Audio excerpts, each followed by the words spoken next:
seated, question on session, turn off the cell phone. You know, in the situation of the trial involving Brian Walshe, multiple criminal defendant 2023-0091. Counsel, please once again identify. Good morning, Your Honor. Greg Conner for the Commonwealth. Good morning. Good morning, Your Honor. Ann Yaz for the Commonwealth. Good morning, Your Honor. Tracy Cusick for the Commonwealth. Morning.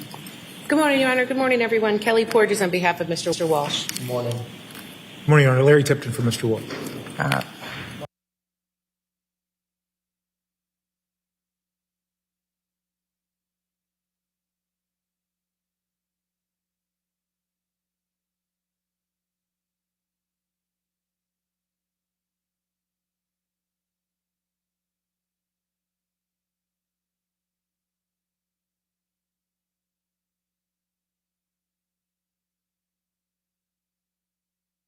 All right.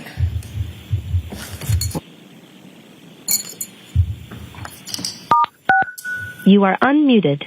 Sorry, Your Honor. This is a screenshot that the government took from the video they initially wanted to introduce, specifically and solely just to show a particular carpet in the Walshe home. We agreed on a screenshot. However, this screenshot, frankly, is just as inflammatory as the video. There's certainly more ways to crop this photograph. We've also been more than willing to stipulate that the rug in question was originally in the Walshe home in that room. I don't think we need this particular picture in this case in front of the jury to serve the purpose they need it to serve. Okay. Your Honor, I would suggest it's not inflammatory. It simply is, what we've done is after you made a recommendation of doing a screenshot, we took the initial image of the video and put that on there. It clearly shows the rug, the victim. Is there any other part of the video, I don't remember because it's been a while since I've looked at it, that includes Anna without the child? No, I believe it's her with it. Because I remember that the child falls off. He sits on her head. Are there other parts of the video that you can crop back so that you're showing just her in the rug and not one of the children? I will look, Your Honor. My memory is it doesn't work that way because the other two children are there and they're walking in and out of the frame. Okay. But there may be just a picture where it's just her and somebody's feet. Why don't you look at that and see? An alternate would be to, as I did in my chambers, take a piece of paper and just across the band where the child is most dominant, or alternately, I am sure that somebody, well above my capabilities, but I'm sure that somebody could edit out the child entirely. So just so we understand, the position is to try and keep the children out of it entirely. I think that the Commonwealth is entitled to show the jury the rug, even if the defendant is willing to stipulate to it. But I want to do it in the least inflammatory way as possible. Okay. And so if there's a better alternative, and I think there might be, but again, I haven't watched it in a while. And by better alternative to me, that's a video or a still, excuse me, that shows the rug and Anna and less of, if not I'll do my any best. children. I mean, Your Honor, if you just even cut that picture in half. Well, you know, if you excise the child from the photo, it just looks like she's on her back doing like a yoga move or something. I don't know. I'll be honest, I don't love that either. And I don't, Well, I mean, there's a way just to, even if you crop it, it doesn't need to be a giant photograph, particularly, I understand they have a right to put on their case, but we're not going to cross-challenge or say this is not the rug. So all they really need to do is establish a photograph of the rug in the home. well, I said this and I'll say it a couple of times. The Commonwealth has the burden. The Commonwealth, within the rules and within the bounds, gets to show their case, or present their case as they wish. And having this visual of her on the rug has an impact. I would like to make it more neutral without the child in there. And so see if you can work on that. I will, Your Honor. While I'm talking about things that you should work on, Madam Clerk, that back.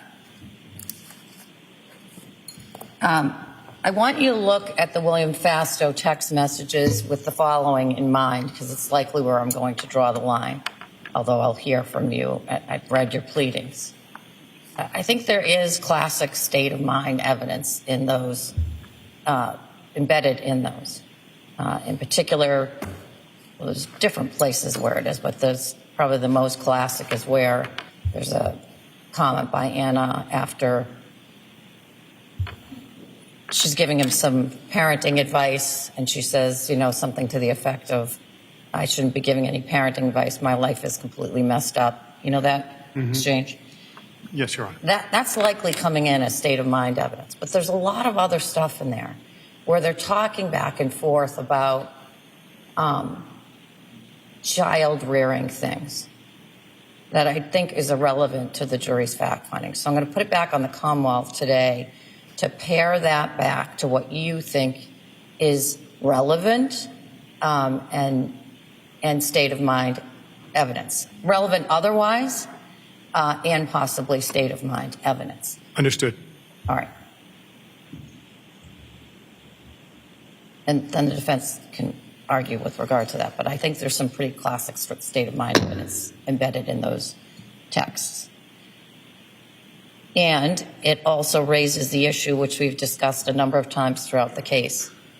What are the reasonable inferences that can be drawn from the statements that Mr. Walshe made in, I think it's at least 3 separate spots of his now played to the jury interviews with regard to what he was or was not seeing. And by that I mean trying to be as clear with you as I can. He says at least 2 times, once on the 7th, at least once on the 7th, or twice on the 7th, and once on the 8th. He is asked about the evening's events, and he ties Anna sending a text message to William Fastow to when Thomas went to bed. And we know from the Fastow text messages that was sent at 10:07. His memory was good. The kid went to bed sometime between 10 and 10:30. So we know from his own statements that he knew that Anna sent that to Will Fastow that night.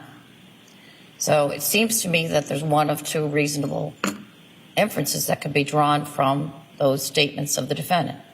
One is that he knew it because he observed her texting the message in the kitchen or in the family room, wherever they were when she sent that message.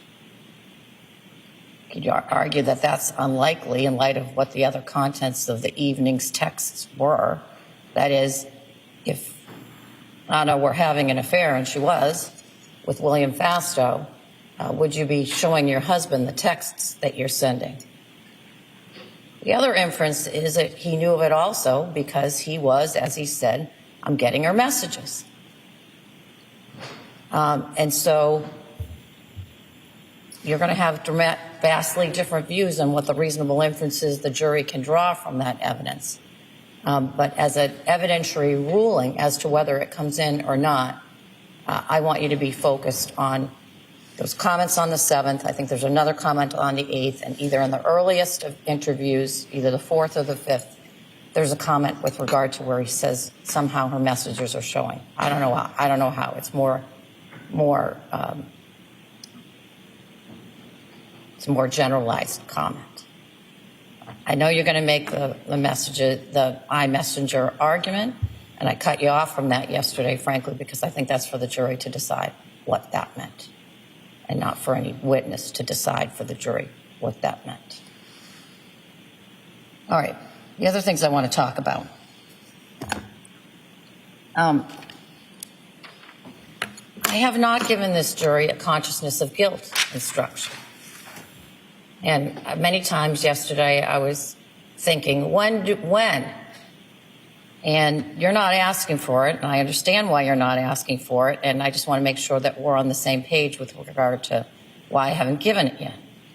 It seems to me that both the Commonwealth and the defense are being scrupulous in your description of the searches, in the sense of you both refer to whoever the user of the device was making these searches.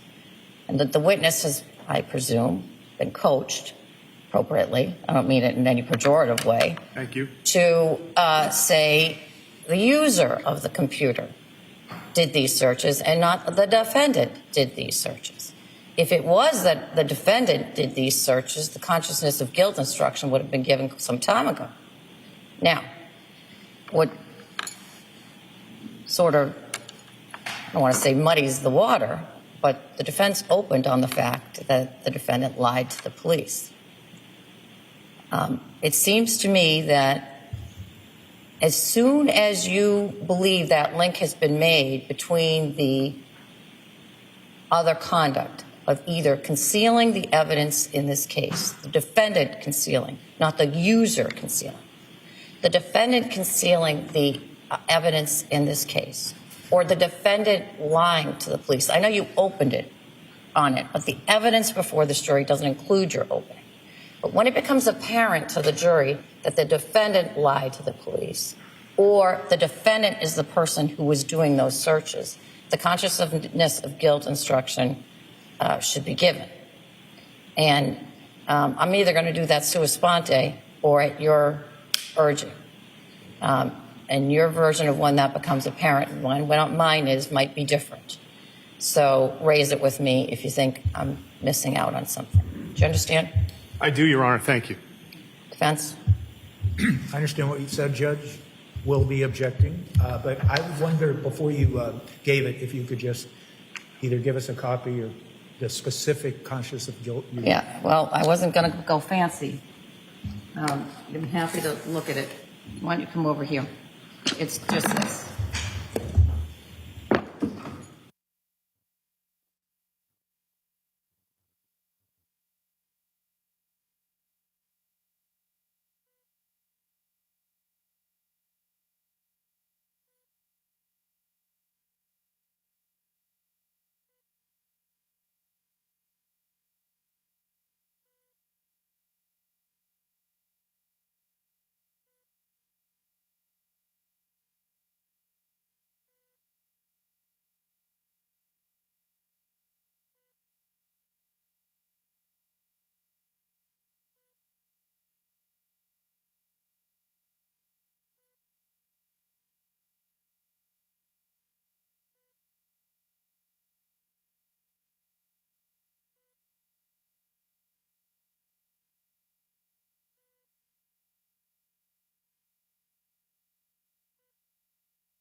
You're watching WBZ News.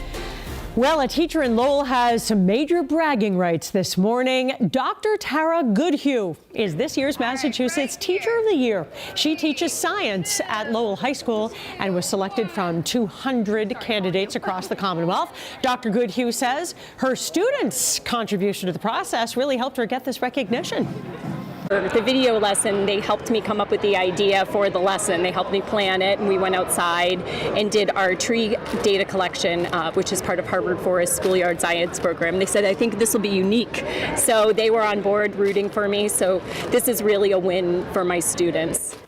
Well, the award comes with a $10,000 prize, and that will fund upcoming projects for her science department. Congratulations. Still to come in our next half hour, 2 trading card stores on the Cape have been targeted. The search for burglars who stole thousands of dollars worth of merchandise.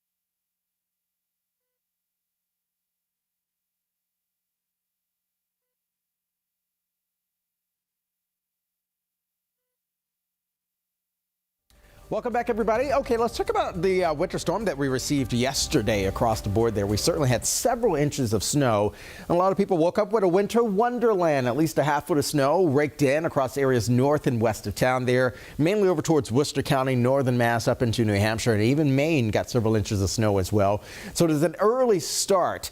Before we get to the astronomical start of winter later on this month, meteorological winter certainly coming in with a wallop of cold air along with the wintry weather as well. This is a loop back over the past 18 hours or so. We saw a lot of that energy move through the region.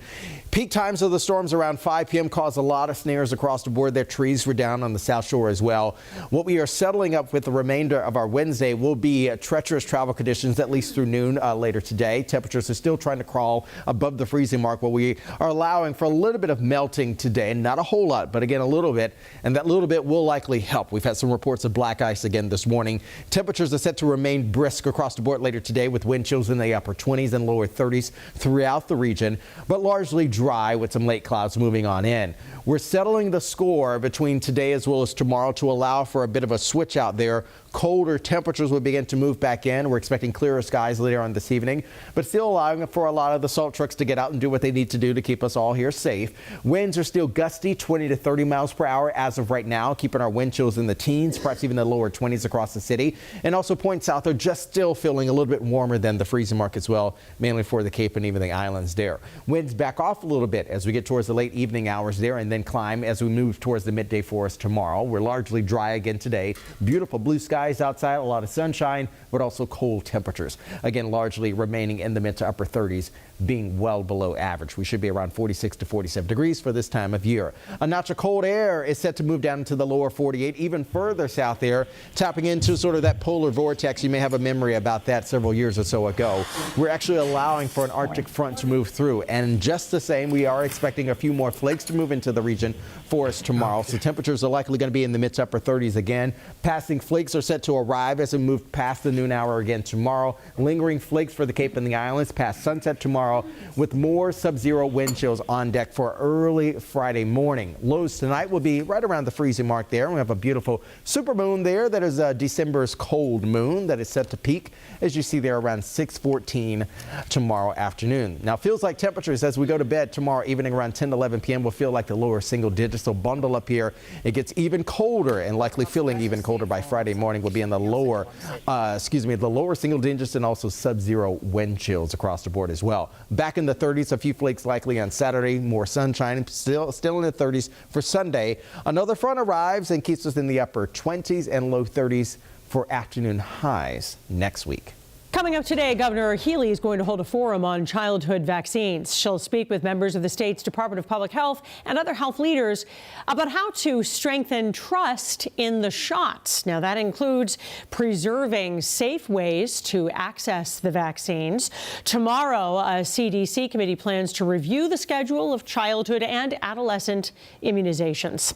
A Back Bay restaurant that was recently spotlighted by the Michelin Guide is under fire. 3 employees at La Padrona are now suing the restaurant. They claim that managers illegally forced them to share tips and then shorted them at least $50,000. Massachusetts law states that pooled tips should only be divided among those who provide direct service to customers.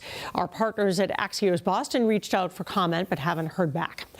Well, what gifts and gadgets are topping the wish lists of Americans this holiday season? Alongside the typical Nintendos or flat screen TVs, wearable wellness-driven tech is trending. And this reporter now breaks down what shoppers should know before buying popular health tracking devices. This season, some Americans are trading toys and TVs for wellness-focused tech. Wearable gadgets like smart rings, bands, and watches are among the most popular gifts. I have the Rincon Gen 2 right now, and I love it so much. I'm actually going to get it for my sister for Christmas. Users can track exercise, heart rate, sleep, and stress, and even detect medical conditions in real time. New York's Mount Sinai Hospital now has a wearables lab where Dr. Zahi Fayyad tests the latest devices. What are you wearing right now? I'm wearing a Garmin watch. I'm wearing a Polar band. I'm wearing a Whoop band. And then finally, I have an Oura ring. The lab focuses on validating the health benefits of commercial devices, and Dr. Fayyad says the data can be transformative. 24-hour, 7 days a week, 365 days during the year. You're getting health information similar to what you will be able to get or you get usually in the clinic. I think that's fantastic. Recent retail tracking data from Circana shows spending on fitness trackers in 2025 grew 88% from 1 year ago. Stores like Best Buy are stocked full of these items, and they're flying off shelves, from smart wristbands to rings, even smart glasses. And I'm told this technology had a surge after the COVID pandemic.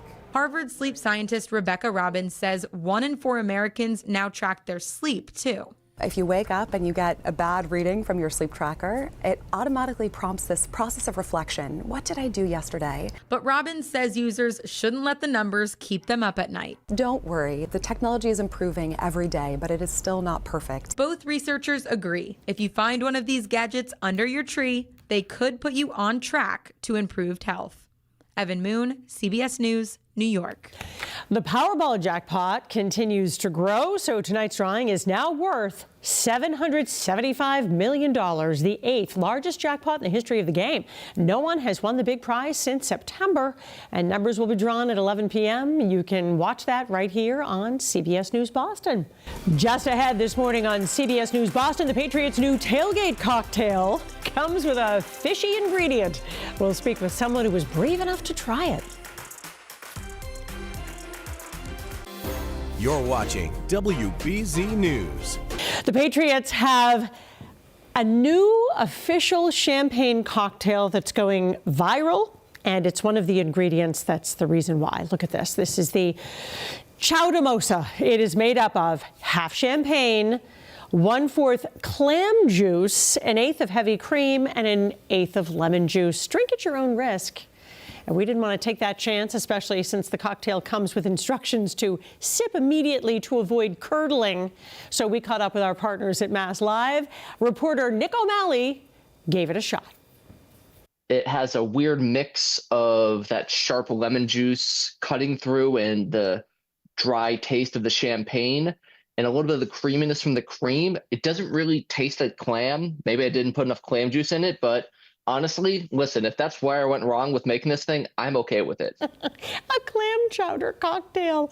It was created by Andre Champagne, which partnered with the NFL to give each team its own unique bubbly-based drink. Fans voted on their favorite, by the way. The winner will be announced tomorrow when the polls closed. It looked like Cincinnati's Chili Three-Way Mosa is winning. They're just trying to troll Pats fans. A raccoon figured out this is what you look like when you have a little too much to drink. You end up sleeping next to a toilet. A Virginia liquor store employee opened up Saturday morning and found this poor raccoon passed out in the bathroom. Apparently, the animal fell through a ceiling tile and then went on a drunken rampage, I guess sipping what happened to the broken bottles. Animal control says the raccoon drank whiskey and scotch. An animal control officer scooped him up, let him sleep it off at a local shelter. By the way, the raccoon was not hurt, she says, just hungover, and has since been released back into the wild, hopefully to work on better life choices. Coming up next, we'll tell you about who was just named Massachusetts Teacher of the Year.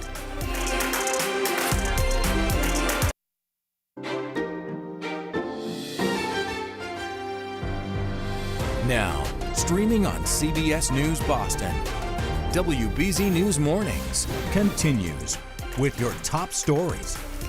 Right now at 8:30, a slick commute is left behind. Sunshine is hanging overhead, but temperatures are cold, so we're expecting patchy areas of ice before a little bit of melting later today. The details straight ahead. Well, thieves targeting shops on the Cape, the valuable trading cards that they stole and got away with. And new motivation to continue an education. What the state's doing to help adults go back to college.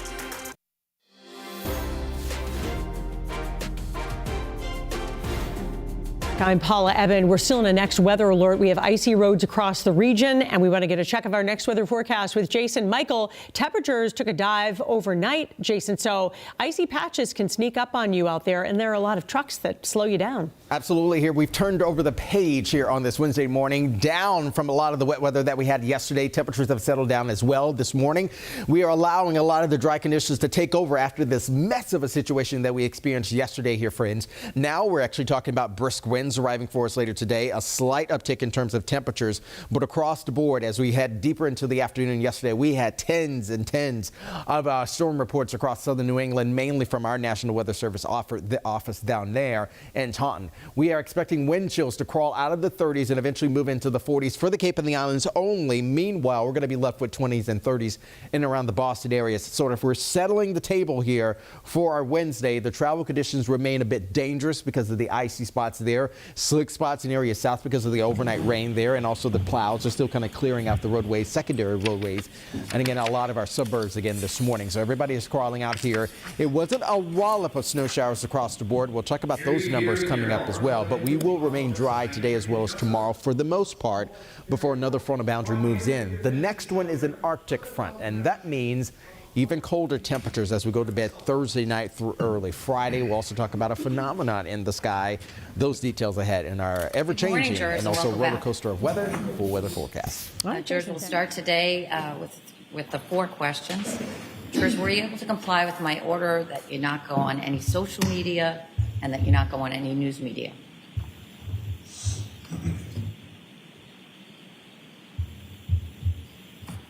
Were you able to comply with my order that you not speak to anyone about the case?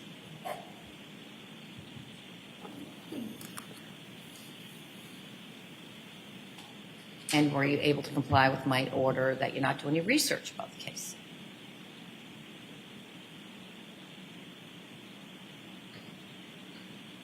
And do you all still have open minds?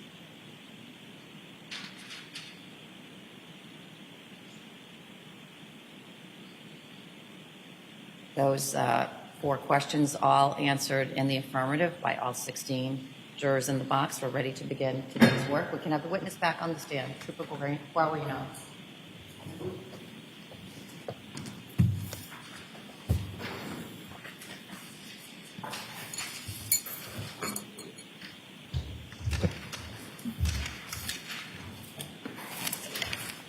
Morning. Just Trooper, you understand you're still under oath? Yes, Your Honor. You may be seated.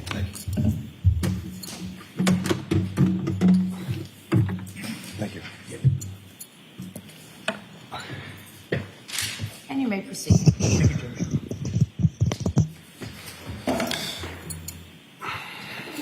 Morning, sir. Good morning.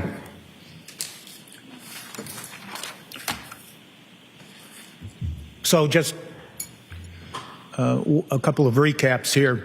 That binder that's been marked as Exhibit 79, the binder of the history that you included of the MacBook Gray device, we can all agree it contains 3,677 records as you defined them yesterday. Yes, well, half technically because they're duplicates.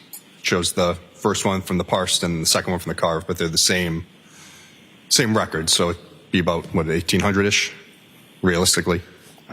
I don't understand your answer. So if you look at the binder, it shows one record, say record number 1, shows the information, the parsed information, and then this record number 2 shows carved.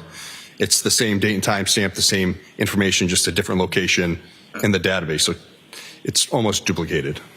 Okay. Here's my question. Yes. In the binder that's been marked Exhibit 79, you listed 3,677 records. Yes. And it totals 1,034 pages. I'll take your word. I don't have it in front of me, but yes. Do you have a copy of it? I don't up here with me now. Mustn't have gone far. We can find it.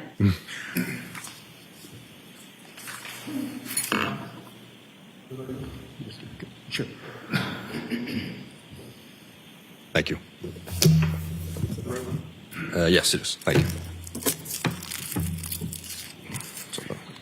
Yesterday, you testified to the binder that was admitted as Exhibit 80, and that was regarding the iPad Mini. Yes. It involved 2 separate extractions. Same extraction, but 2 different versions of the software, yes. Wasn't it labeled Extraction 1 and Extraction 2? I didn't label it that, but that's how it is labeled, yes. In any event, it's clear now, isn't it, based on your forensic analysis, that the searches that were found on the iPad Mini were not conducted on the iPad. Yes, that is correct. That you used the term sync yesterday, right? Yes, that is correct. And you used the word sync in the context of the searches based on your forensic analysis originating on the gray matter. That is correct. And when we say sync, and when you say sync, it means that, in part, that no one manipulated that iPad Mini with regards to all the searches that this jury's heard about. That's correct, yes. You told us yesterday that there are multiple records, as you defined it, records in this Exhibit 79 that have the same timestamp, correct? For this binder here, the 79? Exhibit 79, yes, sir. Yes, that's correct. And you told us specifically, if I heard you right, that does not mean that there were multiple searches with the identical timestamp, correct? Yes, that's correct.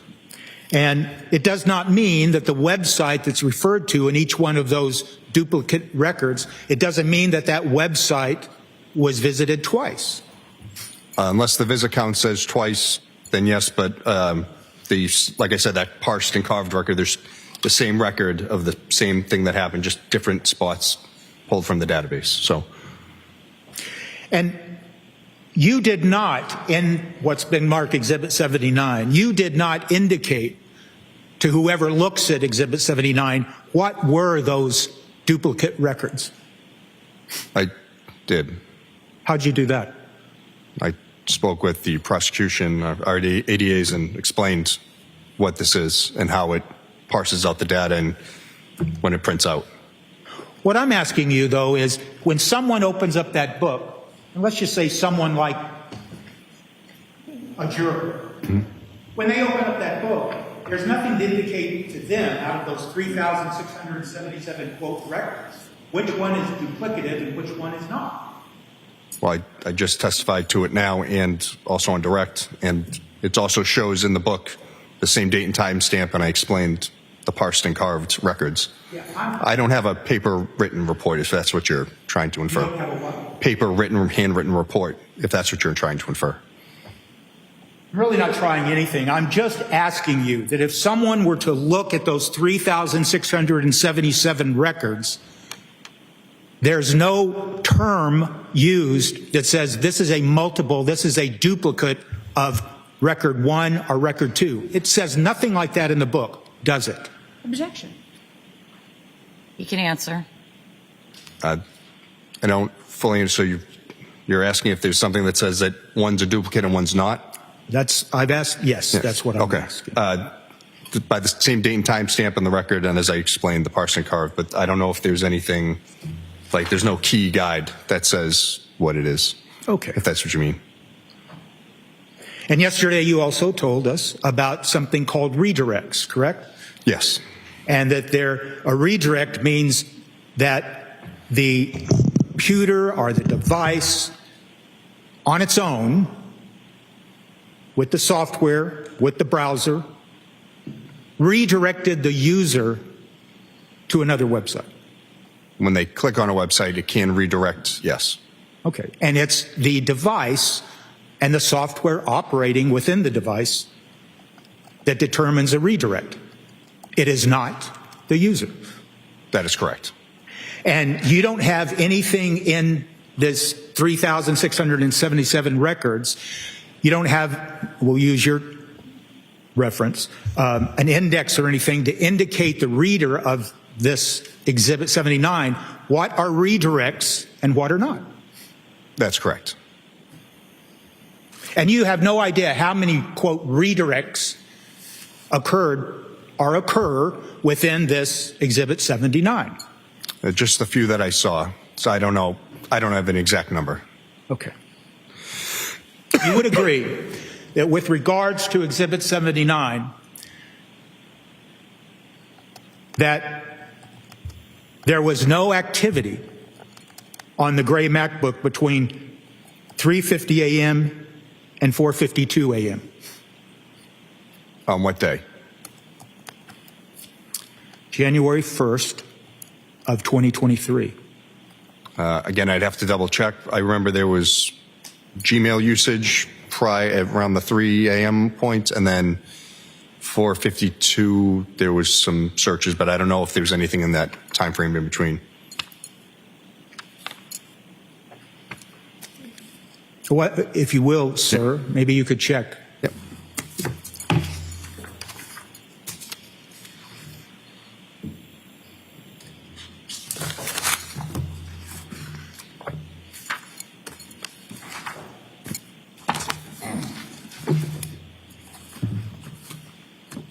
Counsel, can I see you at the side of the bench?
You're watching WBZ News. Well, a teacher in Lowell has some major bragging rights this morning. Dr. Tara Goodhue is this year's Massachusetts Teacher of the Year. She teaches science at Lowell High School and was selected from 200 candidates across the Commonwealth.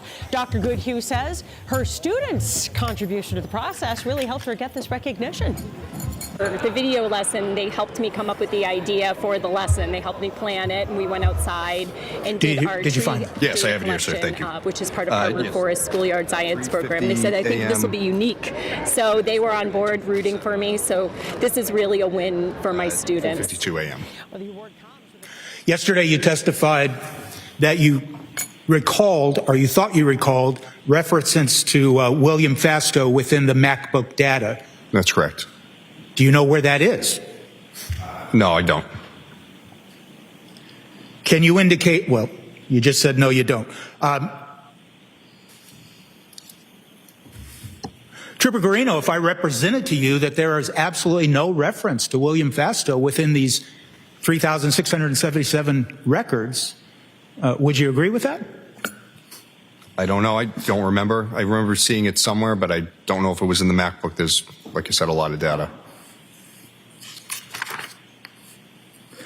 It's fair to say, isn't it, that your examination of exhibit that's contained in Exhibit 79, there's no indication that that MacBook and any user of that MacBook ever accessed Anna Walshe's iMessages? Her iMessages? No, I never saw any indication of that. I'm going to refer you to page 555, record 2055.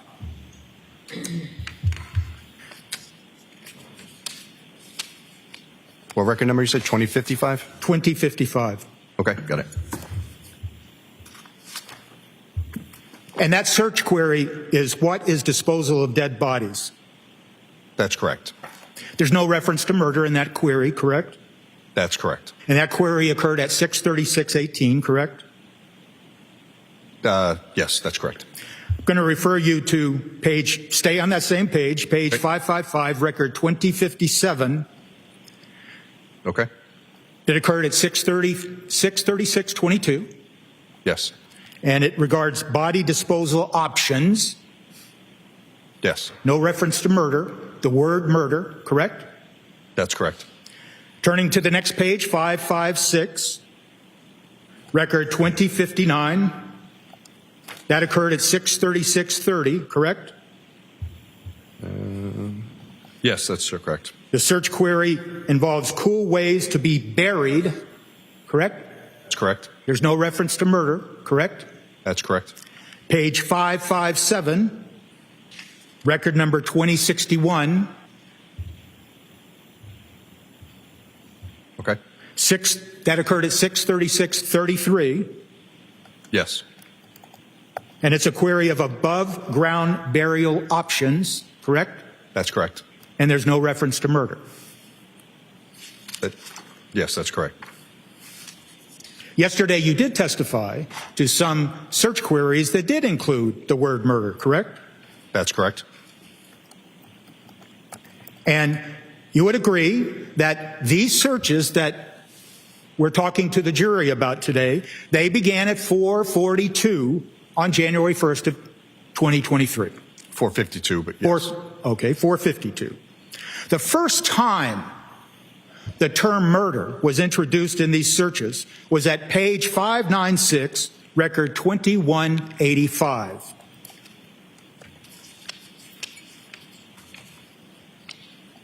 That's correct, isn't it?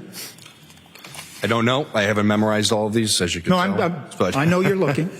But what record number you said? Okay. Page 596, record 2185. Yes, I have that here. I'm sorry, I cut you off. I was just going to say, I see it here. I don't know. I don't believe there's any other things with murder in the keyword search prior. I'm sorry? I don't know if there's any other words with keyword searches for Google with the word murder in it prior to this one.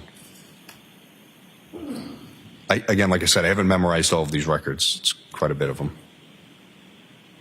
Well, if I represented to you that the first time the word murder appears in these searches is at page 596, record 2185, would you agree with me? I see it here, so I can just take your word for it. Okay. And that occurred at 11:28:43 a.m. Yes, that's correct. So the first time the word murder appeared in all these records was approximately 6 hours after these searches began. Again, I'd have to take your word for it, but it seems that. And that search that we just talked about, the search at 596 record 2185, the one we just spoke about, that occurred right after a search at 595 record 2181, where the query is best way to dispose of body parts quietly. That's correct. And that occurred at 11:27:56 a.m., correct? Yes. So yesterday I asked you some questions about the use of additional terms to get a different search result. You remember those questions? Yes, sir. And that is one example in Exhibit 79, where first a query did not use the word murder, and then it did use the word murder to get different results, correct? I can't speak to the user's frame of mind when they're searching for something. I can just say yes or no to what the data shows. So those search terms have it, some don't. That I can't speak to why someone is searching what they're searching.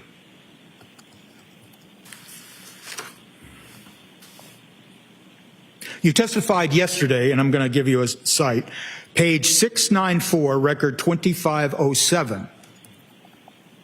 If you can turn to that. Yeah, sorry. Page 694, record 2507. Okay. And that has to do with a query about hard drive removal. Yes. Correct? It's fair to say that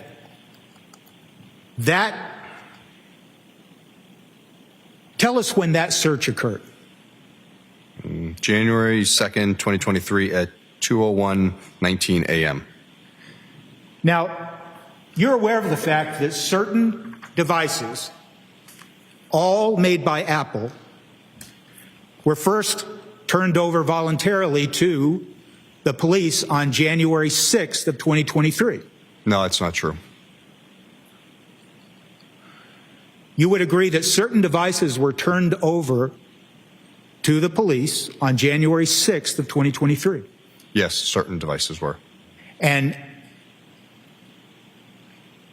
when those devices were turned over, those devices were examined, correct? Yes, they were.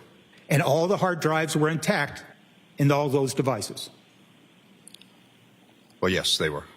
And there was no evidence that any of the hard drives had been tampered with, correct?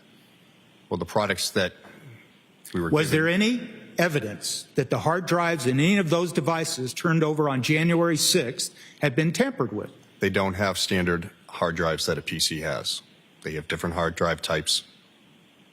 They're soldered onto the motherboards of these devices. So there was no evidence that anything had been tampered with? That's correct for these chips. And then you're aware of the fact that then on January 8th, strike that. Let me ask that again. Those devices that were turned over on January 6th were returned to Mr. Walshe on January 7th. Yes, that's correct. And then those same devices that were first turned over on January 6th were seized on January 8th or thereafter. On January 8th, yes. And additional devices were also seized on January 8th. Yes, they were. And one of those devices that was seized on January 8th was this gray MacBook, correct? Yes, sir. The gray MacBook whose data appears in Exhibit 79. Yes, sir. And there was no evidence after a forensic examination of all the devices now in the possession of the state police that none of the hard drives had been tampered with. Like physical tamper with, sir? Like physically, or like trying to take them apart? That's one question. We'll do it that way. Okay. Physically?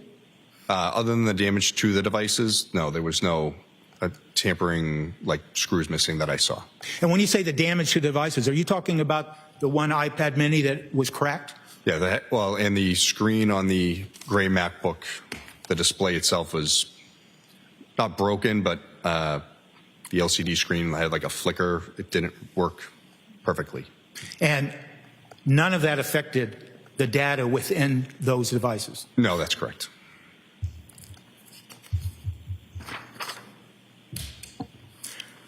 Yesterday, you testified with regards to a search history search at page 888, record 3127.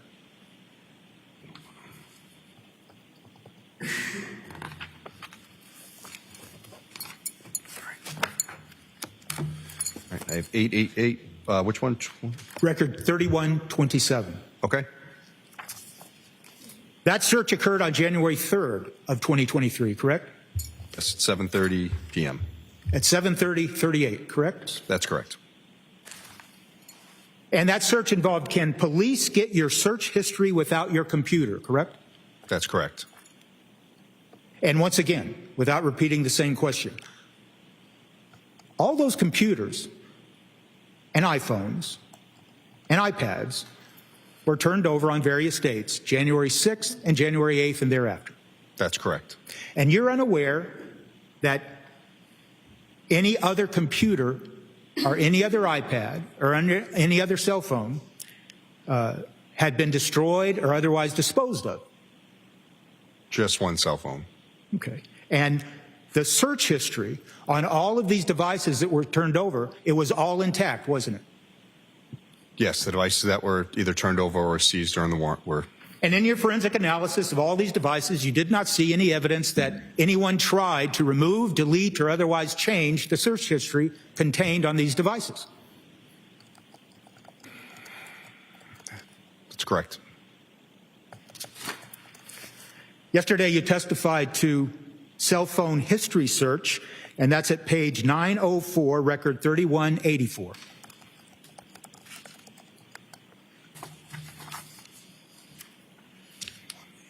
Yep, I have it. And you're aware of the fact that Mr. Walshe was interviewed beginning on January 4th, correct? I don't remember the exact days. I got involved in the case on the 6th, but I know he was spoken with prior to that. That query, that search query that we just talked about, page 904, record 3184, that was conducted on January 4th at 8:55 a.m., correct? That's correct. But as you sit here today, you're not sure when Mr. Walshe was first interviewed by the law enforcement at his home. That's correct. Are you aware of the fact that he was not just interviewed once on January 4th, but twice? Are you aware of that? Were you ever, I guess your answer is no. That's correct. I don't know. Are you aware of any dates that Mr. Walshe was in fact questioned or interviewed by the police at his home prior to his arrest? I just know it was prior to the 6th.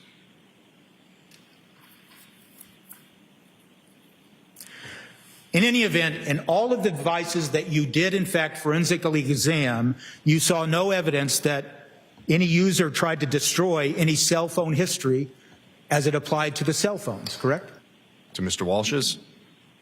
Yes. That's correct. Now, my understanding from your testimony yesterday is that you did not specifically conduct a full examination of any of the iPhones that were seized. That's correct. That would be Trooper Connor Keefe. That's correct. A user that uses these devices can delete information, can't they? To a point. Okay.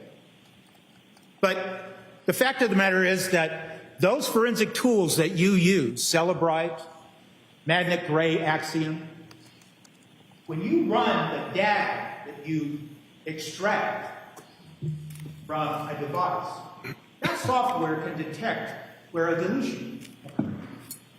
As I said, to a point. It's fair to say that in your examination of the MacBook, device 3, and in all of those records in Exhibit 79, there's no indication that any data had been deleted. I didn't see anything glaring.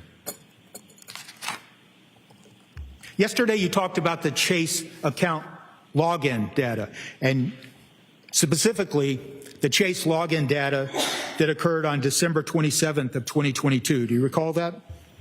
Vaguely. I refer you to page 259, record 951. Thank you.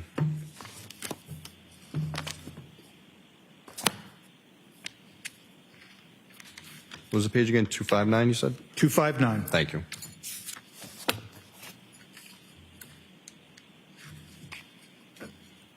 All right, I have it. And you would agree with me that that particular activity, the Chase login, that extended up to and including record 1026, found at page 279. Okay. Yep, I have it.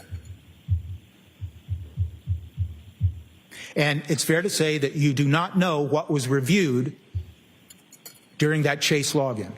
No, I do. I can see right here. So it goes, each URL, if you go into it, shows dashboard, overview, accounts. There's another one that shows a dashboard, authorization, when he signed out. Do you know the details of what he viewed? What was actually in his account? No. Okay. I just know that the headers for the Chase accounts that he was at. So you don't know if the user was looking at balances, deposits, anything like that. You just know that he logged in to the Chase account. Yes, whatever covers under the account overview or his login information, that's all I can tell. I don't know if he made transactions or... And you do not know if there are multiple accounts associated with that Chase login. That's correct.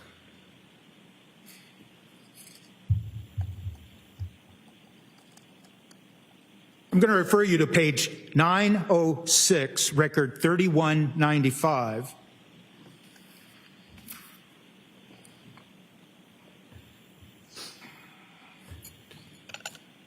Are you there yet? No, you got me going from one end to the other. All right. 3195. 3195. Okay. 3195. Okay, have it. That's another Chase login, isn't it? That's correct. Occurred at 3:58:26 p.m. on January 7th, correct? Yes, sir. And now I'm going to refer you to record number 3292 on page 930.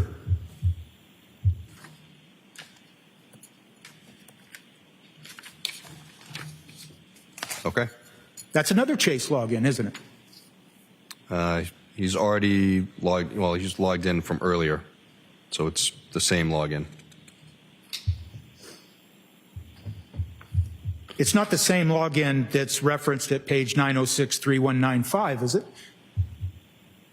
Because that login occurred on January 7th, correct? Well, if you go back through, oh, I see the date change. Yep, it goes all the preceding ones are also Chase from the 7th and then the 8th. So the reference specific to page 930, record 3292, that's a Chase login that occurred the next day on January 8th, correct? Yes, that's true. And that's at 3:02 a.m., correct? Yes, it is. So what you saw in this MacBook data was multiple logins on the Chase account, correct? Yes. And they spanned many days during this period that you examined it, 12/25/2022, up to and including January 8th of 2023, correct? Yes. So there were many Chase logins apart and aside from the Chase login that you testified to on direct examination yesterday that occurred on December 27th of 2022, correct? Yes. You'd also note, and I'll focus your attention on page 948 at record 3362.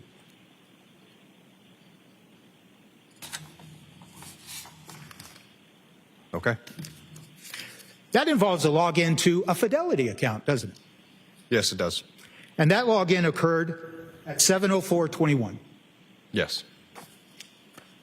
So there are multiple logins involving financial institutions within that MacBook data that is contained in Exhibit 79, correct? Yes. And as you sit here today, you cannot tell this jury how many times there was a Chase login on this MacBook between 12/25/2022 and January 8th of 2023. Unless I see the last visited count or I go through and hand count them, then no. And the same question, you can't tell us how many times the Fidelity account was logged into between December 25th, 2022 and January 8th of 2023. That's correct.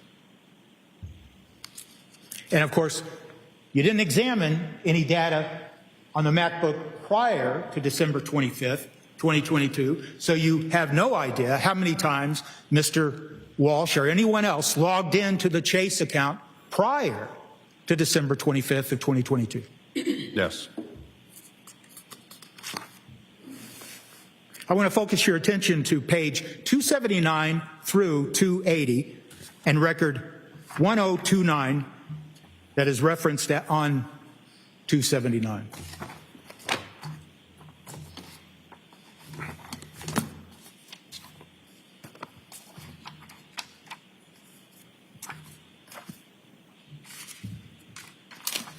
All right.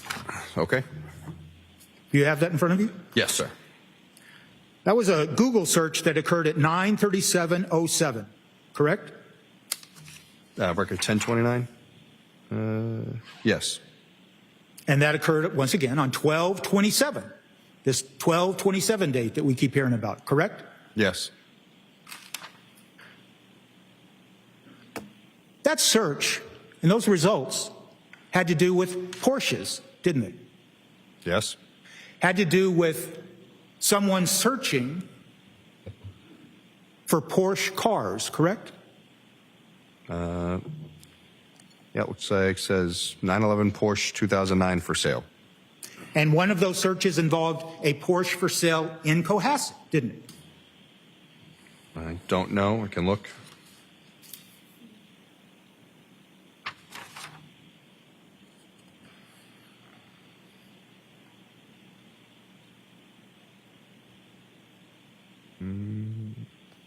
Oh, I see it. Yep.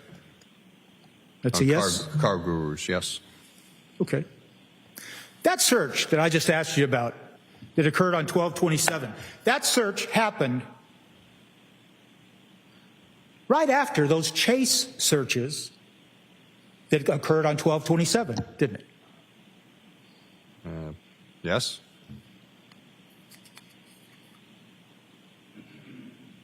And that Porsche search at 279, 280, and the other searches thereafter, they occurred right after those searches that you referenced yesterday to the jury about divorce, correct?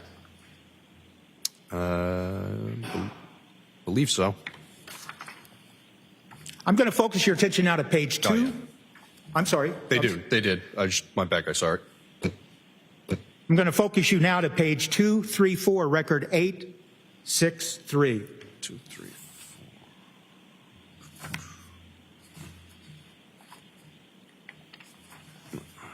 Okay. That is a search that occurred on 12/27, once again, and it occurred around 8/23/13, correct? I have 8/23/08, but yep. Okay. And I'm going to ask you to go forward to record 870 and ask you to look at those records that run from 863 to 870. They all involve searching for a diamond ring, don't they? Yes. And one of the specific queries is a 4-carat diamond, correct? Yes. And there's a specific reference in the search at page 236, record 870, that it references BlueNile.com diamonds, correct? That's correct. These searches that you just testified to regarding searching for diamonds, they occurred just before the searches that you told us about regarding the divorces yesterday, correct? Yes. Talking about those divorce searches now, the divorce searches that occurred on 12/27, they start actually with a search at page 240, record 887, and the search involves Katie Holmes' divorce. Yes. Katie Holmes is an actress. Do you know? Yes. And so that is the first search that appears on 12/27 that includes the term divorce, correct?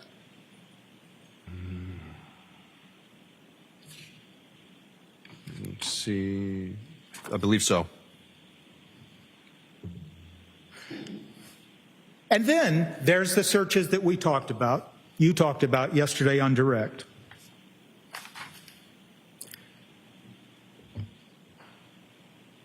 And it's fair to say, isn't it, that Those searches regarding divorce you testified to ran from page 241, record 891, to page 258, record 948.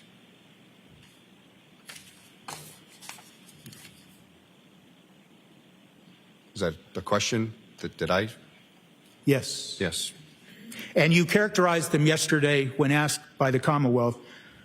How do you characterize the nature of those searches? All showing divorce advice. Your words, correct? Not gonna lie, I forget what I said, but I believe so. Okay. So it's fair to say that if they ran from 8:33 to 8:54, that'd be a total of 21 minutes, correct? Yes. That's 21 minutes of looking at divorce, as you characterized it, divorce advice, in over 15 days of data that you extracted from the MacBook, correct? Yes. And these divorce searches, once again, they occurred after the diamond searches, right after them, didn't they? Yes. And they occurred before the Porsche searches, didn't they? Yes. And these searches occurred before the Chase searches that you testified to. Yes. So on 12/27, that extracted data from the MacBook shows that all right around the same time there was a Chase login, correct? Yes. Looks like someone was shopping for a diamond ring or a diamond, correct? I don't know if they were shopping for it, but they were looking at it. And somebody was looking at Porsches for sale, correct? That's correct.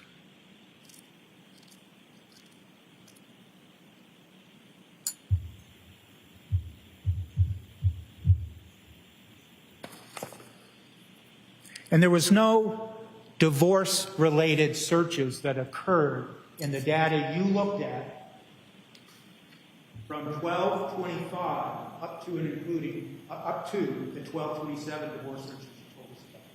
Not that I saw.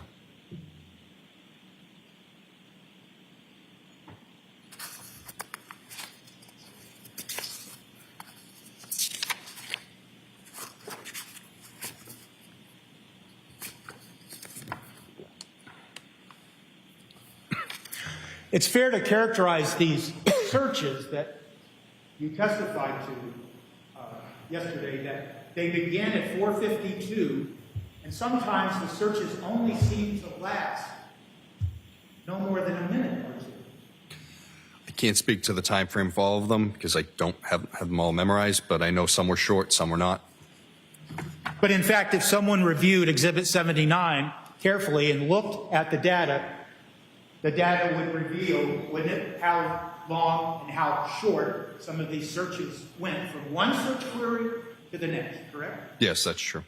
And it would also show that during these searches that were being conducted, that at times the software, the browser, would then redirect and send the user to someplace else, and then a new search would be conducted, correct? Again, I don't remember being all that many, but yes, that could happen. And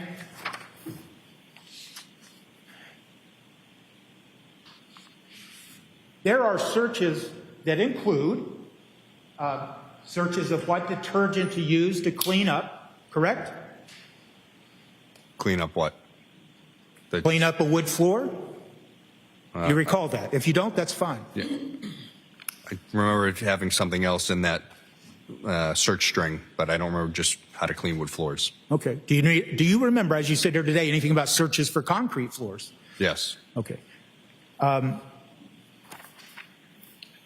of these searches, they go on not just for one day. These searches go on for at least 3 days, don't they? I believe they go from the 1st to the 4th. Okay. And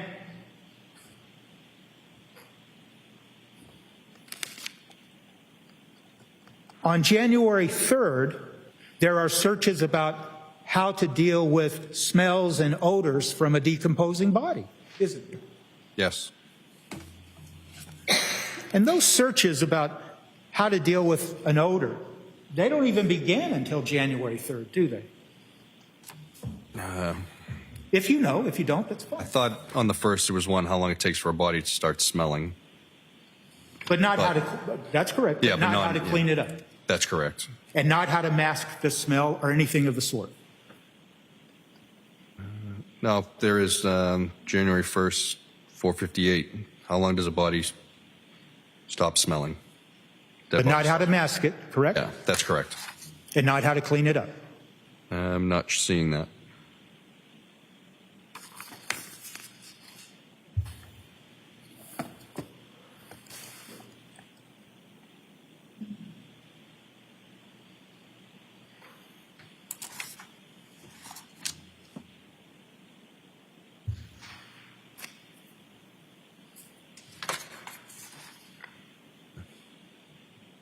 You're not seeing it. I'm not seeing it. I'm just seeing the beginning ones that I've already talked about. That's all I have. Thank you. Redirect. Very, very briefly. 79.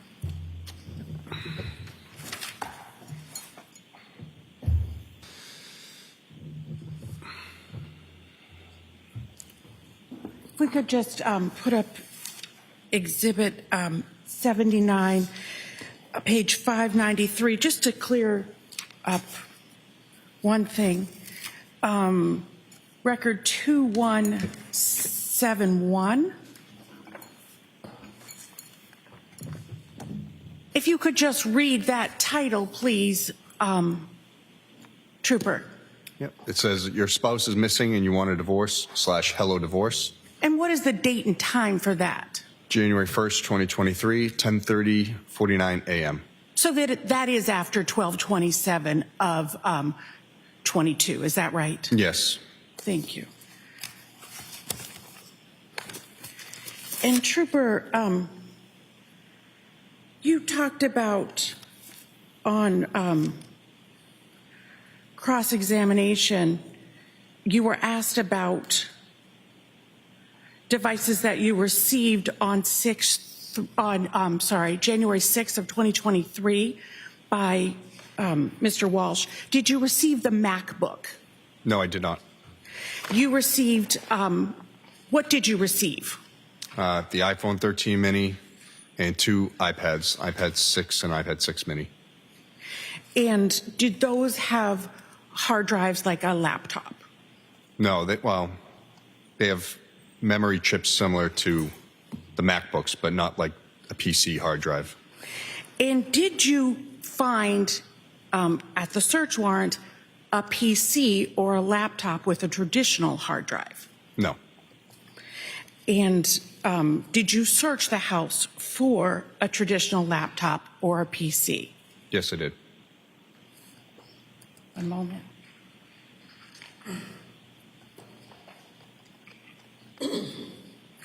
Thank you. Any recross? No. The witness may step down. Thank you.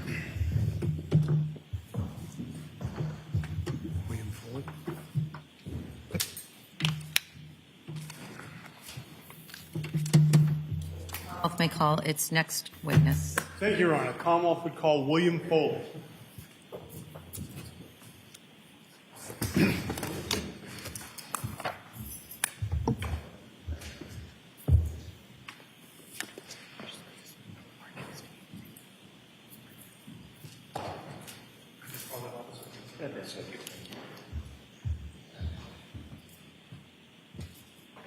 Just remain standing and face the clerk.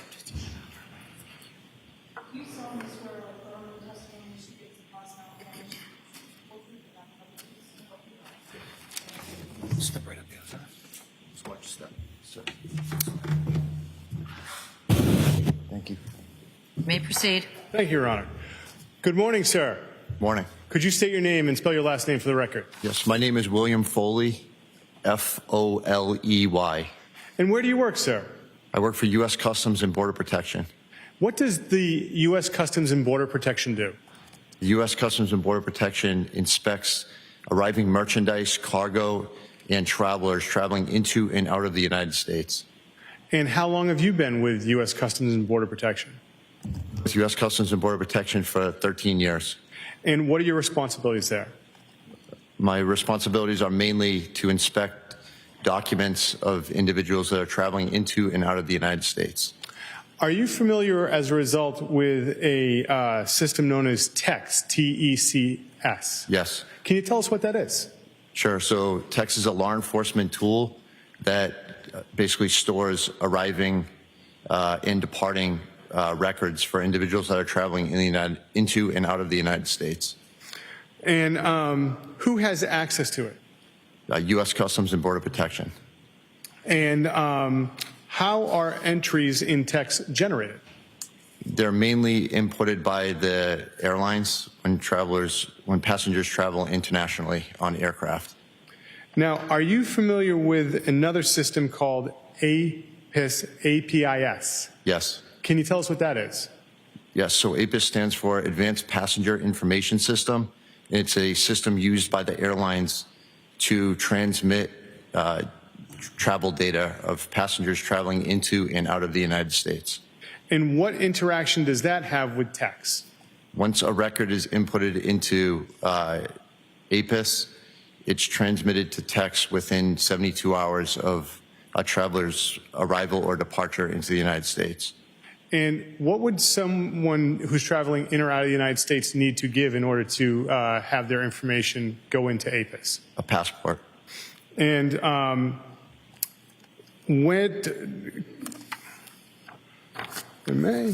now, what happens if someone has dual citizenship and has two passports? So the airlines scan whichever passport or record whatever passport is provided to them by the traveler. And if someone has dual citizenship, would it record still that they're coming or leaving the country? I'm sorry, can you repeat that? So if someone has dual citizenship and they use another country's passport, does it still get recorded into APIS? Yes. Okay. Now, sir, you've earlier provided some documentation from TEX that's been stipulated to as Exhibit 82. Your Honor, with the court's permission, the Commonwealth would seek to publish Exhibit 82. And the description of Exhibit 82 is what? A two-page TEX document having the name Anna Walshe. Is it from one of these two systems? It is from the TECS system by U.S. Customs and Border Protection. All right. The 2 pages of TECS documents are now admitted into evidence as Exhibit 82. Thank you, Your Honor. Yes. So this is pre-marked as 82? It's okay. We're literally on the same page. So, Mr. Foley, can you see the screen, sir? Yes, sir. Okay. Now, I'd like you to walk us through this document. The date at the top left-hand corner in time, what is that, sir? July 8th, 2025. And underneath that, encounter date to, start and encounter end date. What are those two dates representing? Those dates are the travel records from January 1st, 2022 and ending on July 7th, 2025 for pertaining to Anna Walshe. And what is the date of birth?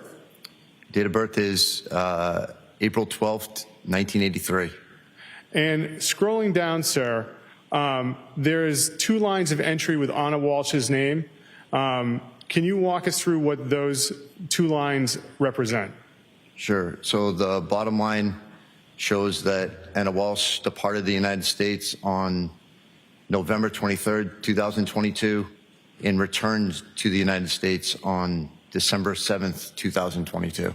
So on that bottom line, after November 23rd, 2022, there is a UA under carrier code. What's that mean, sir? That stands for United Airlines. And what does the O in the next column mean, sir? That stands for outbound. And now, sir, it says on board. What is the significance of that?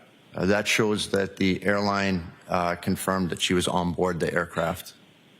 Now, on the top row of data, right above that, what does LH mean under carrier code? That stands for Lufthansa Airlines. And what does the I mean, sir? Inbound. Now, underneath that, there is a legend, and can you just run through the legend for us as far as what the codes and values are next to them? Sure. So DUB is Dublin, Ireland. FRA, Frankfurt International Airport in Frankfurt, Germany. BOS is Boston Logan International Airport. And IAD is Dulles International Airport in Washington, D.C. And, sir, other than those two entries, were there any other records of Anna Walsh traveling outside the country from January 1st, 2022 to your July date in 2025? No, sir. Nothing further with Mr. Foley, Your Honor. Any cross? The records that have been admitted as Exhibit 82, they're not public records, are they? No, sir. Thank you. Any redirect? No, Your Honor. The witness may step down. Thank you. Thank you. Patrick Reardon.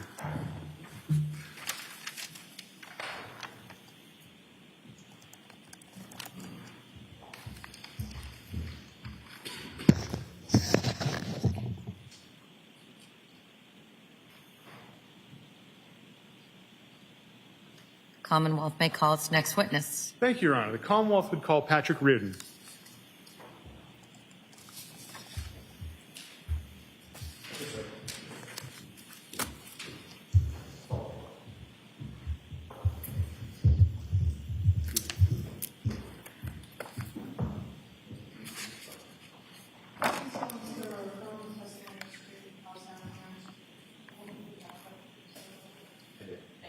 Right this way, sir.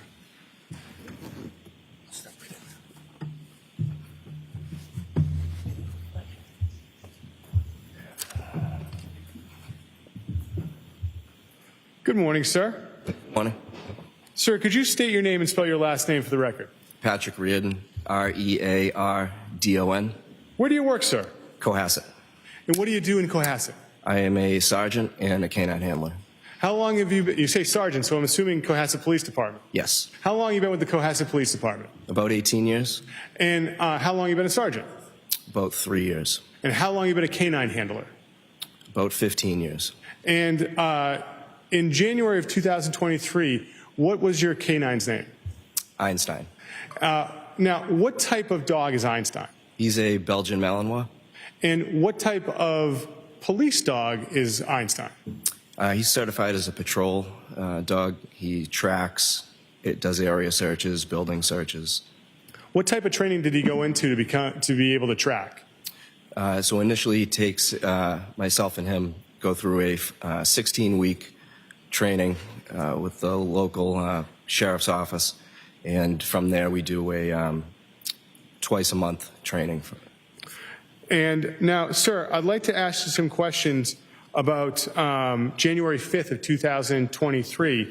Did you have the opportunity to do a track or an area search with Einstein that day? I did. Approximately what time? About 10:20 in the morning. And what was the weather like? It was cool, cloudy. And where did you conduct this search? I conducted the search in the front left side, in the rear of the property. And when you say the property, is that 516 Chief Justice Cushing Highway? Yes. Now, sir, what type of search was this? This was considered an area search. And what would you call it? Can you tell us what an area search means? An area search basically means it's not a track, so we don't have a definitive area of where the person would have started. So an area search would just be using the dog to try and pick up a scent of human odor in the area.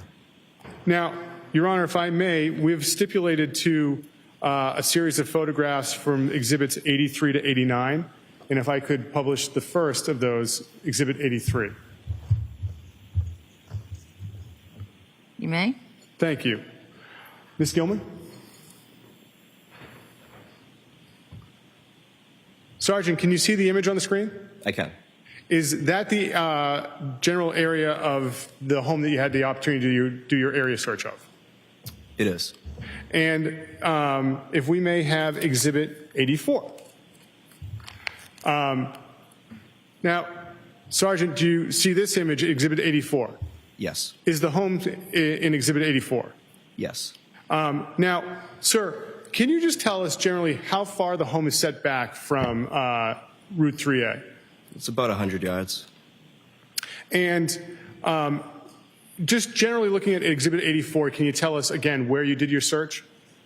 So as you look at the home, I started the area search in the front left between the home and 3A on the left-hand side and worked my way back through the area where you can see Peppermint Brook. Now, if we may have Exhibit 85.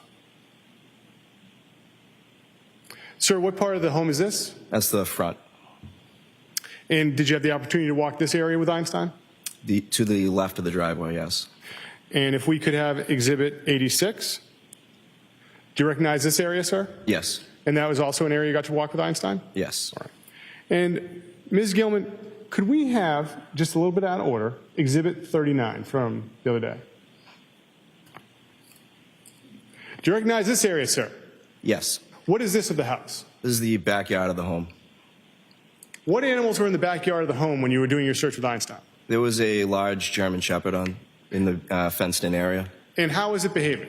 It was barking consistently at us. And what was Einstein doing during this? He was fine. He's not dog aggressive, so he continued to work. And so is that what that other dog would be considered, dog aggressive? Yes. And could we have Exhibit 87?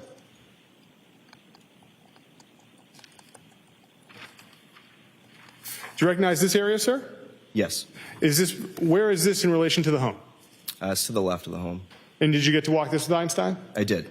And then if we could have Exhibit 88? Do you recognize this area, sir? Yes. And where was this? Similar area to the left of the home, towards the back. And then the final image I want to show you is Exhibit 89. And where is this in relation to the home? That's in the backyard as well, the gravel path that leads up to the back. And now, sir,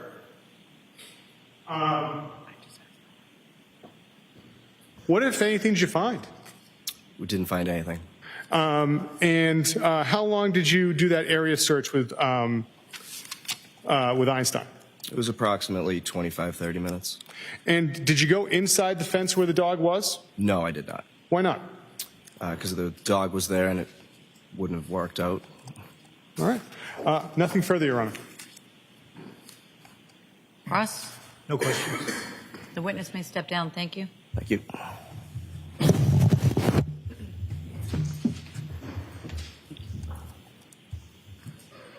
Commonwealth may call its next witness. Commonwealth calls Tom Menino.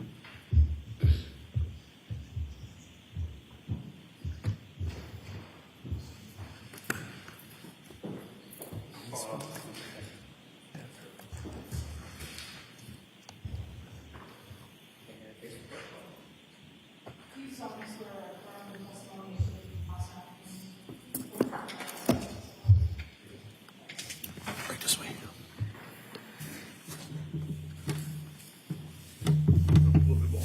There you go. Good morning. You may proceed. Thank you, Your Honor. Good morning. Good morning. Could you please state your name and spell your last name for the record? Thomas Menino, M-E-N-I-N-O. And how are you employed, sir? I'm currently employed with JetBlue, In what capacity? corporate security manager out of Boston Logan Airport. Thank you. And how long have you been employed by JetBlue as corporate security? Just under 2 years. And what are your responsibilities there? Security issues at the airport, keeper of the records. And so as part of your job, you said you are keeper of the records, Correct. custodian of the records? Correct. Thank you. And does JetBlue Airlines keep records of customers flying on its planes in the normal course of business? Yes, we do. And how are your company's records kept? Electronically. When are entries made of those records? As soon as someone purchases a reservation for an airline ticket, that's when we get the record. Thank you. So as close to a transaction being made as possible? Correct. And why are records kept? Just because we want to know who's flying on us, and if there's any issues with I it. apologize, Judge. I just can't hear the witness. Okay, I'm just going to ask the witness. This is a really large courtroom. Lean right into that microphone in a big, bold voice. Sorry. Thank you so much. If you could just repeat that answer. So just so we know who's flying on our airline, and that we, just have a record for them. Thank you. So are your records kept in good faith? Yes, they are. And do you have JetBlue records concerning reservations for December 25th of 2022 through January 30th of 2023 for passenger Anna Walshe with a date of birth of April 12th, 1983, that you have provided to the Commonwealth? Yes, we did. Your Honor, I'd ask now that we enter in, which has already been previously marked as Exhibit 92. 9-2? 9-2. Presumably, we're going to hear about what 90 and 91 are later? Yes, we will, Your Honor. All right. So 92 are the records from JetBlue. They're marked and admitted into evidence. Thank you very much. I'd also ask that they be published for the jury at this time electronically. You may. Do you have a copy of those, sir? I don't have them with me. I will bring them right up to you. Thank you. May I approach, Your Honor? Yes, you may. Thank you so much.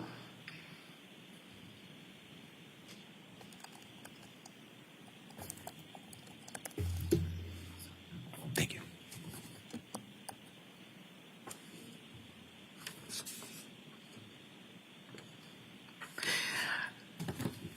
Thank you. Mr. Menino, are you familiar with those records? I am. Thank you very much. Looking at the reservation on 12/25/22, could you go to that page, Ms. Gilman? Thank you.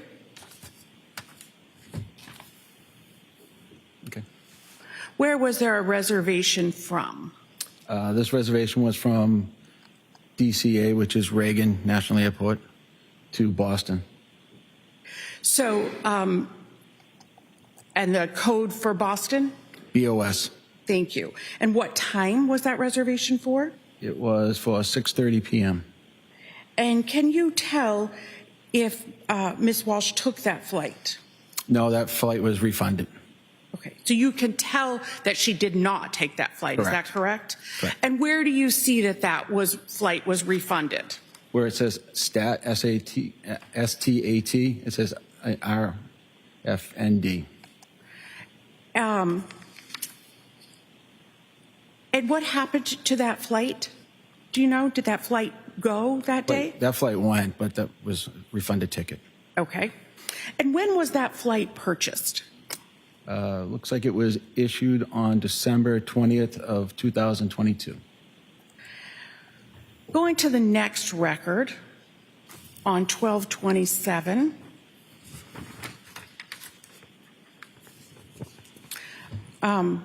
Did Ms. Walsh have a flight on 12/27/22? Yes. And where was from where? This flight was from Boston to Reagan National Airport. And what time? 7:30 a.m. And did she take that flight? This flight here was booked through JetBlue when it was with the Northeast Alliance. That meant we were dealing with American Airlines. And so this was purchased for an American Airlines ticket. So we don't have record of if she took that flight or not. And when was that flight purchased? It was December 20th of 2022. And where can you see that? Where it says issued. And looking at the next page, please.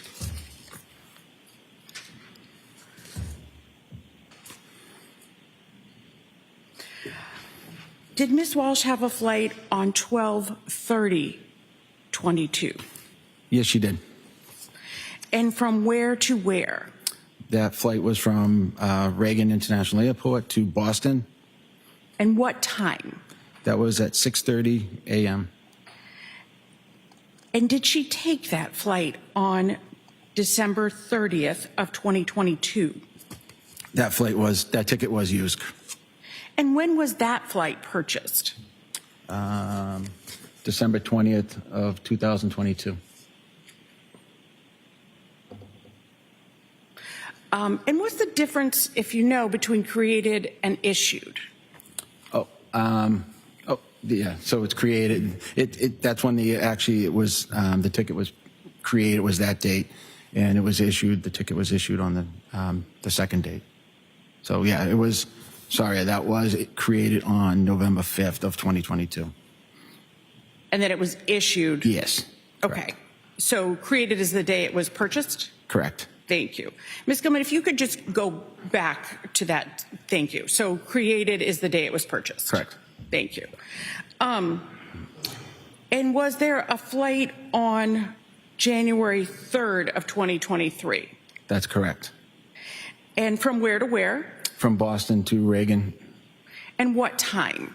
That would be at 6 a.m. And was that flight used? And Ms. Gilman, if you could go down now. No, that says it was no-show, so it meant that the person did not show up for the flight. What's the difference between refund and no-show? So refund is you can cancel your ticket prior to your flight and get your money back. No-show means you just don't show up for the flight.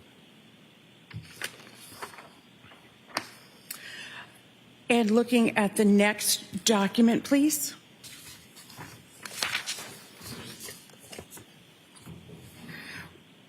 Was there a flight reservation for January 13th of 2023? Yes. And where was that flight scheduled from? Reagan International Airport to Boston. And what time? 6:30 p.m. And did Ms. Walshe take that flight? That was a no-show on that flight as well. And if you could go down, please. And where do you see that? Right there, it says CMP 2. Hold on, let's make sure I get the right one. The third, sorry, it's CMP 1. It's the lower one. Thank you. And going back up, when was that? That was created on November 5th of 2022. Okay. And looking at 116, did Ms. Walshe have a flight reservation for 116 of 2023? Yes, she did. And where was that flight scheduled from? That was from Boston to Reagan. And what time was that flight for? 6 a.m. And did she take that flight? That was a no-show on that flight. And when was that flight purchased? Going up, please. November 5th, 2022. And Ms. Gilman, could you go up in the record so we could see that, please? A little bit more. Go up, please. Thank you. And going to the next document, please.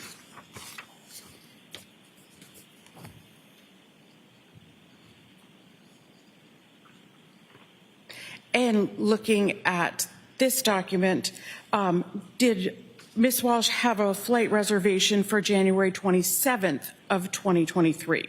Yes, she did. And where was this reservation from? Reagan International Airport to Boston. And what time?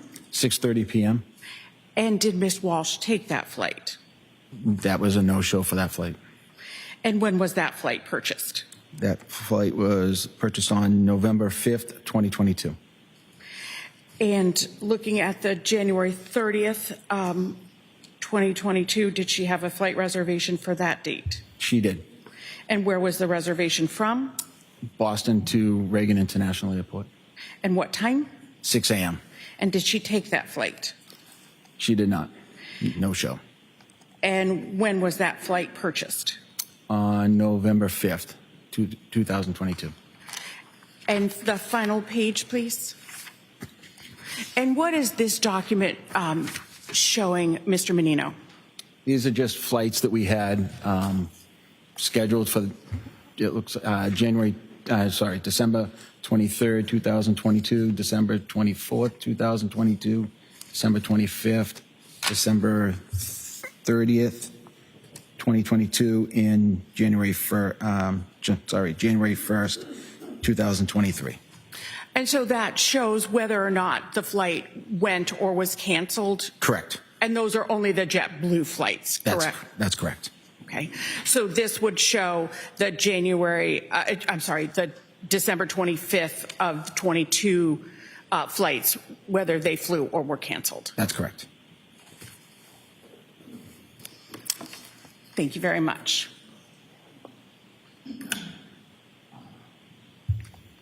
Any cross-exam? No questions, Judge. Witness may step down. Thank you. Thank you.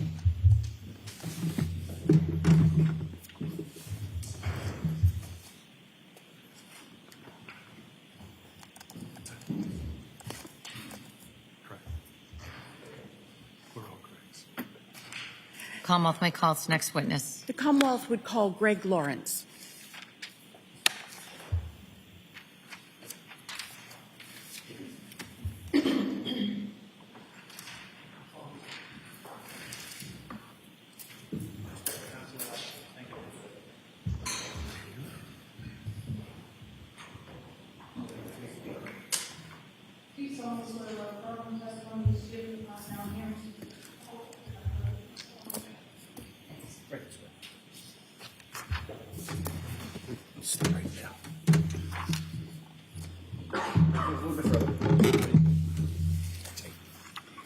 And you may proceed. Thank you, Your Honor.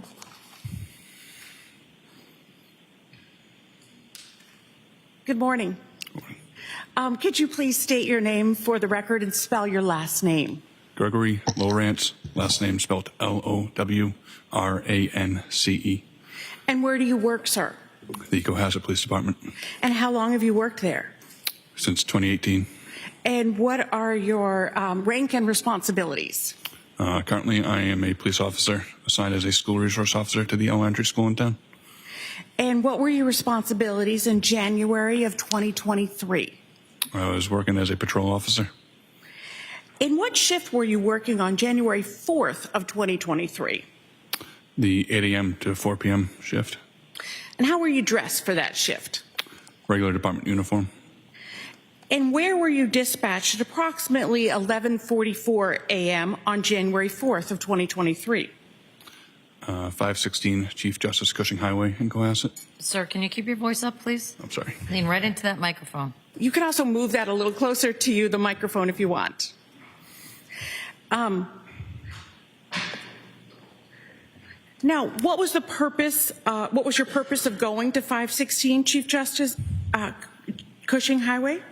I believe it was for a well-being check. And what did you do upon arrival to that residence? I exited my cruiser and approached the side door of the residence. And then what happened? I was met by the resident of the house, Mr. Brian Walshe. And where did you meet him? I was on the door to the right of the main front door. Okay. And what did he say, if anything, when you arrived? He wanted to file a missing persons report for his wife. What was his demeanor? He was calm, collected. And was this interaction that you had with him recorded? It was not. And did Cohasset Police Department have body-worn cameras at that time? We did not. Does Cohasset Police Department have body-worn cameras now? We do not. And did he say why he wanted to report his wife missing? He contacted her workplace, and they had not heard from her, and he had not heard from her in a few days. What did he tell you about the last time that he had seen her? It was on January 1st, 2023. What, if anything else, did he tell you? That it was the morning between 6 a.m. and 7 a.m. Before she took a flight back to Washington, D.C. for work. And did he tell you where she was taking a flight from? Logan Airport. And did he tell you how she got to Logan Airport? She took an Uber from the residence. And did he say what he had done to contact her? He had tried to call and text her and also was reaching out to friends and coworkers in the D.C. area. And did he say whether or not this was typical behavior? It was not. What did he say about their typical behavior? When she is away from the family for work, they usually FaceTime frequently, so he can FaceTime with their children. Officer Lawrence, what did you next do in regard to Mr. Walsh's missing person report? I returned to my cruiser to go into my cruiser bag and take out a blank NCIC missing persons report form to fill out. And what is NCIC? It is the National Crime Information Center, a national database used for law enforcement to get information out to surrounding agencies. So what kind of information do you need for that? Just basic biographical information, any personal appearance information, anything that will help locate a missing person. And were you able to compile information for that form? Yes. And at this point, Your Honor, I'd like to put into evidence what's been marked by agreement as Exhibit 93, the NCIC form. Exhibit 93 is now in evidence, the NCIC form. Thank you. And before I ask you a question about that, who gave you the information to fill out the form? Brian Walshe.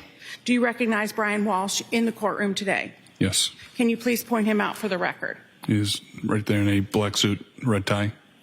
Your Honor, might the record reflect that the witness has identified the defendant? The record will so reflect. Thank you. Your Honor, I'd like to publish Exhibit 93, the NCIC form. You may. Thank you.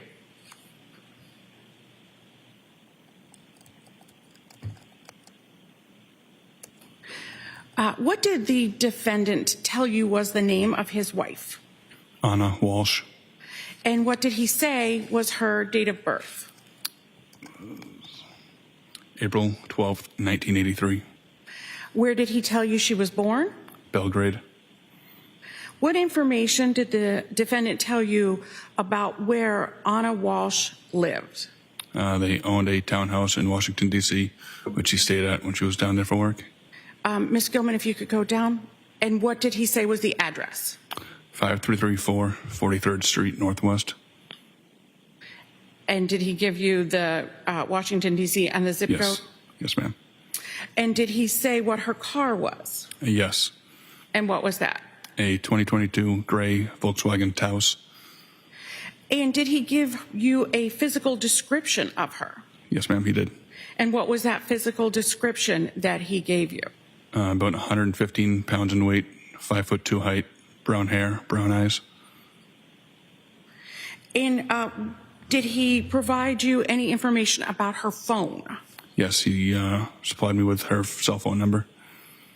And well, why is the cell phone number important for you? Then we can conduct a ping of the cell phone to determine its last known location. And what number did the defendant give you did he also, besides her cell phone, did he also give you his cell phone number? Yes, he did. And what number did he give you? 617-939-8646. And did the defendant tell you what airline Ms. Walshe was going to fly? He said that she was flying JetBlue. And why is that information important? Then we can contact Logan Airport and determine if she boarded any flights for JetBlue that day. And after obtaining the information from the NCIC form, where did you then go? I then returned to the Cohasset Police Department. And I should ask, did you go inside the house at that time? I did not. How long were you at the house? Probably around 20 minutes. And at some point, did you go back to the house that night? I did. And why did you go back to the house that night? I returned to the residence around 6:30 p.m. for a recorded interview with Sergeant Harrison Schmidt. I might have one moment, Your Honor. Yes.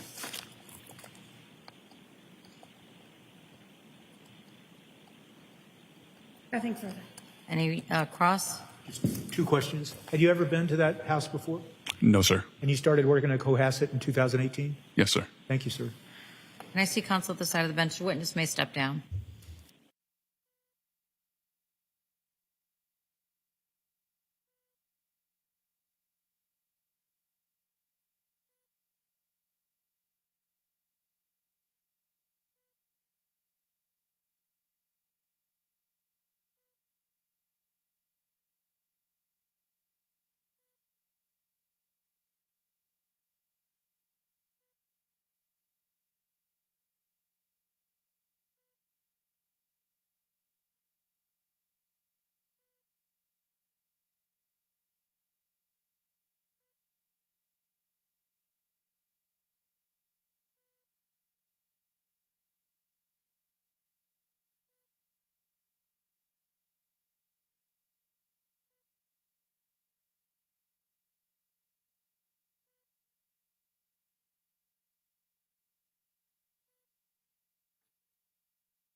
Send you approximately 10 seconds early to your morning break. Have a good break. All rise for the court, please. Close your notebooks.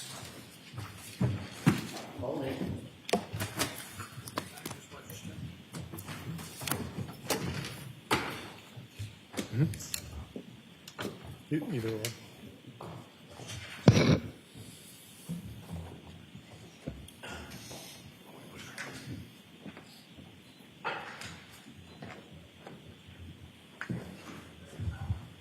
That's actually easy.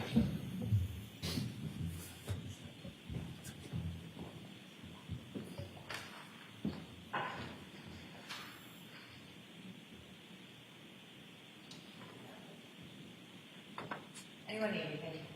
No, Your Honor. Have a good break. Thank you, Your Honor.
This is WBZ News Mornings.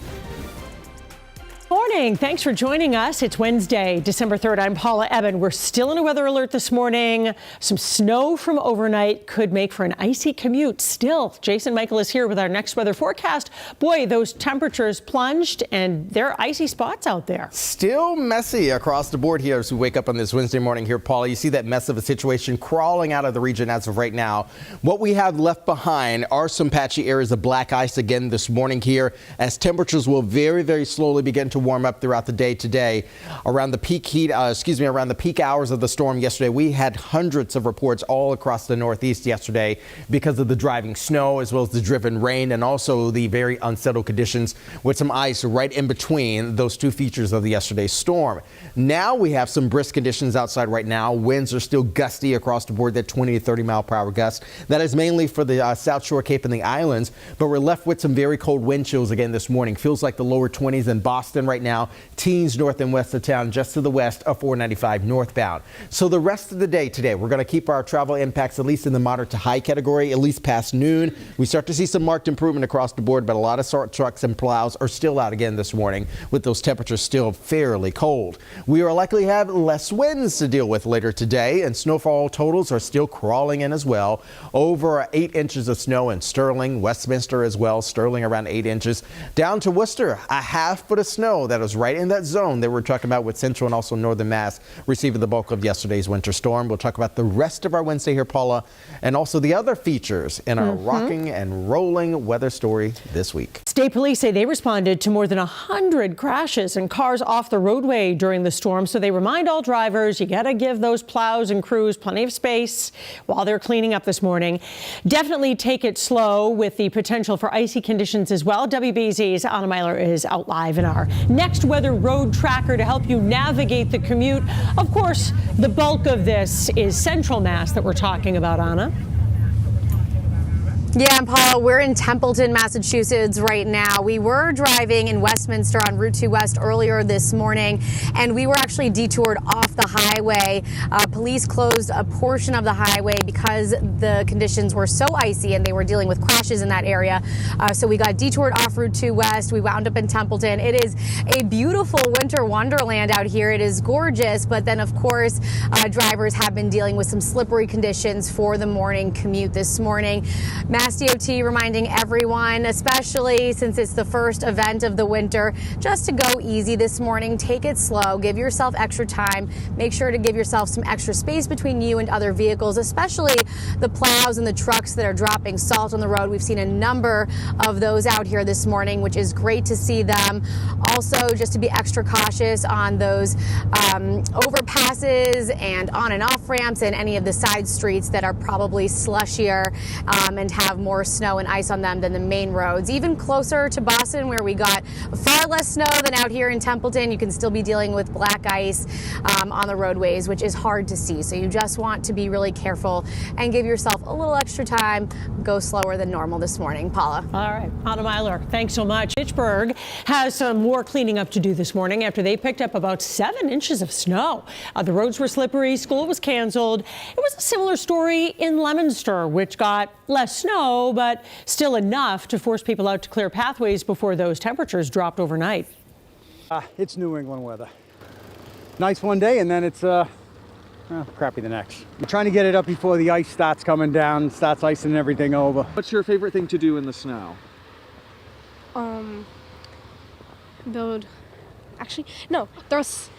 Throw snow.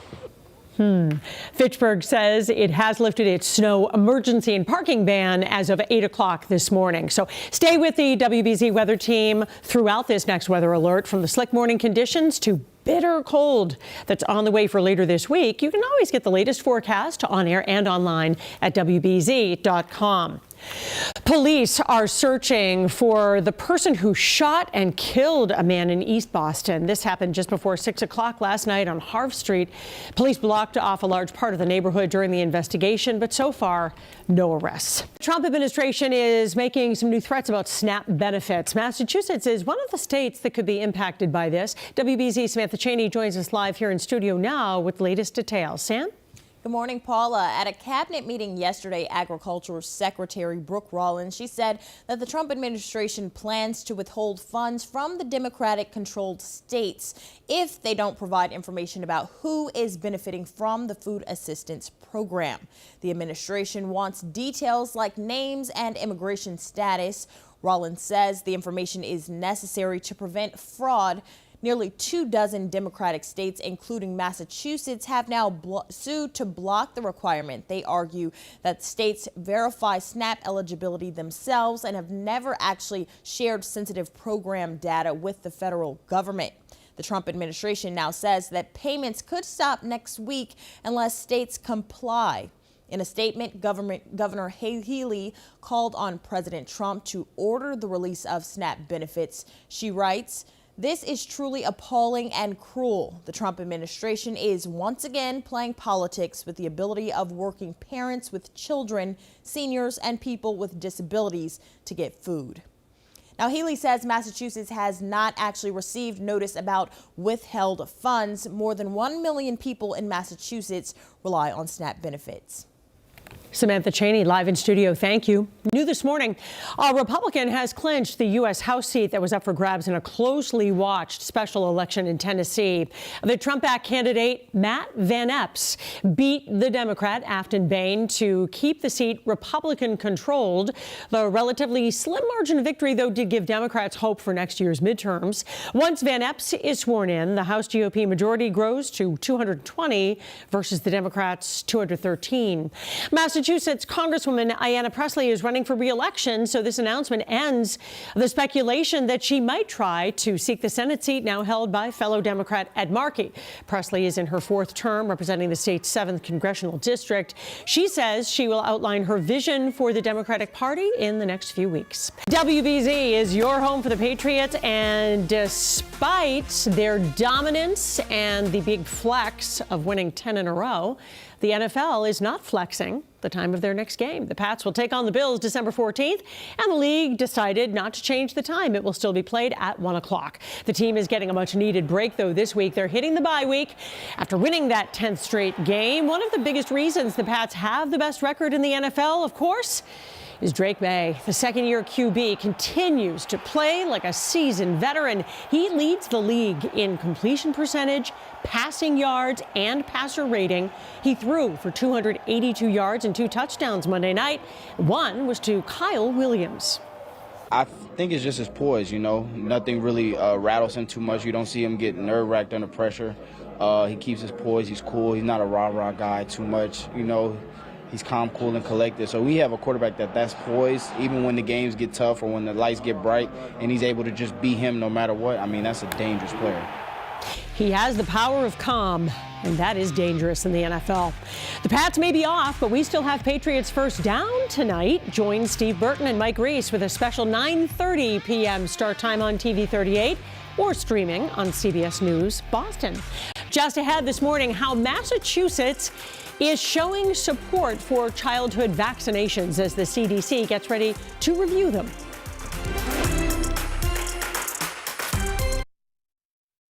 WBZ's Next Weather Alert is brought to you by Safety Insurance.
Welcome back, everybody. Okay, let's talk about the winter storm that we received yesterday across the board there. We certainly had several inches of snow.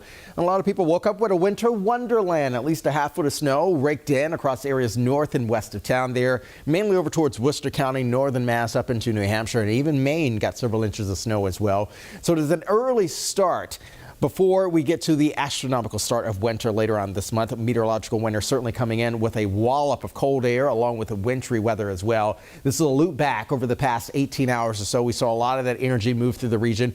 Peak times of the storms around 5 p.m. caused a lot of snares across the board. Their trees were down on the South Shore as well. What we are settling up with the remainder of our Wednesday will be treacherous travel conditions at least through noon later today. Temperatures are still trying to crawl above the freezing mark, while we are allowing for a little bit of melting today. Not a whole lot, but again, a little bit. And that little bit will likely help. We've had some reports of black ice again this morning. Temperatures are set to remain brisk across the board later today with wind chills in the upper 20s and lower 30s throughout the region, but largely dry with some late clouds moving on in. We're settling the score between today as well as tomorrow to allow for a bit of a switch out there. Colder temperatures will begin to move back in. We're expecting clearer skies later on this evening, but still allowing for a lot of the salt trucks to get out and do what they need to do to keep us all here safe.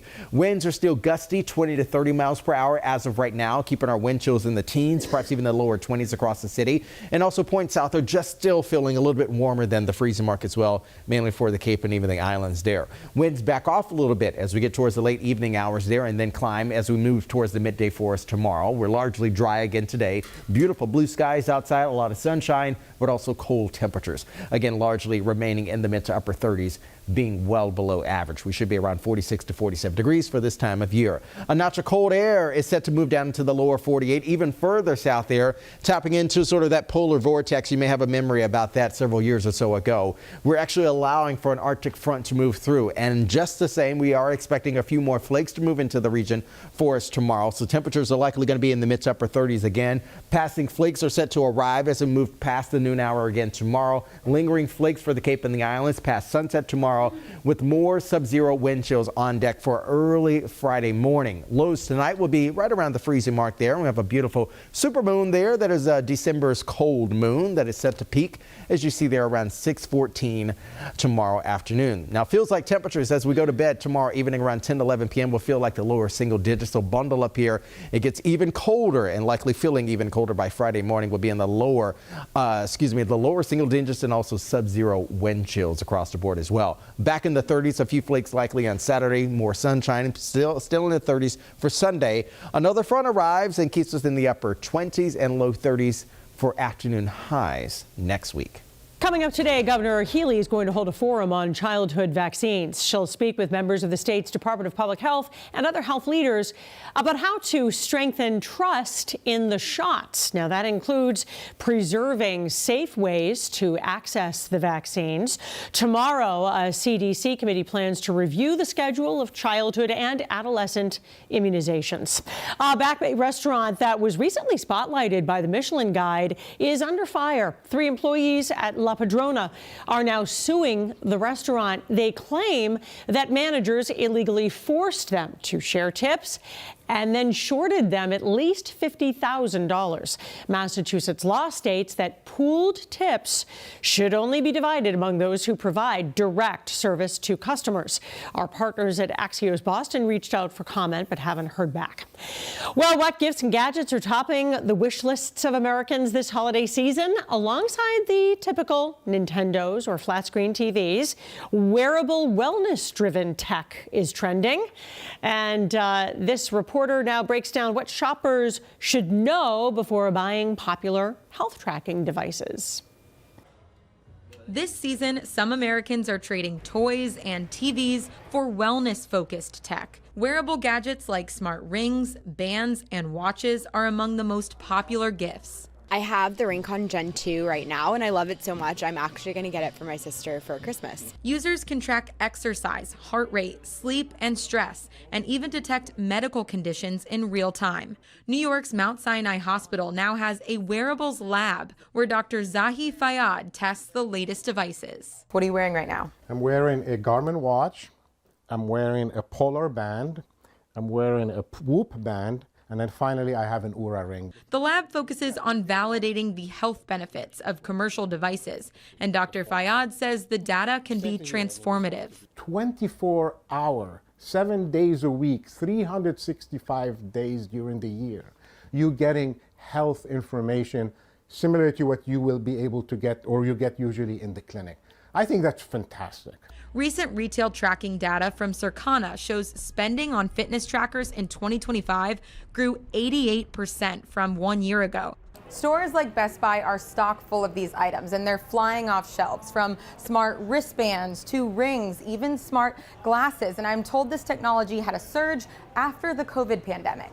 Harvard sleep scientist Rebecca Robbins says 1 in 4 Americans now track their sleep, too. If you wake up and you get a bad reading from your sleep tracker, it automatically prompts this process of reflection. What did I do yesterday? But Robbins says users shouldn't let the numbers keep them up at night. Don't worry, the technology is improving every day, but it is still not perfect. Both researchers agree. If you find one of these gadgets under your tree, they could put you on track to improved health. Evan Moon, CBS News, New York.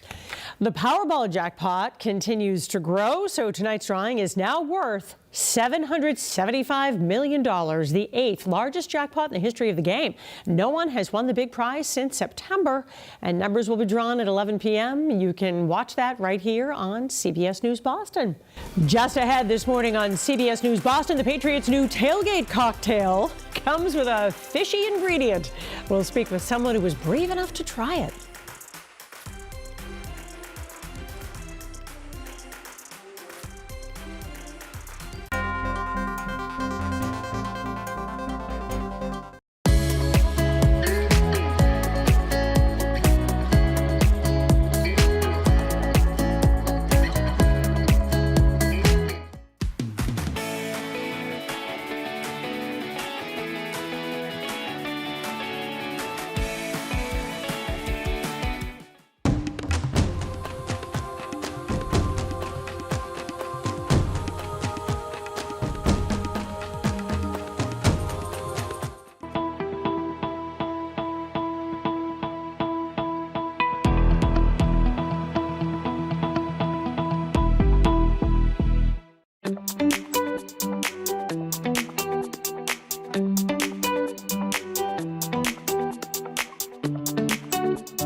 You're watching WBZ News.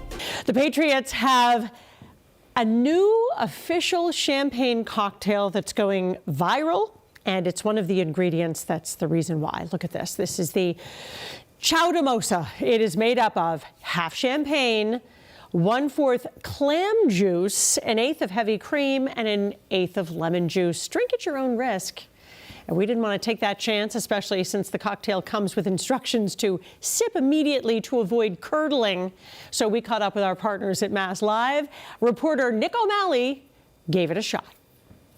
It has a weird mix of that sharp lemon juice cutting through and the dry taste of the champagne and a little bit of the creaminess from the cream. It doesn't really taste like clam. Maybe I didn't put enough clam juice in it, but honestly, listen, if that's where I went wrong with making this thing, I'm okay with it. A clam chowder cocktail. It was created by Andre Champagne, which partnered with the NFL to give each team its own unique bubbly-based drink. Fans voted on their favorite, by the way.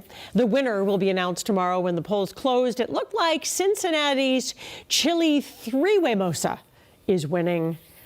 They're just trying to troll Pats fans. A raccoon figured out this is what you look like when you have a little too much to drink. You end up sleeping next to a toilet. A Virginia liquor store employee opened up Saturday morning and found this poor raccoon passed out in the bathroom. Apparently, the animal fell through a ceiling tile and then went on a drunken rampage, I guess sipping what happened to the broken bottles. Animal control says the raccoon drank whiskey and scotch. An animal control officer scooped him up, let him sleep it off at a local shelter. By the way, the raccoon was not hurt, she says, just hungover, and has since been released back into the wild, hopefully to work on better life choices.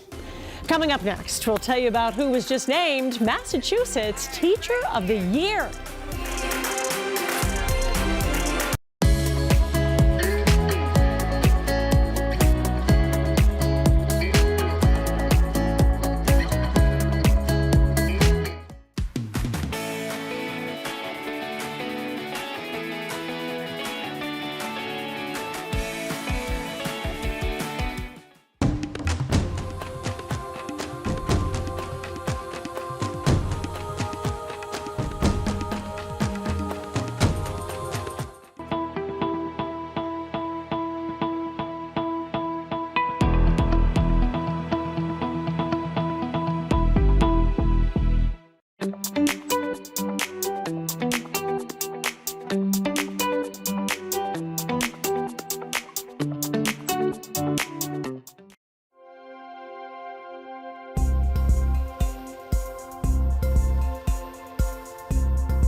You're watching WBZ News.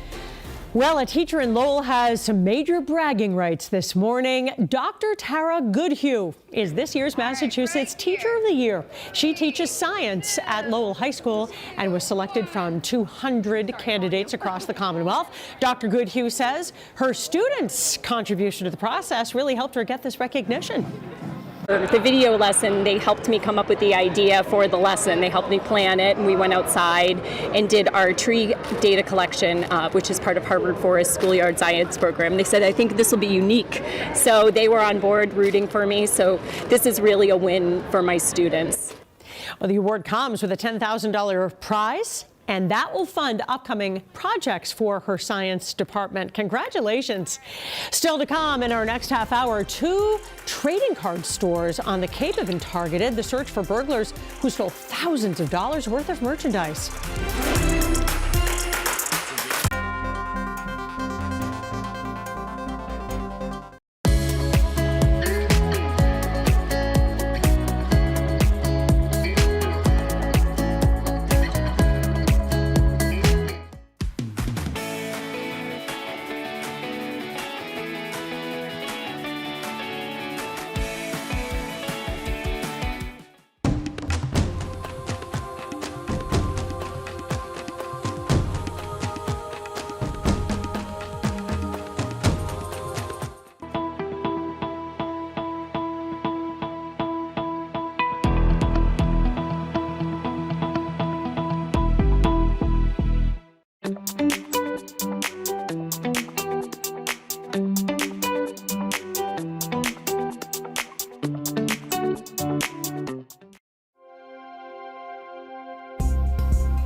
Watch your stuff on me. All right. Thank you. Thank you. You may proceed. Thank you very much, Your Honor. Good morning. Good morning. Could you please state your full name for the record? Seth Fox. And how do you spell your last name? F-O-X. Thank you. Mr. Fox, what is your occupation? I'm a subpoena compliance specialist with Lyft. And what is a subpoena compliance specialist? My job is to intake and respond and review subpoenas that are served to Lyft by law enforcement. And how long have you done that job? For 2.5 years. And how long have you worked for Lyft? Since 2018. And what are your, as part of your specific responsibilities, are you a custodian of records for Lyft? Yes. And as such, what are your responsibilities as the custodian of records? To collect, search for and collect records that we are subpoenaed for. And when are entities made on business records at Lyft? At the time they're created. And why are they made? For purposes of privacy and security and maintaining data. And are they made in the normal course of business? Yes. And are they made in good faith? Yes. What is Lyft? A technology company that facilitates rideshare pairings between drivers and riders through our Lyft app. So how does Lyft work? If you're a rider, you would go in, you would first download the Lyft app and then input your information, name, phone number, payment method, and then you can use the app to request a ride to whatever location you're going to.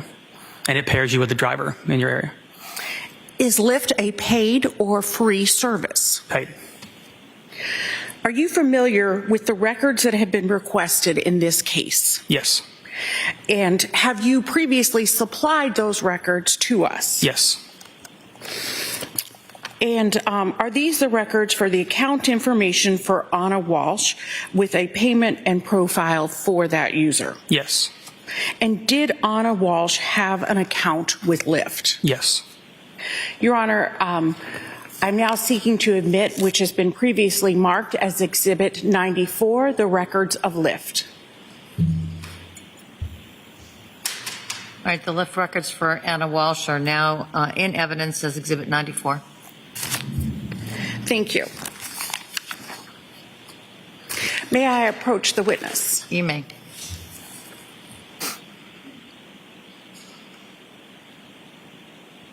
Just going to show you these so you can reference them during your testimony. Thank you.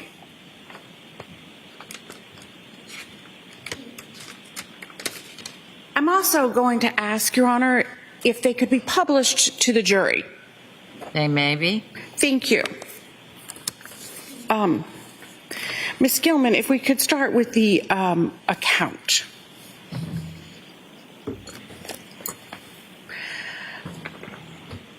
Mr. Fox, when was this account created?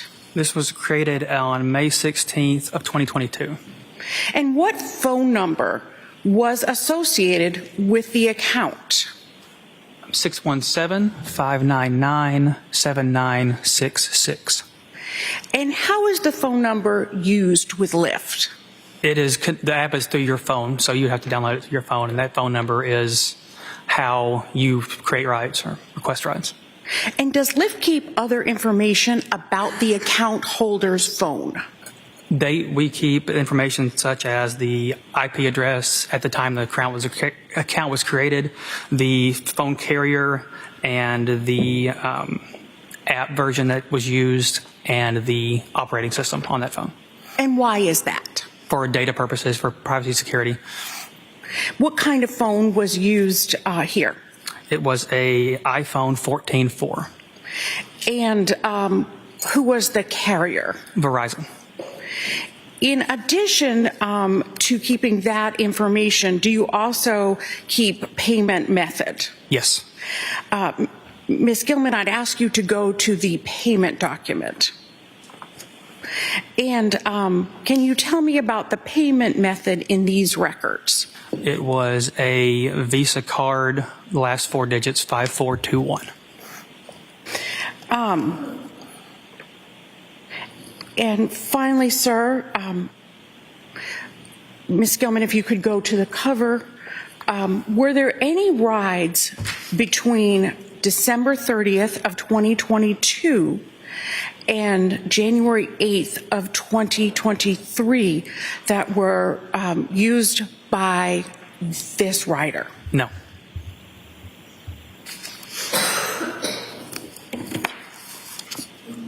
Thank you. Any cross? Question. The witness may step down. Thank you, sir. Thank you.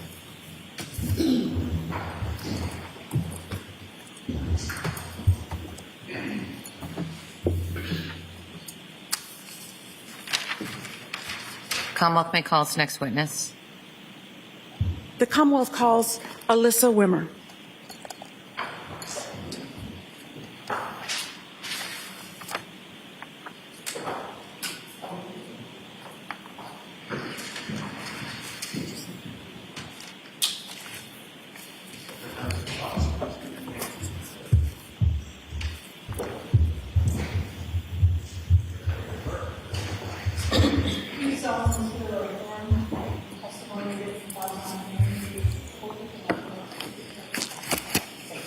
Right this way.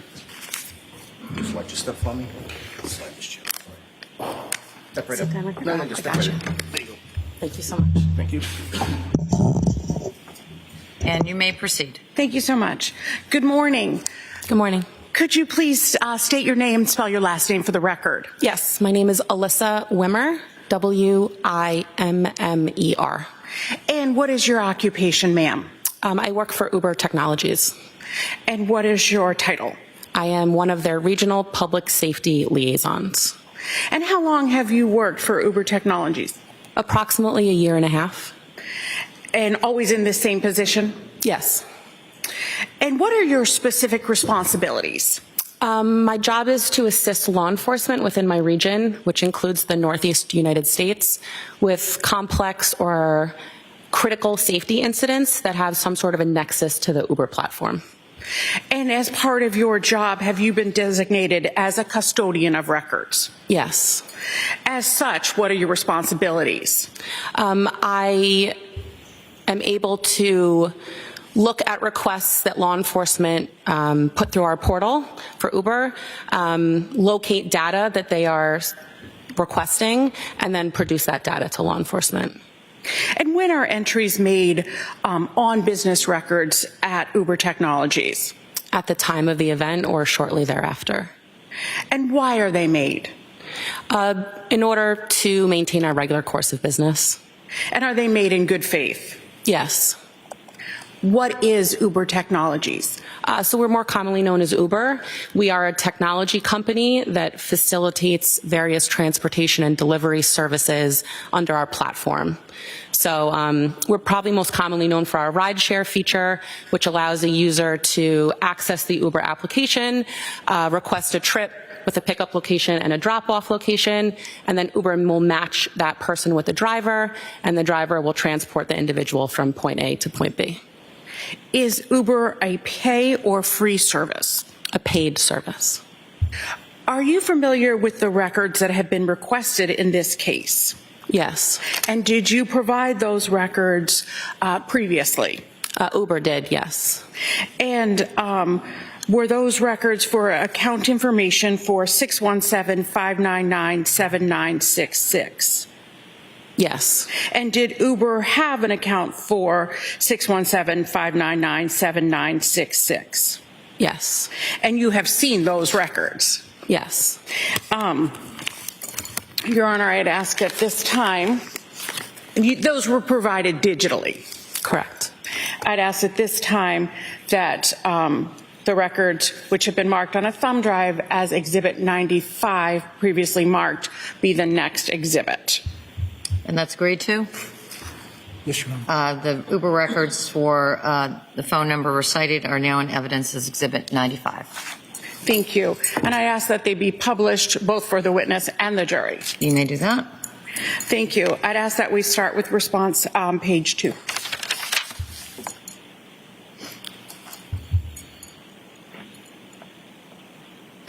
So why are records based on a phone number for Uber? Uber does not require individuals to provide legal verification of their identity. So a user can choose whatever display name they want on their account, but we do verify phone number and or email address. So when law enforcement is requesting data from us, we often require a phone number or an email address in order to locate the account. And what name was associated with this account? Anna Walshe. And what email is associated with this account? It's ANCILI83@yahoo.com. And was there also a date of birth at the bottom? So that date of birth was provided by law enforcement to Uber and as an identifier in order to search for those records. And that date of birth was April 12th of 1983. And were there, going to the next attachment to the response, please?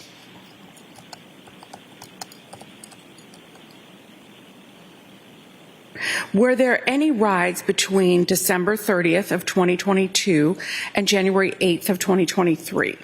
There were 2 trips taken from that account on December 30th of 2022.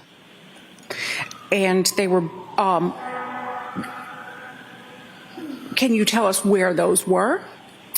Well, columns G and H will tell you where the rider said they wanted to be picked up in GPS coordinates. Columns I and J will tell you where the rider was actually picked up. Columns K and L will tell you where the rider wanted to be dropped off, and columns M and N will tell you where the rider was actually dropped off.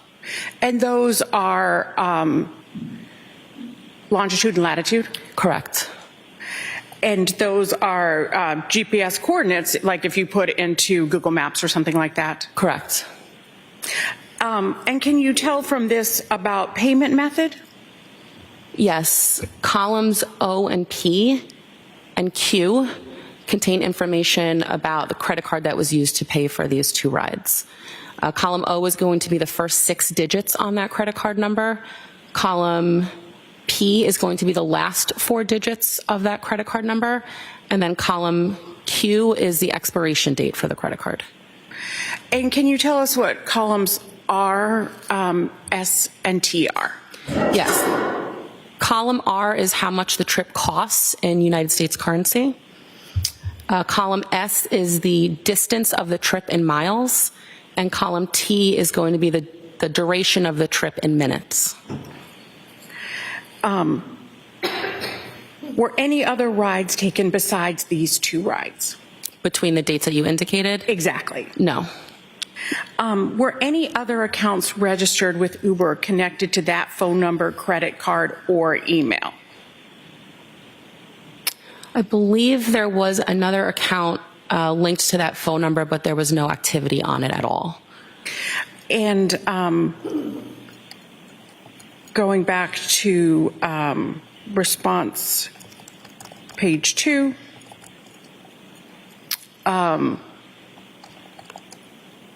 where do you see that? Is that somewhere there? No.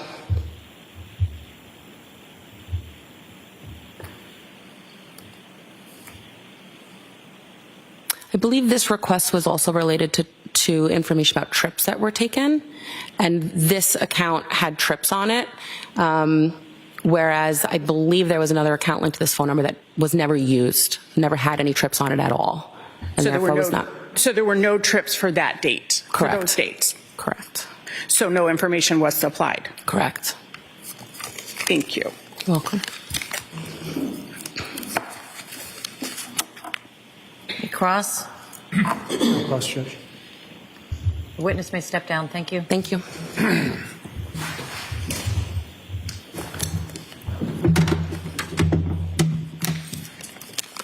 Commonwealth may call its next witness. Thank you, Your Honor. The Commonwealth would call Michael Kenyon.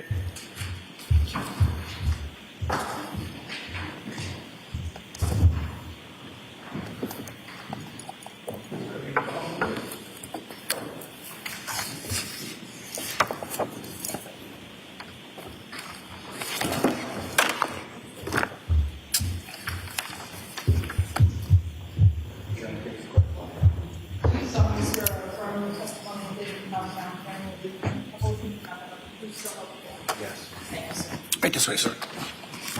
Just watch your step. Right. You may proceed. Thank you, Your Honor. Good morning, sir. How are you? I'm very good, sir. But my first question to you is, what's your name? Michael Kenyon, Swampscott Police Department. And can you spell your last name for us? Yeah, Kenyon. And, sir, you said Swampscott Police Department. What is your rank there? I'm an officer. And how long have you been an officer? How long have you been with the Swampscott Police Department? Since 2020. Now, I'd like to ask you some questions about January 9th of 2023. Were you working that day? Yes. What time do you think you might have got to dispatch to 330 Paradise Road? Sometime right around 3 o'clock. Can you describe 330 Paradise Road for us in Swampscott? It's an apartment complex on Paradise Road in Swampscott. And why were you there? I have been advised by my OIC to go up there and assist some police agencies. And so Voice up, sir, please. Just lean right into that microphone and keep your voice up. Okay. Thank you. If you pull it right to you, make it. There you go. So when you got there, what did you see? Multiple police agencies. There were The Mass State Police CPAC unit was there, Mass Crime Scene, and some representatives from Swampscott CID were there. And were they near any areas in particular at 330 Paradise Road? Yes. What? They were near the trash compactor and the dumpster. At this point in time, the Commonwealth would seek to publish what's been previously stipulated to as Exhibits 90 and 91, photographs from 330 Paradise Road. As agreed, they're now in evidence as 90 and 91. Ms. Gilman, can we have HAS 6436, which is Exhibit 90? Sir, do you see that? Yes. Is that one of the two dumpsters or compactors you had the opportunity to be near at 330 Paradise Road that day? Yes. All right. And Ms. Gilman, can we have Exhibit 91, HAS 6469? And sir, do you see this object? Yes. Is that what's this compared to the other receptacle you saw? This is a trash compactor. And so you get there, you see all these officers, and you see these two objects. What happens next? The trash compactor and the dumpster are secured on flatbeds. Okay. And so then what do you do? Just advised that I was going to lead a caravan from our location to another location. And so where was the other location you were going to go to? It was at the time it was JRM, but it's the Republic Trash Services at 300 Forest Street in Peabody. Okay. Now, so what do? You've got this location in Peabody. What happens next? So I lead the caravan from 330 Paradise Road in Swampscott to the Republic Trash Services at 300 Forest Street in Peabody. Upon arrival, I blocked traffic on Forest Street and allowed the caravan to enter the JRM or the Republic Trash Plant. And you say the caravan. What was in the caravan? Caravan was me leading the trash compactor and the dumpster on flatbeds behind me, and then multiple police cruisers, being the state or crime scene, and then some Swampscott police unmarked. And after those cruisers and the dumpster and the compactor went up to the trash spot, what did you do? Secured the gate and went back to Swampscott to work my shift. No further questions, Your Honor. Any cross? Just one. Witness may step down. Thank you, sir. Oh, no, I just have one question, Judge. Oh, I'm sorry. Oh, that's my fault. With regards to the Exhibit 91, that trash compactor, do you have any knowledge of whether that had trash in it? No. Okay. Thank you, sir. Redirect. No, Your Honor. The witness may step down. Thank you.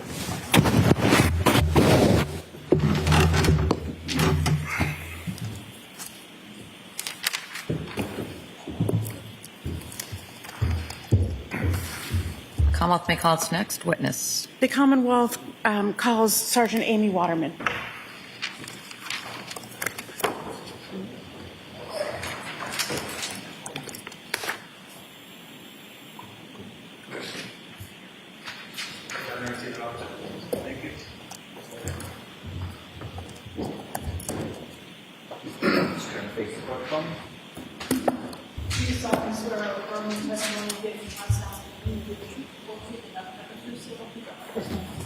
Wait this way. Just watch your stuff for me. Good morning. And you may proceed. Good morning. Good morning. Could you please state your name and spell your last name for the record? Yes, Amy Waterman, Waterman. And how are you employed? I'm a sergeant with the Massachusetts State Police. And how were you employed in January of 2023? I was a trooper assigned to the Massachusetts State Police. In what unit? The Violent Fugitive Apprehension Section, which falls under the Division of Investigative Services. And did you go to 5334 43rd Street Northwest in Washington, D.C. on January 7th of 2023? Yes, I did. And who did you go to that location with? Lieutenant Michael Lopes from the Cohasset Police Department. And do you remember approximately what time you went there on The 7th of January? Yeah, it was approximately 11:40 a.m. And whose home was that? That was the home of Anna Walshe. And did you know Anna Walshe? No, I did not. And why were you at her home? We had been sent down to D.C. to search her residence there in regards to a missing person case. Can you please describe that home? It was a 3-story brick corner unit. I would call it like a townhouse, brick townhouse.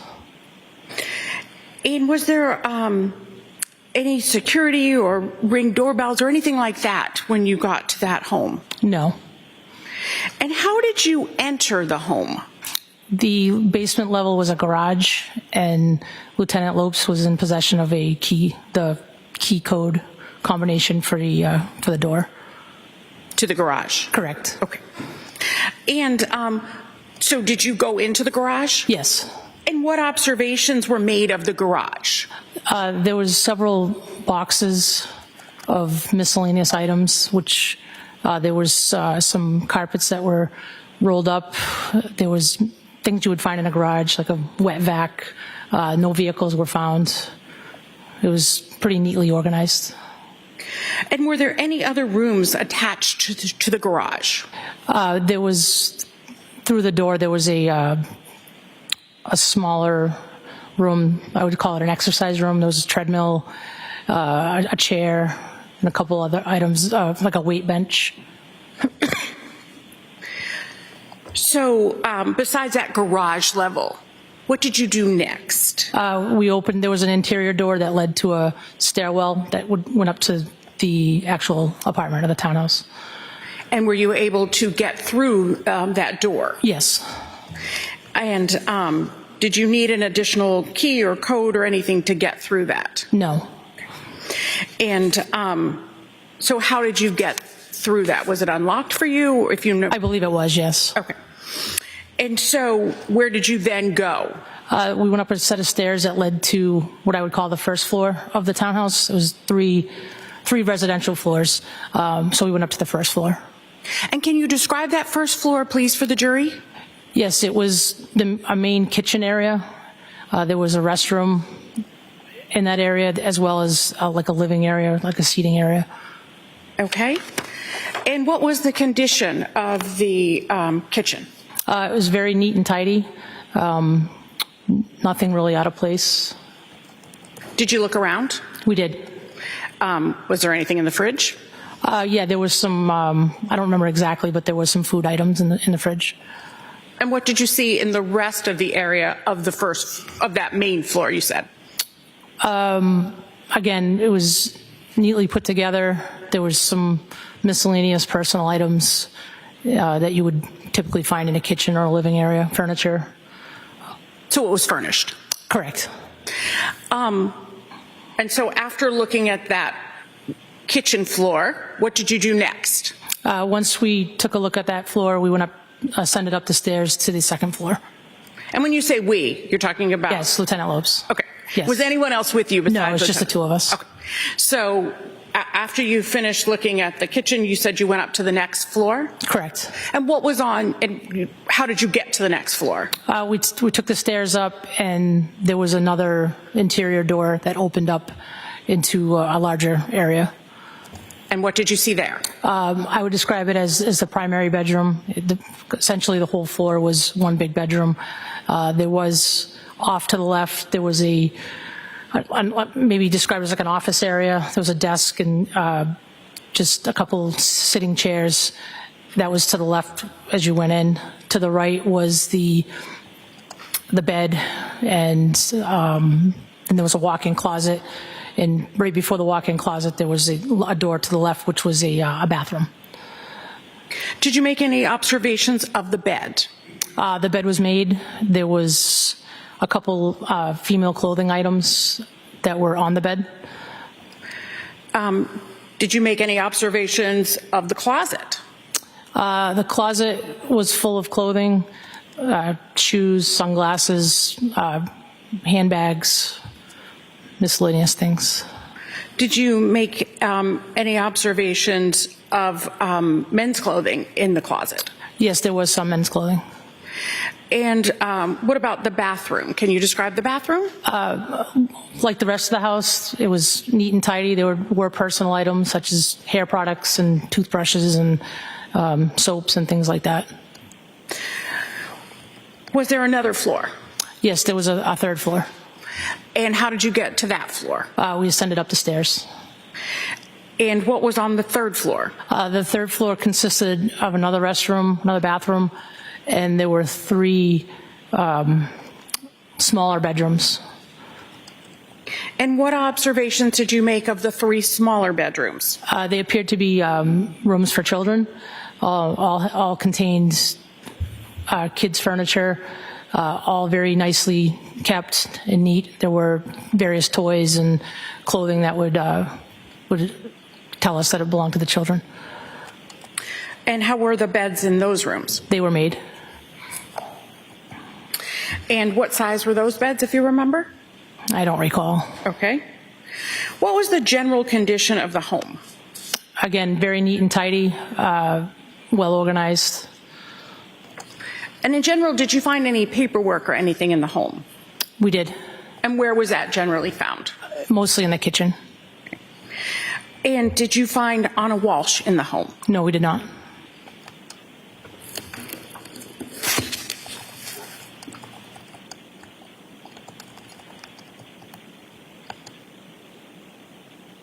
Nothing further, Your Honor. Cross-exam. Thank you, Judge. Good morning. Good morning, sir. You've used the word neat many times. Correct. Because that's the way the townhouse Yes. was well organized. Correct.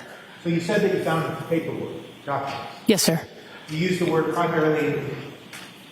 So what was the question? Oh, primarily in the kitchen. Yes.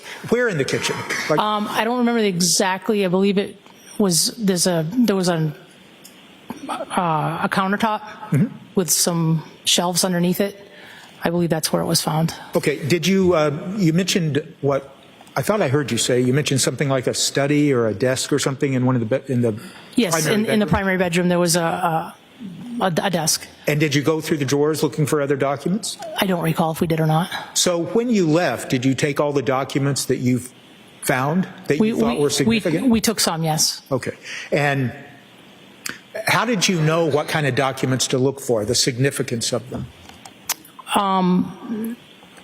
Based on the address, personal documents for travel was kind of what we were looking for. Okay. And you said that you saw some men's clothes? Yes. And they were in the closet? Yes. There were no other men's clothes anywhere else that you can recall? Not that I can recall. All right. Thank you very much. Thank you. Any redirect? No, thank you. The witness may step down. Thank you. Thank you, Your Honor.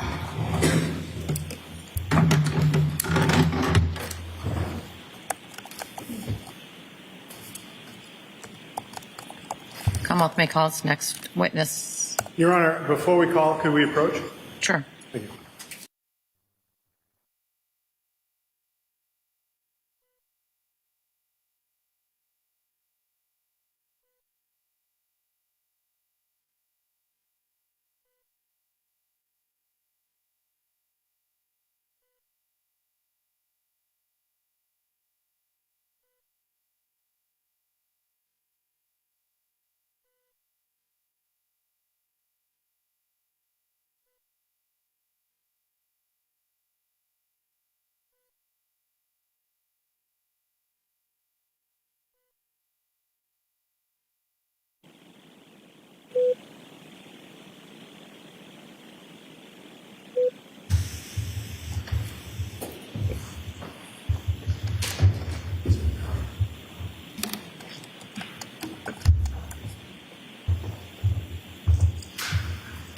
Commonwealth may call its next witness. Thank you, Your Honor. The Commonwealth would call Peter Capozzoli.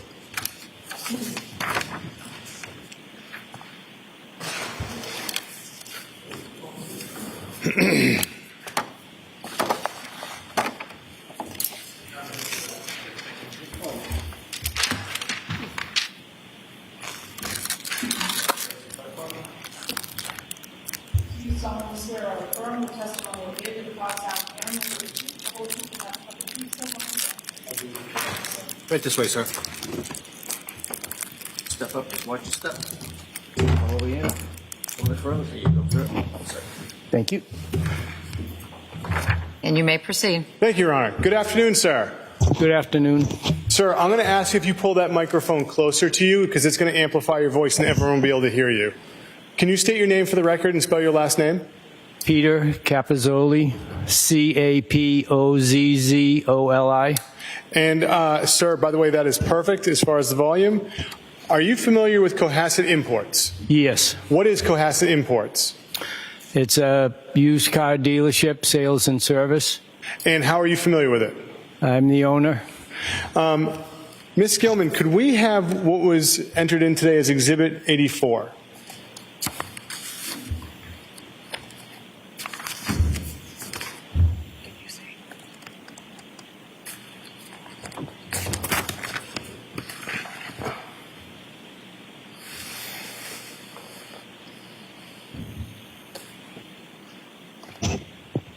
Thank you, Ms. Gilman. Sir, I'm showing you what's been previously marked as Exhibit 84. Do you see at the bottom where it says Cohasset Imports? Yes.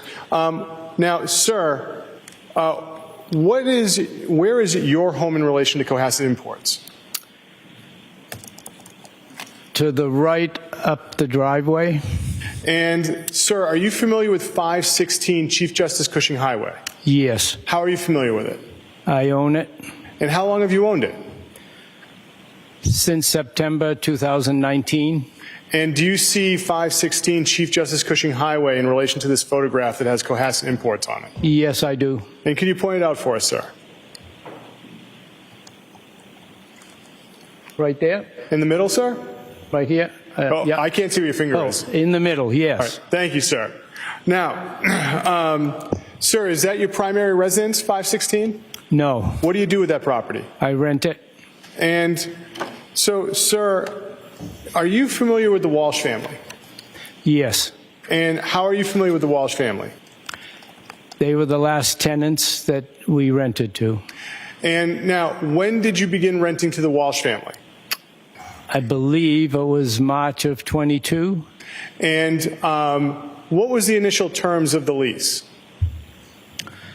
The first 6 months, I took less per month, I believe $4,800 a month to have them pay up front. Yes, sir. That was something they wanted. Okay. And so, how many months was the lease for? The first one was 6 months. And did you ever have to have another lease with them? Yes. And when was that? So we extended it for the full $5,000 per month for another 6 months, I believe.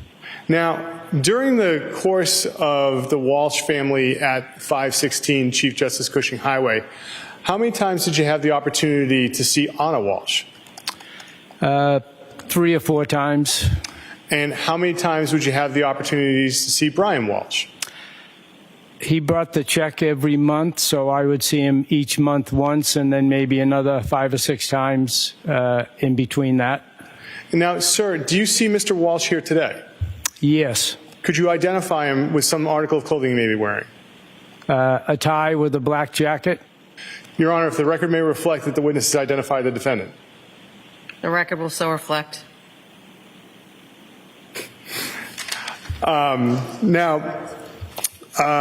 Sir, as far as any kind of fixes to the property or anything like that, who would perform repairs to the property? I did. How often did you have to do that? Just 3 or 4 times. What type of things would you have to fix? The first time was a dripping faucet.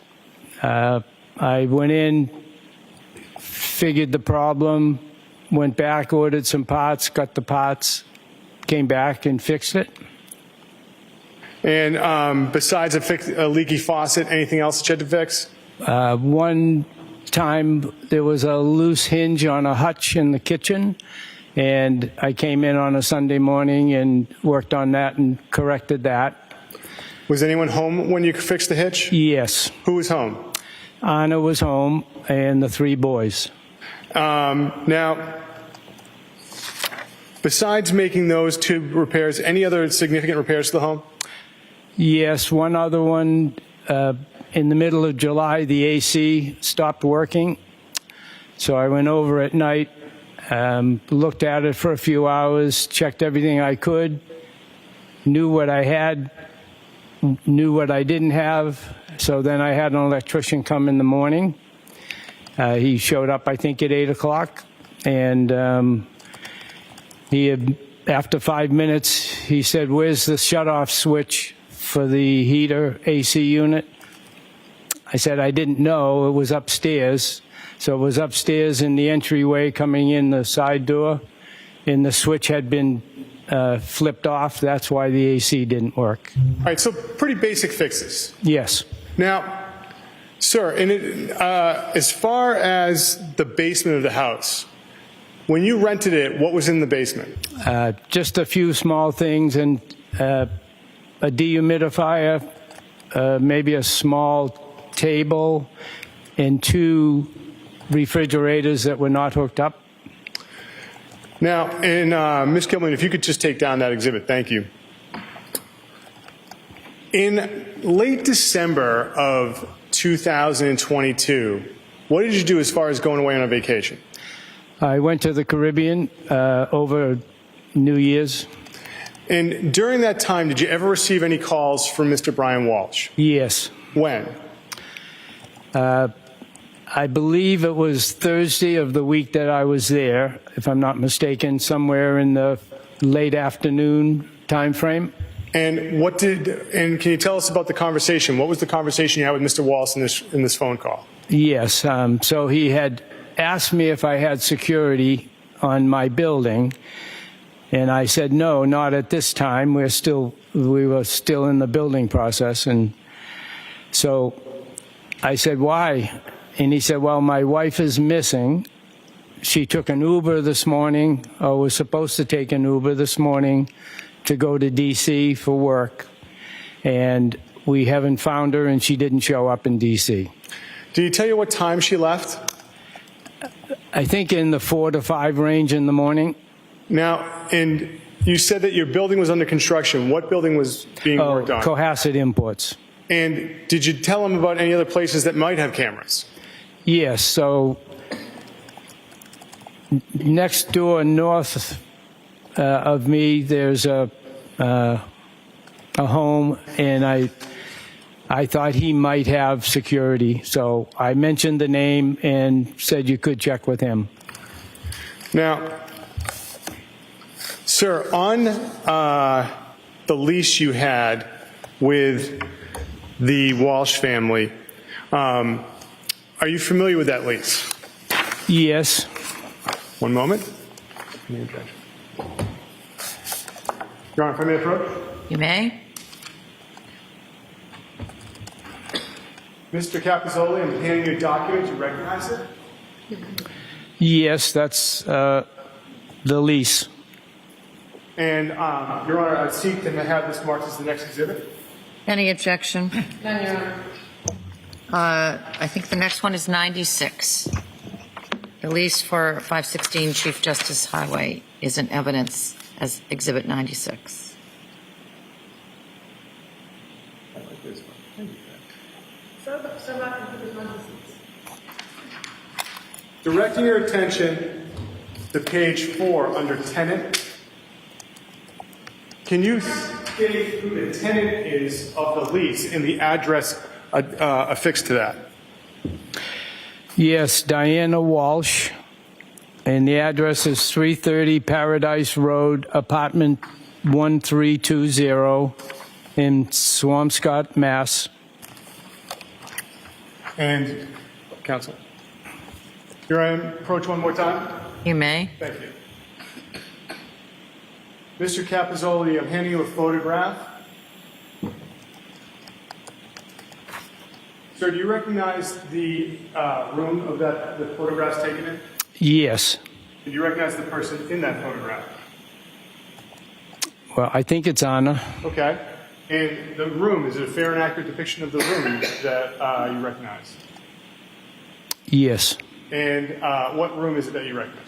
It's the living room or den Yep. The Commonwealth would seek to have this marked as the next exhibit, Your Honor.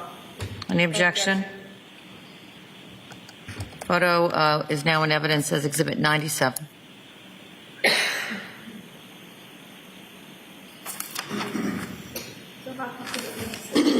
Your Honor, if the Commonwealth may publish briefly. Yes? Thank you. Ms. Gillen, can we have still 3?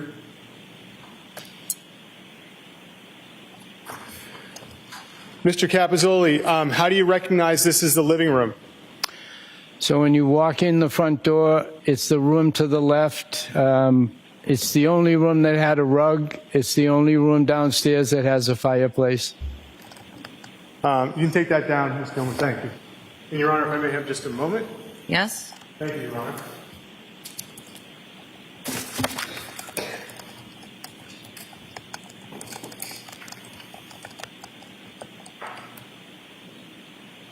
Now, sir, I neglected to ask you this. When you rented the home to the Walshe family, was it furnished? Yes, partially furnished, yes. Nothing further, Your Honor.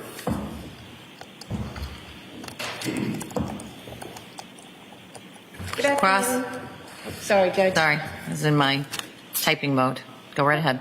Okay, hello. Hello. You were talking about the property in Cohasset, and one of the rooms we're talking about was the basement. Yes, Am I correct that the basement wasn't furnished? correct. It wasn't properly heated? No heat, just for what comes from the boiler, right? Okay. And there wasn't a washer and dryer down there? No, There wasn't a playroom for kids? no, There wasn't a rug, it was just a cement floor? yes, And the basement not only had access to the house, but it also would have had access to get outside of the house, like Ye- a bulkhead? a walk-through door, a regular door, yes. Okay. You had also mentioned, I believe, Mr. Connor introduced the lease, and that lease was in Diana Walsh's name? Yes, And to your knowledge, that was Mr. Walsh's mother? yes, And the first 6 months of the lease, that was paid in full yes, by Mrs. Walsh, Mrs. Diana Walsh? yes. And was your intention to rent that property in smaller increments, or that's just what came to you with the Walshes that time? That's what came to me. Okay. And in speaking to the Walshes, it was your understanding that the reason they were looking for short-term housing was because the family was planning to relocate to Washington, D.C.? That's correct. And after the 6 months, they approached to extend the lease, right? Yes. And what month was that, if you remember? August or September, something in that. 2022? Yes. Okay. And when they first came to you to extend the lease, they only wanted to extend it for 3 months. Yes, And that was because their trip to D.C. was impending, was coming up. yes, Okay. And your understanding was that when Mr. and Mrs. Walsh and their 3 young children went to D.C., that Diana Walsh might move in and take over. yes, And it sounds like you didn't want to do such a short lease, so you agreed to do 6 months.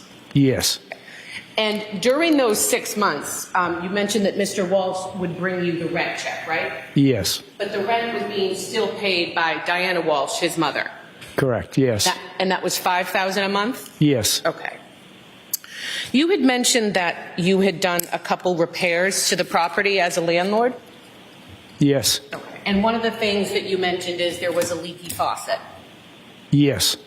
And something like a leaky faucet, is that something that the Walshes would be financially responsible to fix? No, Because that's just normal wear and tear of the home. yes, And I think the second thing you said was there a hinge on a hutch that was loose? yes. And that was something that you could just go over with a screwdriver? I had to replace the hinge. Okay. Mhm. And is that something that was normal wear and tear, or did the Walshes damage that and they would have to pay for it? Probably wear and tear, but it could have opened too far and broke the hinge, not sure. Okay. Yep. In the lease, or your understanding, would there be some damage that the Walshes could have done to the home that they would have to be financially responsible for? Yes, So, for example, if a large hole in the ceiling happen during their tenancy.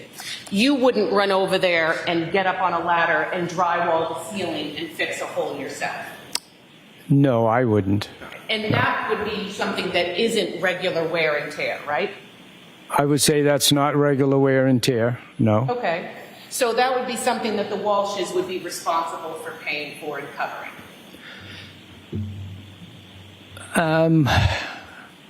Sure, if they actually did it, if it wasn't something that the house had control over, yes. Okay.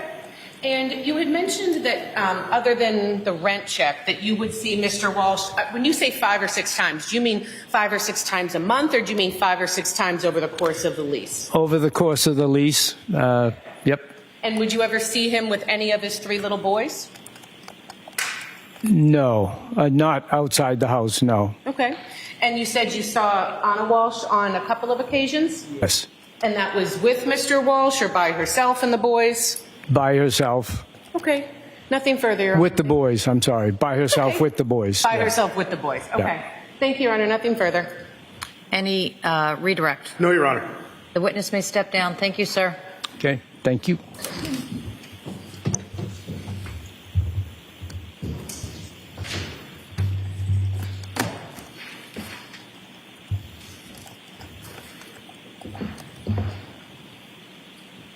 And the Commonwealth may call its next witness. Thank you, Your Honor. Commonwealth will call Mark Salvaggi.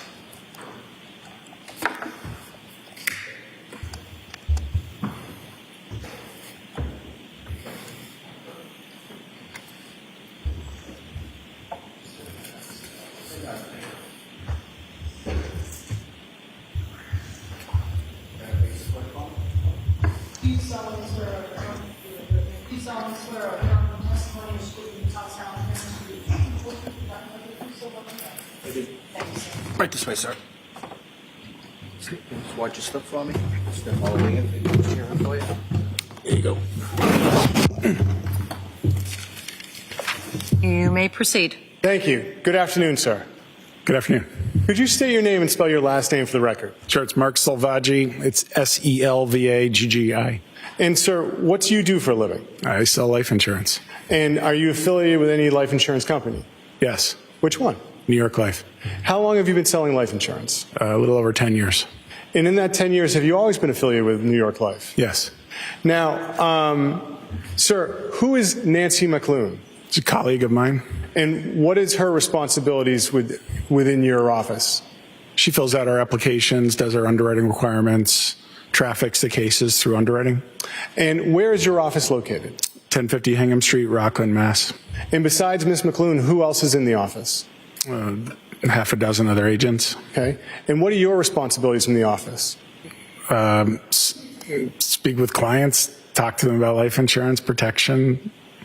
So there's some clients I'd like to ask you about are Brian and Anna Walshe. Yeah. Are you familiar with Anna Walshe? Yes. How did you become familiar with Anna Walshe? I was introduced to her through Brian. Okay. And how did you become familiar with Brian Walshe? Brian came to me as a client that was a lead that was solicited, and I reached out to him. It was a local address, and asked him, he was looking for life insurance. When did this occur? I believe in July of 2021. And when did you get introduced to Anna Walshe? I don't remember specifically.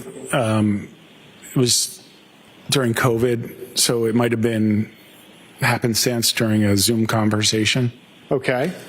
And were you ever able to sell Anna Walshe any insurance policies? Yes. What did you sell her for insurance policies? I sold her 2 life insurance policies. I sold. Okay. So let's talk about the 2 life insurance policies. Sir, what were you able to sell her as far as life insurance policies? I was able to sell her a term policy and a whole life policy. Okay. What is a term life insurance policy? Term life insurance is a type of life insurance product that is good for a preset amount of time. It was approximately a 20-year term product that was for $1 million. And now that was for $1 million. What was the other policy? I sold her a whole life policy that was for $250,000. Can you tell us what is the difference between a whole life policy and a term policy? Sure. A term policy is renting a block of insurance for a pre-agreed upon amount of time. It could be anywhere from a year to as long as 30 years. And if you don't pass away during that duration, the insurance company, the contract ends, the insurance company doesn't pay anything out. A whole life policy, kind of like the name implies, lasts your whole life. And unfortunately, all of us someday will pass, and whole life policies pay out 100% of the time. They cost more. They can be paid up during your working years and have it last the rest of your life. But you also have the opportunity to access all the cash value that the policy accumulates and can use it as a deferred savings vehicle. And, Your Honor, at this point in time, I would like to offer two policies and the attachments that were included with them from New York Life in the names of Anna Walshe. They are manila folders. They are policies ending in 8840 and 5836. No objection, Your Honor. The New York Life policy ending in 8840 is now marked in evidence as, and is in evidence as 98. And the policy, New York Life policy ending 5836 is now in evidence as Exhibit 99. Your Honor, may I approach the witness with Exhibits 98 and 99? You may. Thank you. We'll put them on together. Excellent, sir. All right, showing you Exhibit 98. At the top of the first document, can you tell us what it says? Sure. What is that? This is a term policy. This is a policy brief for Anna. Okay. And does it have, for Anna, does it list the amount for the term policy? Sure. It lists the face amount of $1 million. And on the fourth page, does it list who the beneficiary is of that policy? It does.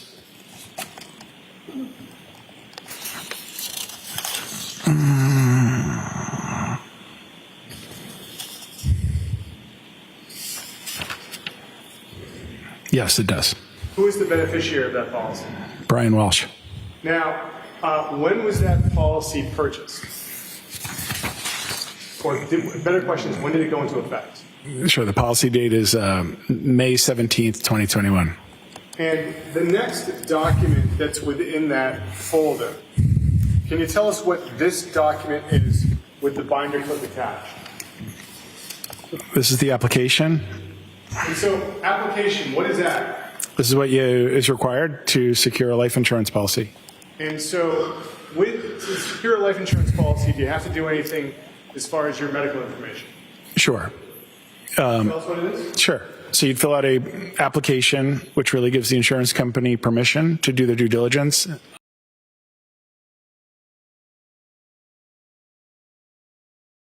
that correct? Yes, there is. There's a HIPAA authorization. Now, sir, I'm going to direct your attention to Exhibit 99 and ask you to take a look at that and open it up to the first document. Okay. And what is that, sir? This is a policy brief of the whole life policy for $250,000 on Anna Walshe. And for Anna Walshe, when did this policy go into effect? The policy date is June 28th, 2021. And, sir, regarding that policy, does that also list who the beneficiary is? Yes, it does. And could you tell us who the beneficiary is? I can. It's Brian Walshe. Now, sir, in addition to that first document you referenced, is there also a similar document within the file with a binder clip for those records? Yes. And what is that document, sir? This is a life application. And so is that just like the application you just told us about for the other policy? Yes, it is. And with that application, is there also a release of documents to New York Life from medical providers? Yes, there is. Now, was there any difficulty in obtaining Anna Walshe life insurance? No. And Your Honor, may we approach about one small issue? Sure. Thank you.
I'm going to send you out of the courtroom for a little bit. I need to do something outside of your hearing. It may turn out that you go straight through to lunch, and then I may have you come back before the 2 o'clock hour. That's going to depend on whether you have food or not.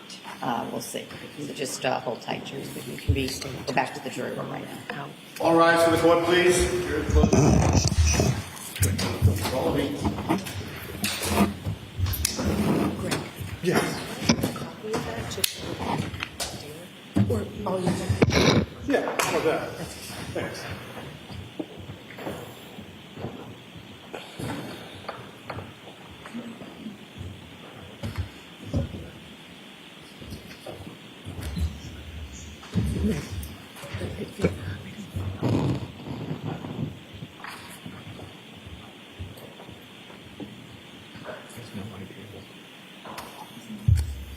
You may proceed.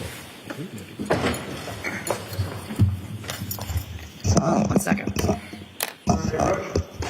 Yes. Thank you. So, Mr. Salvage, I just gave you a document. I'm going to ask you to tell us what it is. Personal health history. And who is it for? Anna Walshe. And, sir, how are you familiar with this document? This is something that my colleague does mostly, fills out on people's health histories. It's part of the application process. And so, if someone doesn't fill it out, what happens to getting life insurance? They don't get life insurance. Once it's filled out, what's done with the document as far as forwarding it to New York Life? It's electronically submitted to the underwriters for their consideration and for an offer. Why do you have a personal health history filled out for life insurance? Because your health is what determines the overall cost of your insurance and also if you're eligible to receive insurance. And after this document was filled out and forwarded to New York Life, what was determined as far as a policy for Ms. Walsh? She was approved. And were there any concerns that New York Life had with her health proving that? No, she received a excellent health rating. And, sir... How do you know that?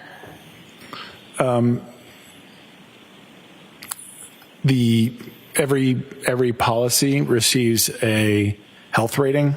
Basically, Your Honor, we rate everyone's health on a scale from 1 to 37. 1 is as good as you can be. 37 is as poor as you can be and still be accepted. And she received a number 1 health rating. And is that in the documents that you're looking at right now? It's not on this one, no. Where do you know that from? It's on the policy itself. It's on the policy brief that was just handed to me a moment ago. Okay. Sorry for the interruption. Sir, in addition to filling out that document, are there any other requirements for follow-up with medical professionals or review of records after a person attempts to buy life insurance through New York Life? Yes, there's a telephone interview component where they, on a recorded line with a representative of the company, they ask them a series of questions, lifestyle questions, have you ever questions. It's about a half-hour long telephone interview that is also part of the underwriting process, in addition to a medical requirement where we send out an examiner for a blood and urine sample, vital signs, things of that nature, and then they request a copy of the medical records from the attending physician, called an attending physician statement. To your knowledge, was that done in this case? I'm sorry? To your knowledge, was that done in this case? Yes, it was. And, sir, that document, is it signed?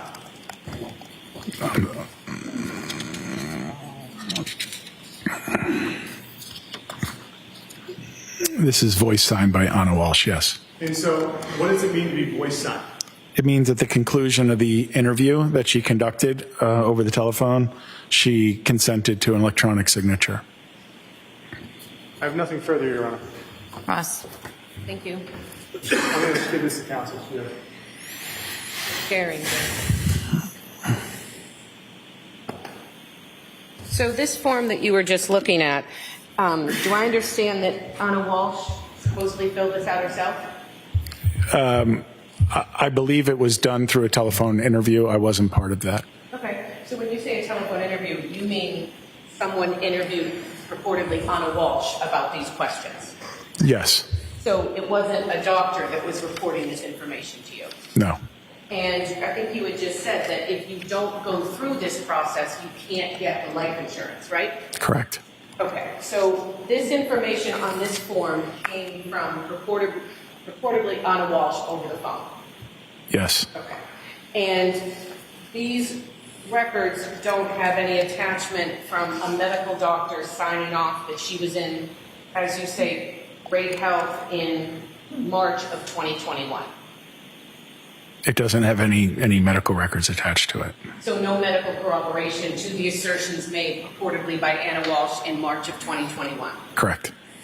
Your Honor, I have nothing further. So you said earlier that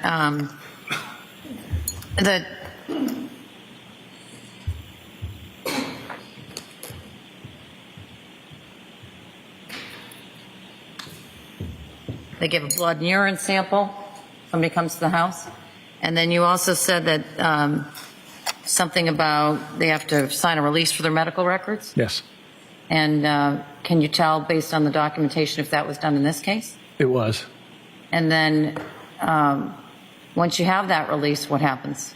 How do you access the medical records? The company does it through a third-party vendor, and they receive a copy of the attending physician statement. We call it an APS. And where does that go? It goes to the underwriter. And is that records that you have? I don't.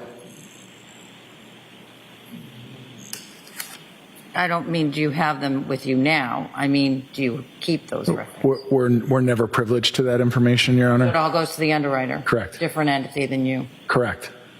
And you mentioned earlier in your direct that there's a woman that works with you. I got the phonetic as Nancy McGloon. Yes. Might be about 75% correct. Is she the person that you said you didn't do this over the phone with Anna Walsh, but that somebody else did? She's not the person, no, Your Honor. Is there another person in your office that does that? No, it's direct from the underwriter, from the home office of New York Life. There's to make sure it's sort of the best information it could be, they do it themselves. All right. Anything else anybody wants in on after I've asked these additional questions? All right, so I'm not going to allow it in right now. Yes, sir. On this record. If it becomes relevant on a rebuttal case, depending on what the defense, if the defense puts on a case and what they do, in order to get this in, you're going to need to, well, you probably honestly would be asking to get in something else, which is like her medical records through a doctor and not through this way. But I'm not going to let it in right now. Yes, Your Honor. All right? Thank you, Your Honor. So,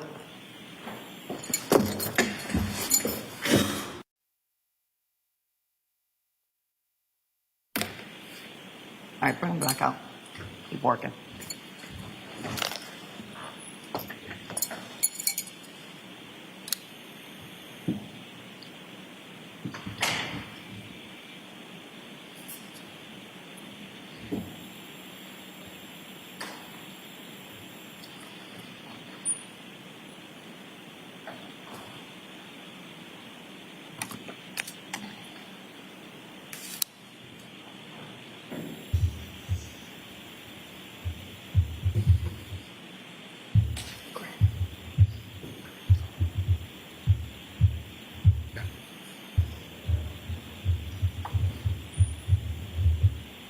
Your Honor, would I be permitted to ask the witness in front of the jury about the medical rating?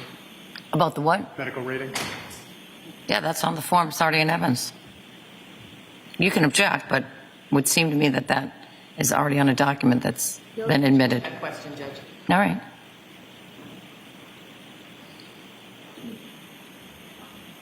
All rise. Jurors entering.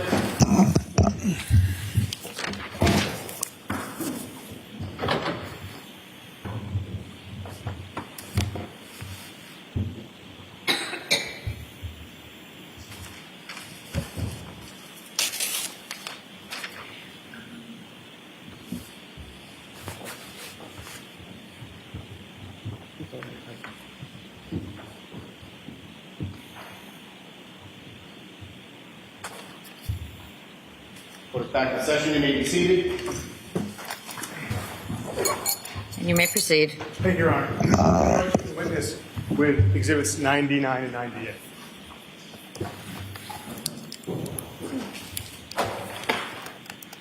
Sir, is there a medical rating that's assigned to a person who buys life insurance from New York Life? Yes. How is that determined? It's a culmination of the underwriting. So your health rating is determined based on your gender. Oh, your health rating is not determined on your gender. That's an incorrect statement. It's determined on your health and the way they evaluate your health. And so how does New York Life evaluate someone's health when they're buying life insurance? They use an underwriting scale, everything from your BMI, your body mass index, height, weight, blood pressure, medication you're on, high-risk activities that you might participate in, your job sometimes can even factor into your health rating. How does New York Life find out this information? Through underwriting, through the telephone interview, through a copy of your medical records, and through their recorded telephone interview. How do they get the medical records of someone purchasing life insurance? They request them through a HIPAA authorization that's in the application from the person's primary care physician and any other physicians that they are under the care of. And is there a scale in which someone can be rated by New York Life for their health rating? Yes. What is the scale, sir? It starts out, the best rating you can receive is called Select Preferred, and then it goes Preferred, and then it goes Preferred 2, then it goes Non-Smoker, then it goes Non-Smoker, Table 1 through 13, then it goes to Standard, or Select Standard, which is usually a healthy smoker. Then there's Standard, which is a smoker, and then there's Standard, Table 1 through 13. And all of those, if you think of it like a ladder, like 1 through 37, every single rung represents a higher risk class, and it subsequently changes the cost of your insurance. So the healthier you are, the less you have to pay for insurance? Yes. And what was Brian Walshe's rating on those policies for the health rating for New York Life? Select Preferred. And what number would that be? That's the highest level you can receive. So she was the healthiest? Correct. May I have a moment, Your Honor? You may. Oh, in addition, sir, when collecting information, does New York Life, through its underwriting process, get any samples from someone who's applying for life insurance? Yes. What do they get? They'll send a professional, I forget what it's called, paraprofessional, something like that, to do a blood draw, a urine sample, and vitals, height, weight, blood pressure. Does New York Life give life insurance if that's not performed? Yes. Was it done in this case? Yes. Nothing further, Your Honor. Any recross? I think it's just cross. Oh, sorry. Good afternoon. Thank you. You were just talking about the health rating. I just want to talk to you a little bit about that, okay? So the health rating, that's a New York Life health rating. Yes. And so is that like someone in risk assessment and underwriting determines the scale that you just talked about? Yes. So it's not a medical professional or a doctor reviewing this information and giving this arbitrary number to someone who's applying for insurance? I don't know who that person is, so I can't tell you. You had mentioned that when Ms. Walsh applied for life insurance, part of it is this health assessment, right? Yes. And this was in March of 2021? I believe so. Do you need to look at the record? Would that help? Probably. I think they're right in front of you. Okay. Take your time.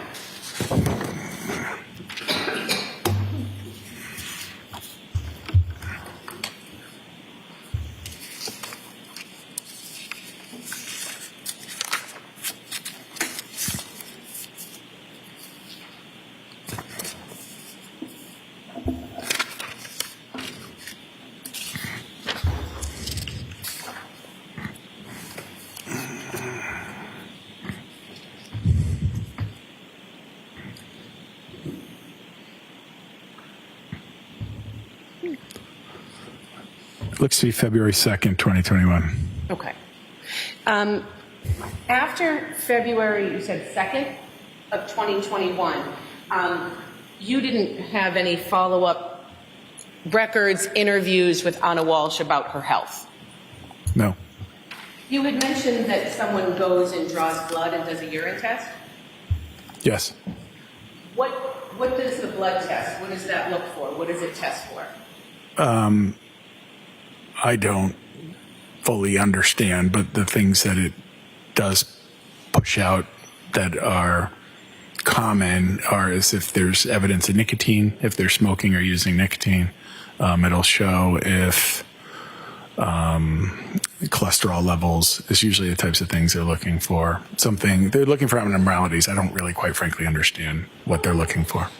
And then you said a urine test. What are they looking for in the urine test? Is that drugs and alcohol, illegal drugs, I'm assuming, and alcohol? Nicotine. And nicotine, okay. Is there any type of analysis of the person's pulmonary system, their lungs and their heart capacity? I don't know. You don't know. Is there any type of evaluation of their neurological system? I don't know. And the February 2021 date that you're talking about, I think you said that part of this health assessment, this number you give, is based off an interview with the person? Part of the underwriting is a telephone interview, yes. Okay, a telephone interview with the person trying to get insurance? Yes. Okay. And I think you already said it, but you can't get life insurance if you don't go through this process. Correct. Okay. And I think you had also said that the healthier you are, the cheaper your premiums can be, or the cheaper you have to pay, which makes sense. Yes. Okay. So it's beneficial to someone when they're applying for life insurance to hopefully be at least reporting or be in the best shape physically, and I guess physically, that's the way to say it maybe. Yes. Okay. And I think you said that you asked them about if they engage in any high-risk activities, right? That's part of the telephone interview. I don't ask that, but the company does, yes. Yes. Okay. So I'm assuming the reason you ask if there's any high-risk activity is to see if they live a lifestyle where they're maybe more likely than someone else to get injured or killed. Correct. So bungee jumping. Bingo. Is a no for me. It's just, okay. So the only way that you might find out if someone is engaging in high-risk behavior is if they told the underwriter on this telephone interview. That's one of the ways, yes. Okay.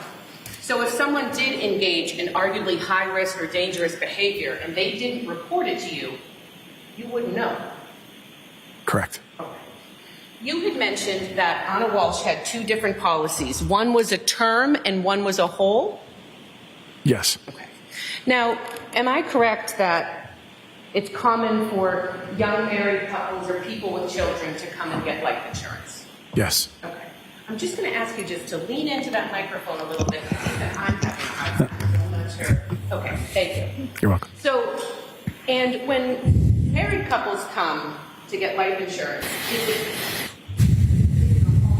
more common that the other spouse is the one that's the beneficiary? Very common. Okay. So if the husband gets it, it's the wife. If the wife gets it, it's the husband. Yes. Okay. And if they have minor children, is it still that the spouse is the beneficiary because they're going to be using that money for the care and protection of the children? Yes. Okay. Your company, New York Life, you guys also do financial planning and retirement planning? Like that's kind of the whole company? Okay. And so is life insurance, and we'll talk about the difference between whole and terms, life insurance is a type of financial planning and thinking about retirement in the future, right? Yes. And so it's something, again, families, married couples, it's common that they come to you for this. Yes. Okay. Now, a term life insurance policy, that's something where you pay monthly, and if you die, the benefits get paid out. Yes. Okay. But is there a way that you can have a term life insurance policy and that can get converted into another type of policy where you can take loans off it or it can grow a cash value? Yes. Okay. And so even a term can start at something that isn't worth anything unless someone dies, and you can turn it into some type of investment or access to finances. Yes. Okay. Now, a whole term or a whole policy, that's a little bit different, right? Yes.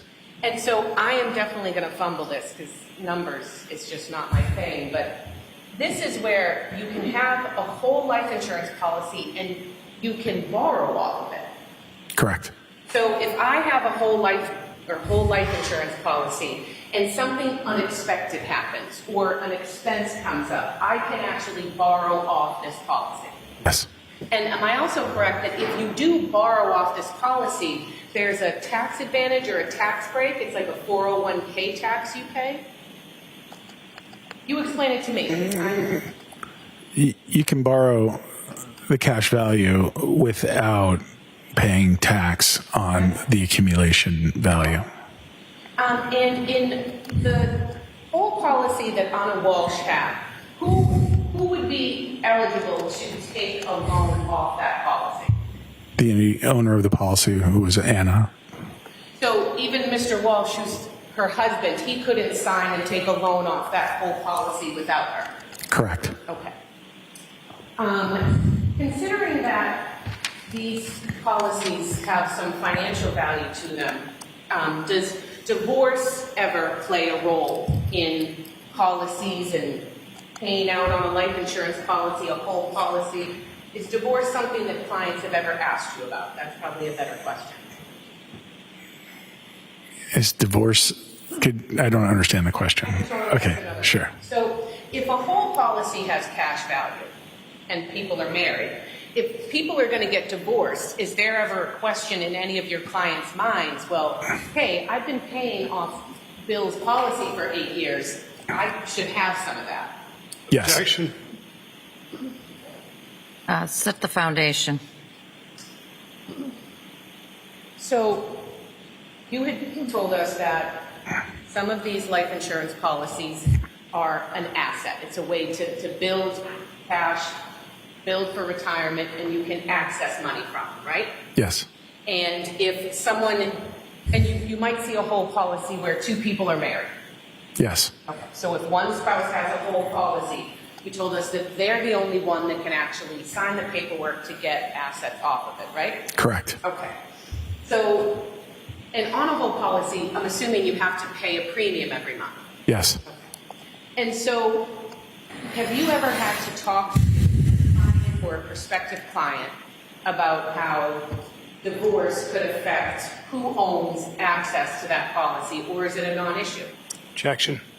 You can answer. Have you ever discussed it with another client, any client? Yes. You had mentioned that Anna had a policy. My understanding is, I think you said that you got to Brian Walshe off a lead off the internet? Yes. So that means he was looking for insurance, and does he pop in something and you see it and you give it a call? Yes. Okay. And am I correct that when Mr. Walsh initially contacted you, he wanted the insurance? Objection. I'll see you at the side of the bench.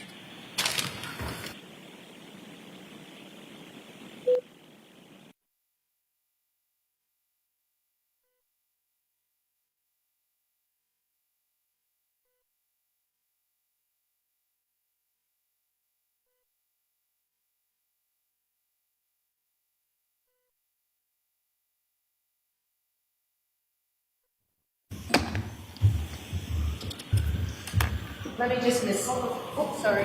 Ben.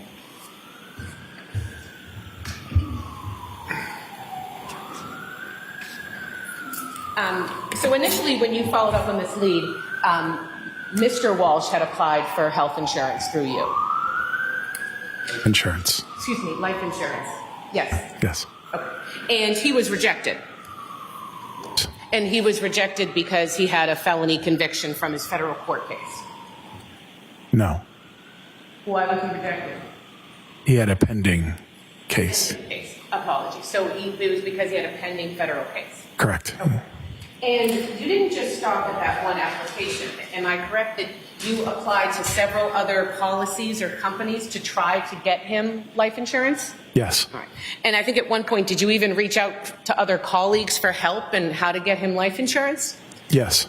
And it's at that point where he was consistently being rejected in 2021 that it was an afterthought like, hey, we're going to go with Anna and get her insurance. Objection. Sustained.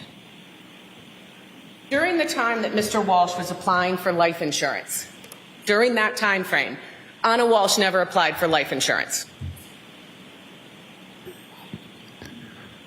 I'm not sure. Well, what do you mean you're not sure? She didn't apply with it through you. She applied, I don't know when the one search for Brian's life insurance ended and where hers began. I don't know if the two overlapped. Okay. But her, as you say, her search for life insurance was an afterthought when you were working with this family. Sustained. Your Honor, may I be seen at sidebar? Yes, you may.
So you were a life insurance salesperson? Yeah. Okay.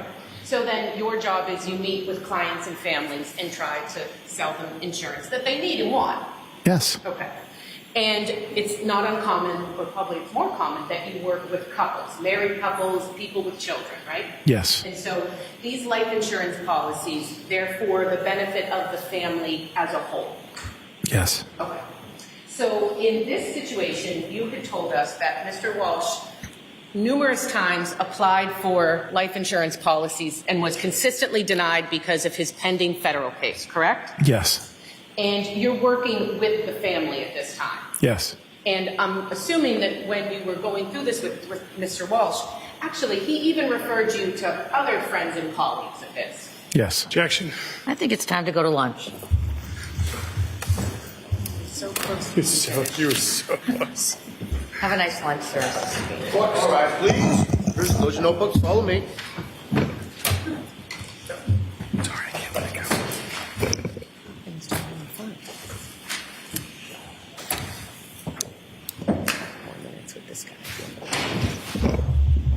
Yeah.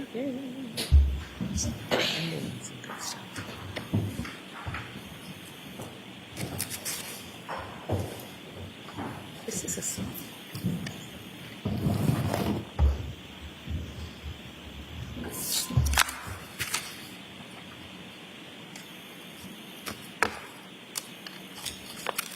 Anybody need anything?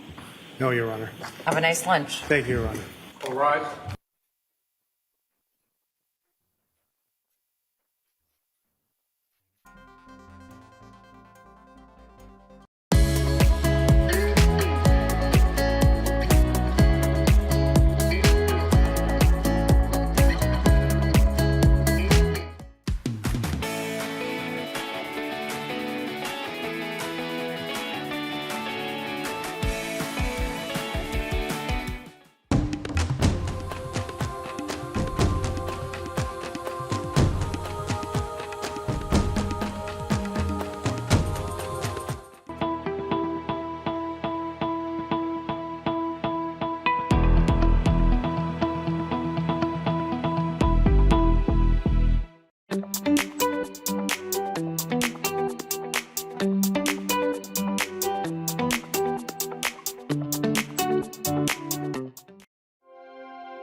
The holiday season in Boston just got better, from weekly drone shows to holiday markets. There's one organization that's making sure there's plenty to do after the holidays.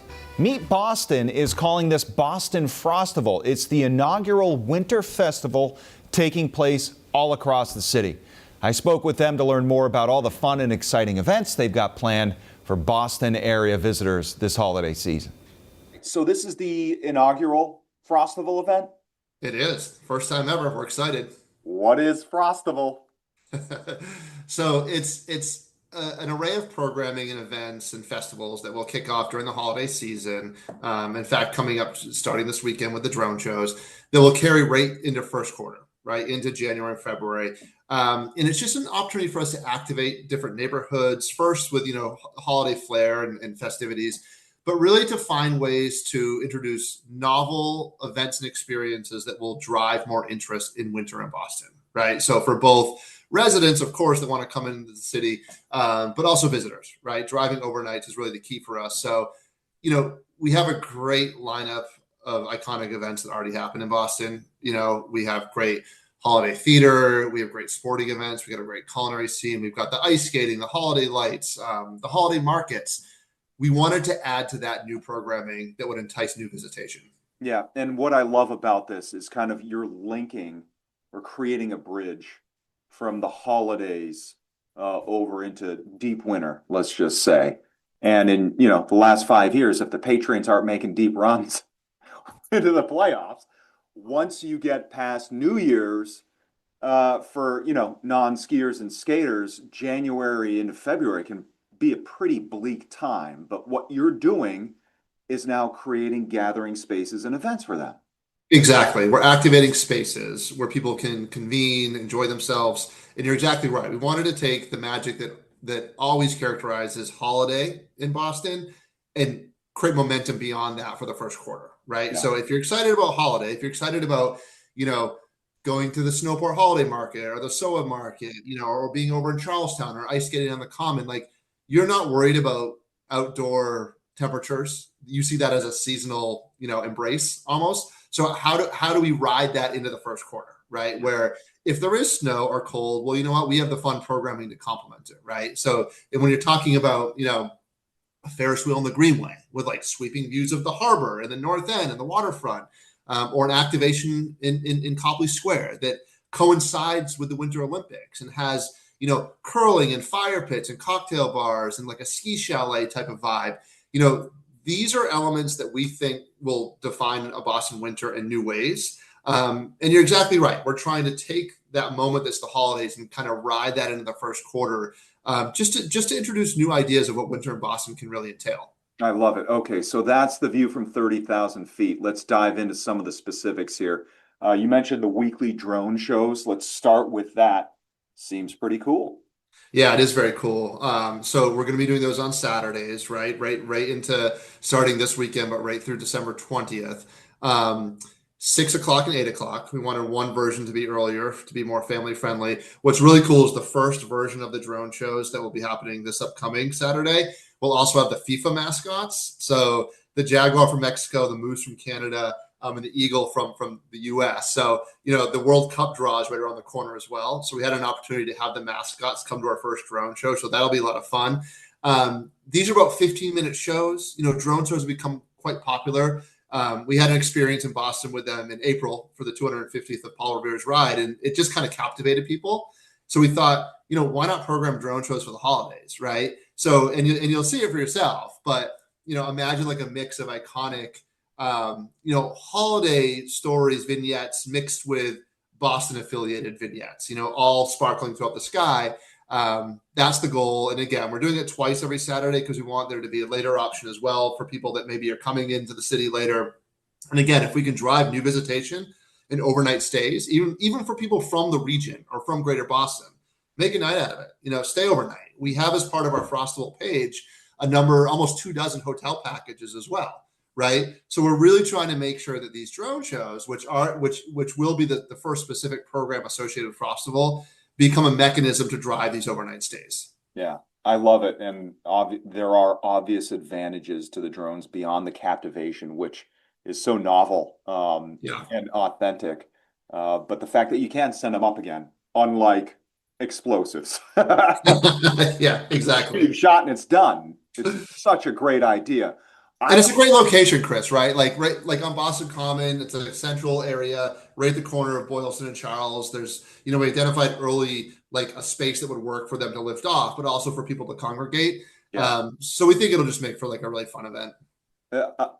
And I also like how you said it, you're activating different parts of the city. I felt like when I was growing up and younger, everything was like downtown, just everything was packed in. But you've got Copley Square, and then you've got a Ferris wheel on the Greenway. Is that correct? Is that happening? Which will be up for the entire month of February. Oh my God. That's a 70-foot Ferris wheel that, as I mentioned, will afford riders like a really great sweeping skyline views of so many parts of Boston. And you're exactly right. We wanted to make sure that it wasn't just concentrated in one area, but it could be downtown, South End, Seaport, waterfront. And of course, we'll be promoting all the events happening throughout all of Boston's neighborhoods and Cambridge. Where does one put a 70-foot tall Ferris wheel on the Greenway exactly? You're going to find out, Chris. I love it. Oh, that's fantastic. I'm there once it happens.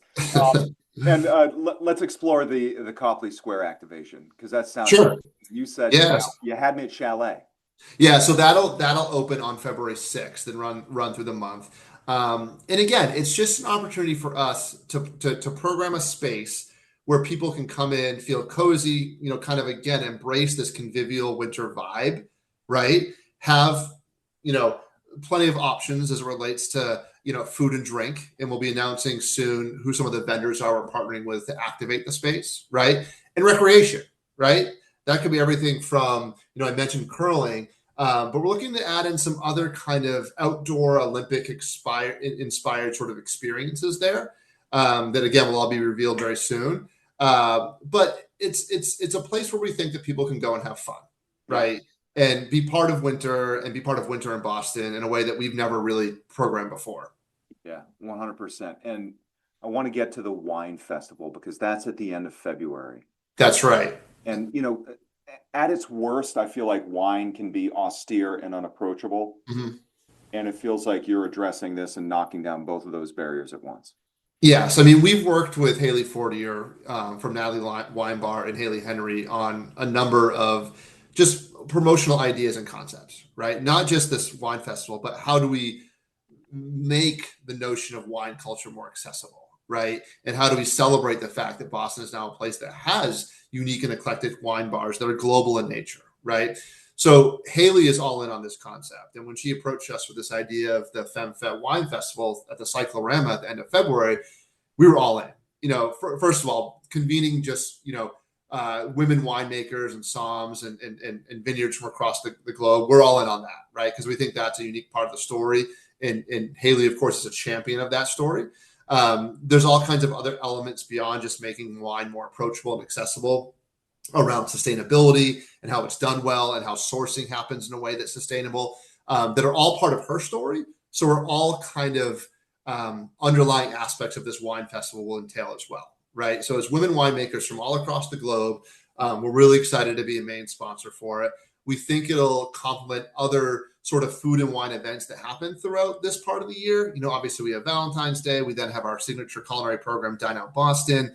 And now we have this great kind of bridge between the two in this wine festival that is also like a wonderful way for us to kind of, it'll be sort of like a culminating event for Frostival. Yeah. Oh, wow. That's remarkable. So, David, people access information in different places these days. I feel a lot like, almost like if you go to the actual website, you're an old person. But where can people find you across socials and on the web? Well, for social at Meet Boston USA. But please do visit the website, which is just meetboston.com/Frostival. And all of the programmatic elements that I discussed are there. The overnight packages, which I mentioned, there's about 24 right now, but we're looking to grow those. That's all located there. Itinerary ideas and timelines are all located there.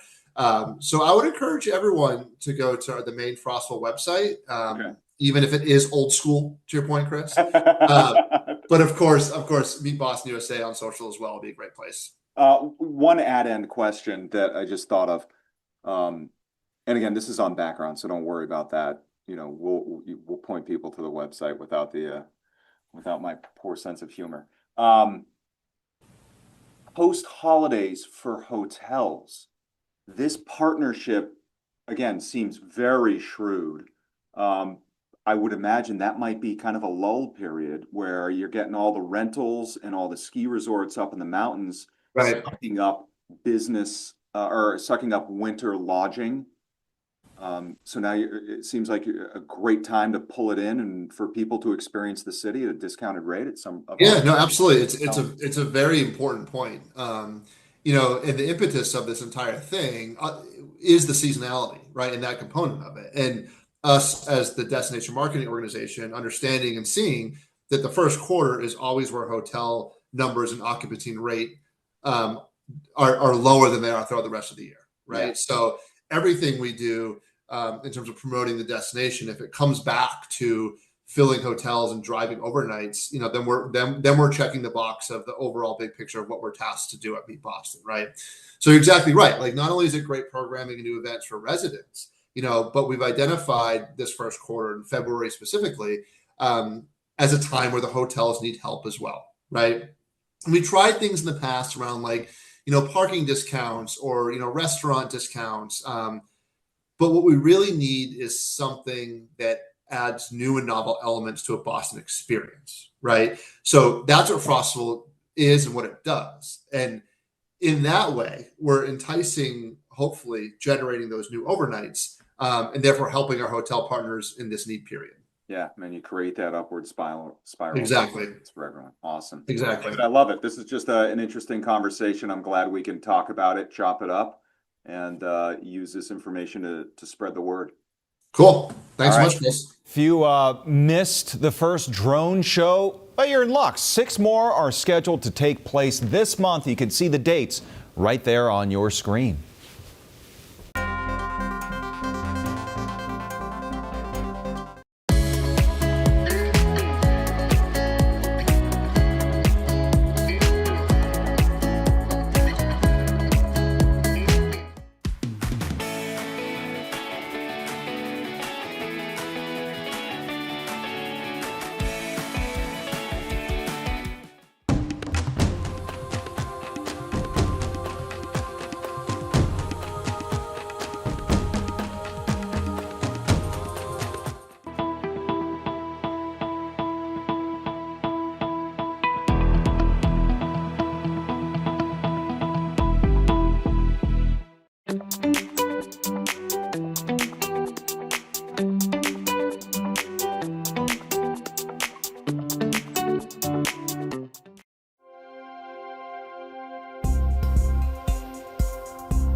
It's Snowport Week all week here on WBZ. And so all week long, we're taking you behind the scenes at the Seaport's Holiday Market.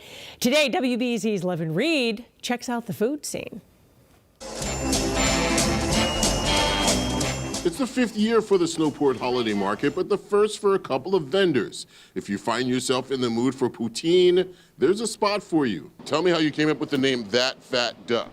Well, I knew I was doing something that was going to be involve duck fat French fries. Sure. So French fries fried in duck fat. So I wanted to put that front and center in the name. Sure. And as I was toying around with words, I just found that fat duck was kind of fun to work into sentences. From the slow-cooked duck leg meat to the scratch-made gravy, this is also the perfect season for duck fat poutine. On a cold winter day in Boston, I don't think there's anything that you could get that would be more comforting than a pile of cheese, meat, potatoes, and gravy, right? And then next door, there's Nagomi Bento.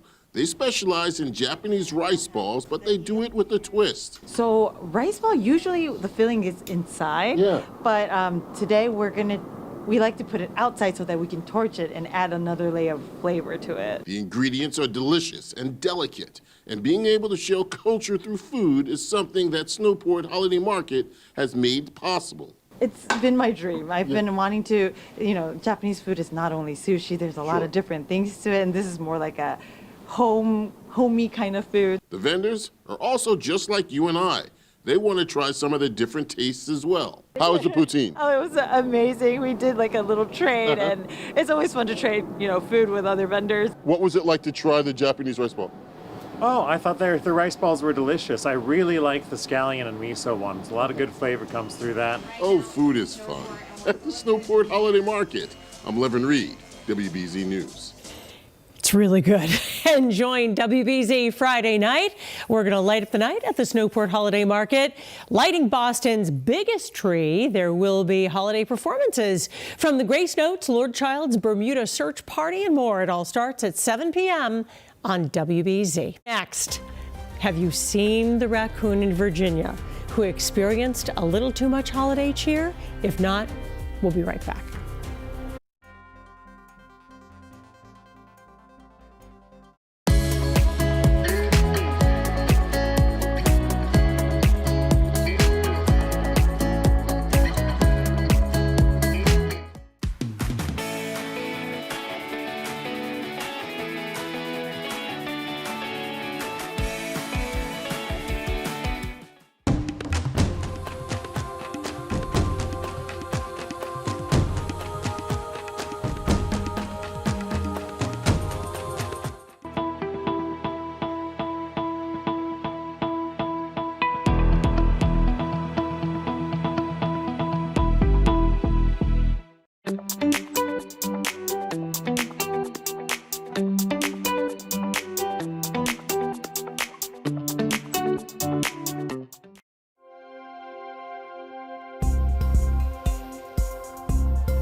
Well, this inexperienced raccoon learned the hard way what it's like when you have a little too much to drink. A Virginia liquor store employee opened up to find this poor raccoon passed out, sleeping next to the toilet. Apparently, it fell through a ceiling tile and then went on a drunken rampage, drinking what came out of those broken bottles. Animal control says the raccoon drank whiskey and scotch. An animal control officer let him sleep it off at a local shelter, and she says the raccoon wasn't hurt. That's the good news, just a hangover.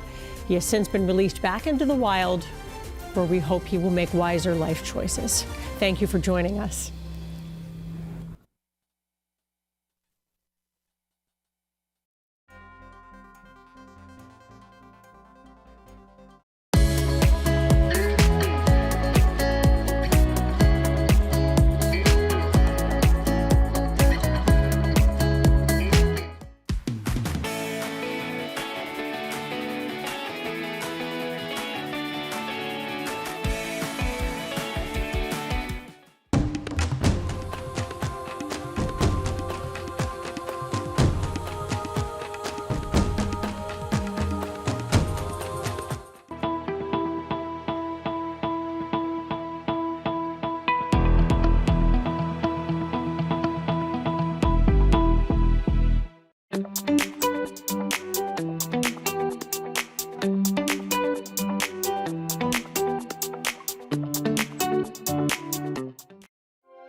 Live on WBZ TV and streaming on CBS News Boston.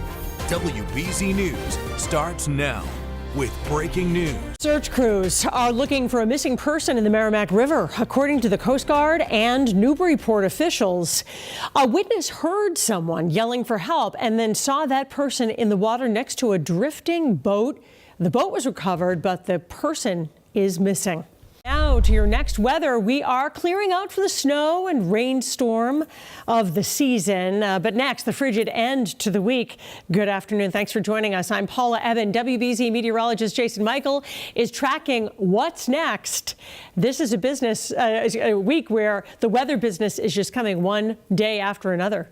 Real page turner here. We're dealing with that winter storm yesterday, Paula, and as we move into this Wednesday afternoon, clearing skies, but also still very cold temperatures. Some of the new snow totals have come in, everybody. We've been within that range of 6 to 12 inches in several locations again yesterday afternoon, raking in more snow and also steady rain for areas south and east. We woke up to some black ice again this morning, and we'll likely be dealing with it again tomorrow morning as well, as a little melting will likely occur later this afternoon, and then we're back frozen overnight tonight. Look at some of the numbers. Around 8 inches recorded over in Sterling. Westminster just over 8.5 in Sterling as well. You can see there Milford, New Hampshire, around 7.3 inches of snow on the ground. Cold front is moving on out. Another frontal boundary is set to move on in. This is actually going to be our Arctic cold front arriving for us here tomorrow. So a mainly dry forecast for the remainder of the day with a few clouds moving in overnight tonight. Winds are out of the northwest right now. Wind chills are still largely in the mid to upper 20s. So we're actually going to be climbing to around the mid 30s later today here, Paula. And as we move back into the 20s overnight tonight, we set the stage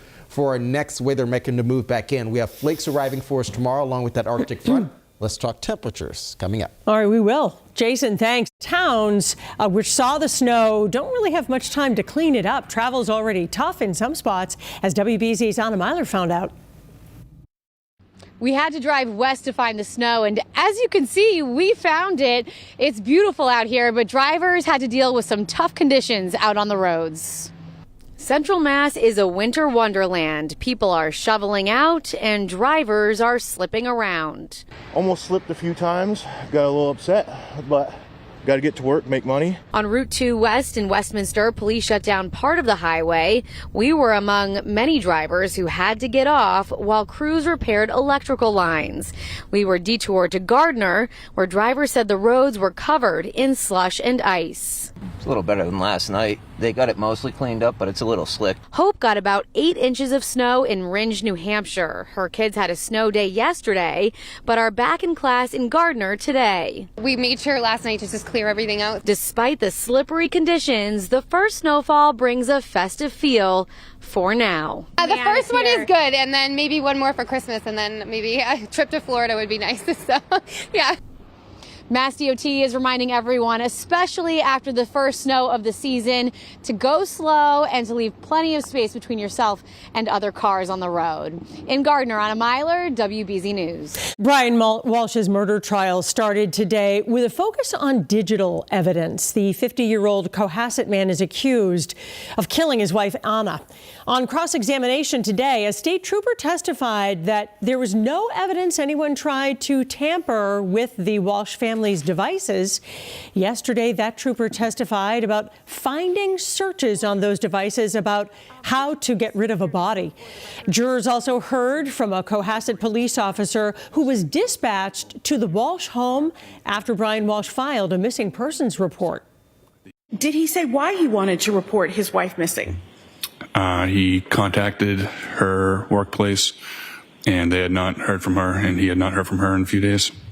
What did he tell you about the last time that he had seen her? It was on January 1st, 2023. What, if anything else, did he tell you? That it was the morning between 6 a.m. and 7 a.m. Before she took a flight back to Washington, D.C. for work. You can watch the Brian Walshe trial live on our free streaming service, CBS News Boston. You can also find it on the CBS News app, WBZ.com, and Pluto TV. Well, today marks 26 years since 6 firefighters were killed in the Worcester cold storage warehouse fire. The city will hold a ceremony tonight at the fire station, which was built right on that warehouse site. On December 3rd, 1999, Lieutenant Thomas Spencer, Lieutenant Timothy Jackson Sr., Lieutenant James Lyons III, and firefighters Jeremiah Lucy, Paul Brotherton, and Joseph McGurk became trapped in that fire, and they were all killed. The ceremony will begin at the time when the first alarm came in from the fire. Secretary of State William Galvin is predicting a record-breaking number of ballot questions in 2026. According to Galvin's office, 10 ballot question campaigns have already filed the signatures they needed to collect, and an 11th campaign is expected to file by this afternoon. Those signatures will have to be certified, but right now, the record for questions on a single ballot is 9. Boston Mayor Michelle Wu says homeowners in the city will likely see a 13% increase in property taxes beginning in January. The mayor's office said that will translate into another $780 for the average homeowner. Residential taxes are rising because the city is getting less money from commercial properties. That revenue is expected to drop 6%. Well, the mayor's been trying to get state approval for a plan to shift more of the tax burden away from homeowners, but it failed in the Senate last year. The Trump administration is imposing new economic sanctions against a drug cartel which it says operates out of Venezuela. And the White House and Defense Department are answering questions about a strike against a suspected drug boat which may have broken the law, as Olivia Rinaldi shows us. Question about the second strike. I didn't know about the second strike. I didn't know anything about people. I wasn't involved in it. President Trump and his defense secretary Pete Hegseth distanced themselves from a second strike on an alleged drug boat that targeted survivors from the first strike. So I moved on to my next meeting. A couple of hours later, I learned that commander had made which he had the complete authority to do, and by the way, Admiral Bradley made the correct decision to ultimately sink the boat and eliminate the threat. Congress is promising an investigation into the September attack on the alleged Venezuelan drug boat. Congressman Ted Lieu, a former Air Force lawyer, was blunt in his rebuke of the decision. Killing shipwreck survivors is a war crime. But Senator Eric Schmidt, the former Attorney General from Missouri, was equally candid. This nonsense about it being a war crime is total. President Trump says he supports the strikes on the boats and potentially more. I want those boats taken out, and if we have to, we'll attack on land also, just like we attack on sea.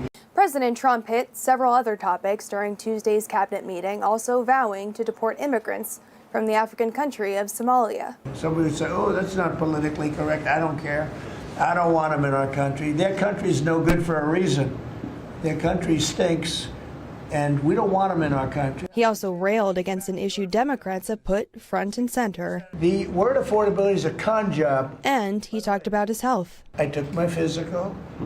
I got all A's, everything. But there were times during the more than 2-hour meeting where the 79-year-old president appeared to struggle to stay awake. Olivia Rinaldi, CBS News, the White House. Bill Belichick and Robert Kraft have been chosen as finalists for the 2026 Pro Football Hall of Fame class. Belichick was picked as the coaching candidate, and Robert Kraft was picked as the contributor. Their names will now appear on the Hall of Fame ballot. Each would need 80% of the vote to be inducted.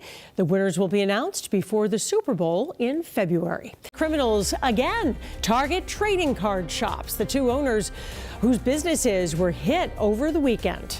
And Paula, we have a recommendation from one of our favorite weather watchers, Kathy. She says, watch out for falling ice, as we have a little bit of melting across the area on this Wednesday afternoon. Everything will likely freeze up again as we get past sunset later this evening. Let's talk temps and this Arctic cold front moving in.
You're watching WBZ News. Well, this fall, we told you how Pokemon cards, of all things, have been a better investment than the S&P 500 over the last 20 years. And thieves have certainly caught on to that. Trading card shops are being robbed more often, and there was one in Worcester over the summer, one in New Bedford in October, then two in the last few days on Cape Cod. As WBZ's Aaron Parsegian tells us, these suspects appear to know exactly what they want and where it's all kept. Vanguard Tabletop Gaming in Hyannis is a one-stop shop for all things trading cards. We have a good group of people who come here 2-3 times a week and are actually playing. Rob Zeta has been running this place for about a year, a way to stay closer to the hobby and his kids after his wife tragically passed away. You know, a place that both kids could work with me and hang out with me. But what happened late Monday night has put the comfort of this community in jeopardy. She is definitely nervous. No, I'm scared. Yeah, she's scared coming back, so that's hard. Surveillance video inside the store shows a person smashing through a glass door, wearing a face covering and beanie, rummaging through Star Wars and Magic cards. They grabbed things quickly, and because the alarm was going off so badly, they were out literally under 2 minutes. Thankfully, Zeta says replacing the door may be the biggest cost they face, outside the emotional one.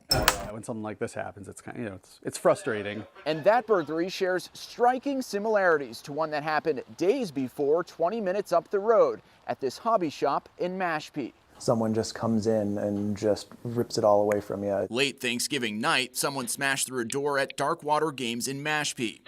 In this video, you can see the person wearing goggles, a similar beanie, and a face covering. Owner Robert Drexler says he walked in on Black Friday and found holes in the wall. Bullet shots that the guy put through the window. The thief running off with Pokemon cards, many rare graded ones. Now that we've done a full inventory, it's turning out to be right at about 40,000. Police are investigating both burglaries. So far, no arrests have been made. But both shops say they've already seen immense support from a resilient community they've helped build. There are good people in the world, not just the bad actors who come in and try to ruin a holiday.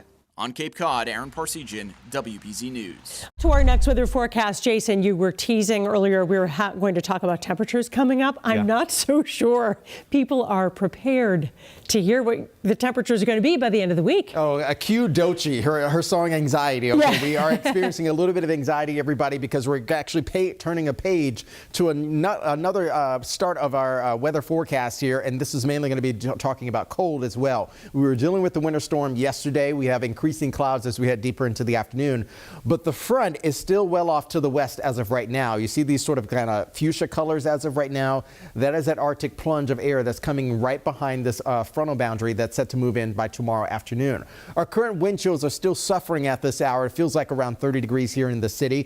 33 degrees it feels like for the South Shore, Cape, and the islands. Air temperatures will be warming up into the mid-30s later today, but the winds are still very brisk across the area. We got this mess on out of here. Now it's time for the jet stream to do a little bit of the dance, okay? okay? That Arctic plunge of air will begin to move south into the lower 48. It really kind of takes shapes across the upper Midwest as well as the Northeast there.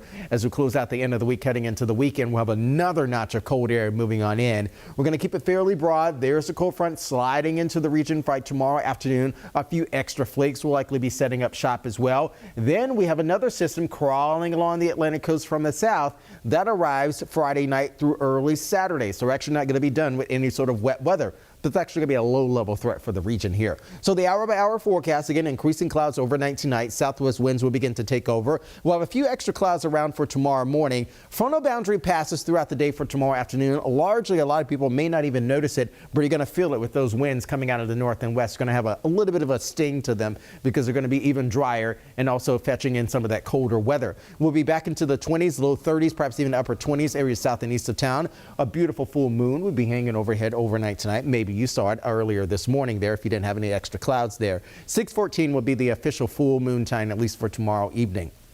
Feels like temperatures. Let's talk about this, okay? Behind the front, going to bed tomorrow evening, it'll feel like the lower single digits, perhaps even sub-zero across the Worcester County area. Even colder as we wake up on Friday morning, it'll be feeling like sub-zero temps here in the city and surrounding areas. Anywhere between 0 and -10, it'll feel like for Boston and areas west over towards Worcester County. The Cape and the Islands, nonetheless, still feel like the lower single digits there for you. And even as we head into the afternoon, feels like temperatures will start to warm up, and I use that very loosely. They're only warming up into the upper teens there, still feeling like the lower 20s. Now let's talk about the upcoming weekend, because as Friday closes out and Saturday ushers on in here, we have a low-level threat of another area of low pressure that'll likely just kind of dance just to the south of us, maybe igniting a few flakes there on the northwest side of this area of low pressure, and then we'll encase the region with even more cold air behind that system. That arrives Sunday night through early Monday. And this is why a lot of our temperatures on Monday and Tuesday of next week, the daytime highs will likely remain in the upper 20s and low 30s. So we're not done here. It seems like meteorological winter is coming in fast and furious. A string of 30s, okay? And then we'll look at Friday into Saturday, 20s, perhaps even low 30s will be on deck for us for afternoon highs. A few flakes possible in the afternoon for us on Saturday, largely no accumulations there. Back into the mid-30s with some sunshine on Sunday. Another front passes between Sunday and Monday, and that'll take us back down to feeling like the upper single digits for wind chills on Monday morning and Tuesday morning. Meanwhile, afternoon highs will struggle to exit the 20s. Oh, come on. It is a lot. Are you serious? Yes. All right, Jason, thank you. And look at some of the offerings at this year's Snowport Holiday Market.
It's Snowport Week all week here on WBZ. And so all week long, we're taking you behind the scenes at the Seaport's Holiday Market.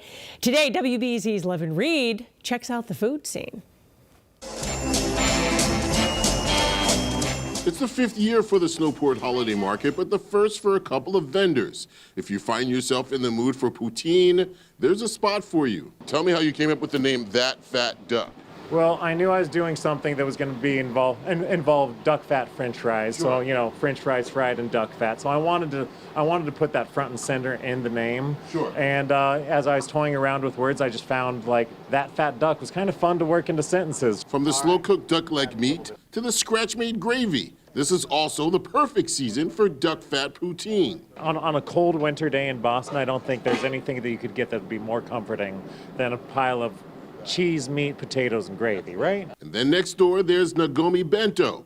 They specialize in Japanese rice balls, but they do it with a twist. So rice ball, usually the filling is inside. Yeah. But today we like to put it outside so that we can torch it and add another layer of flavor to it. The ingredients are delicious and delicate, and being able to show culture through food is something that Snowport Holiday Market has made possible. It's been my dream. I've been wanting to, Japanese food is not only sushi, there's a lot of different things to it, and this is more like a homey kind of food. The vendors are also just like you and I.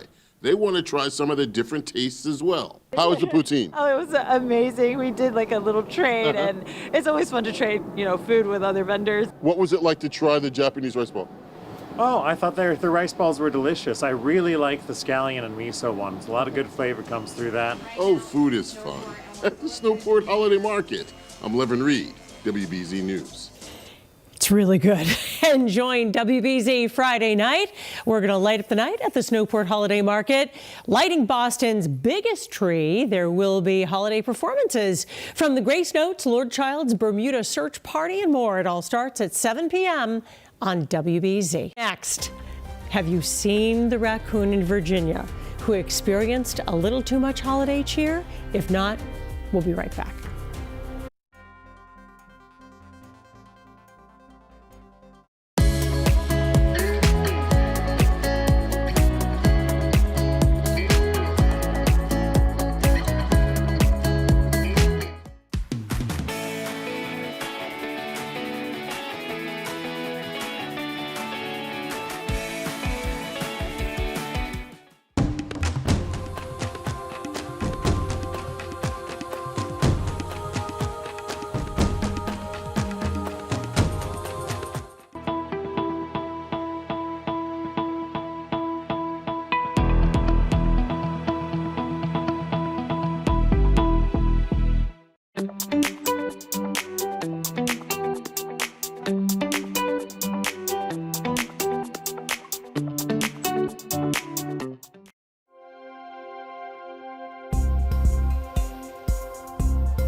Well, this inexperienced raccoon learned the hard way what it's like when you have a little too much to drink. A Virginia liquor store employee opened up to find this poor raccoon passed out, sleeping next to the toilet. Apparently, it fell through a ceiling tile and then went on a drunken rampage, drinking what came out of those broken bottles. Animal control says the raccoon drank whiskey and scotch. An animal control officer let him sleep it off at a local shelter, and she says the raccoon wasn't hurt. That's the good news, just a hangover.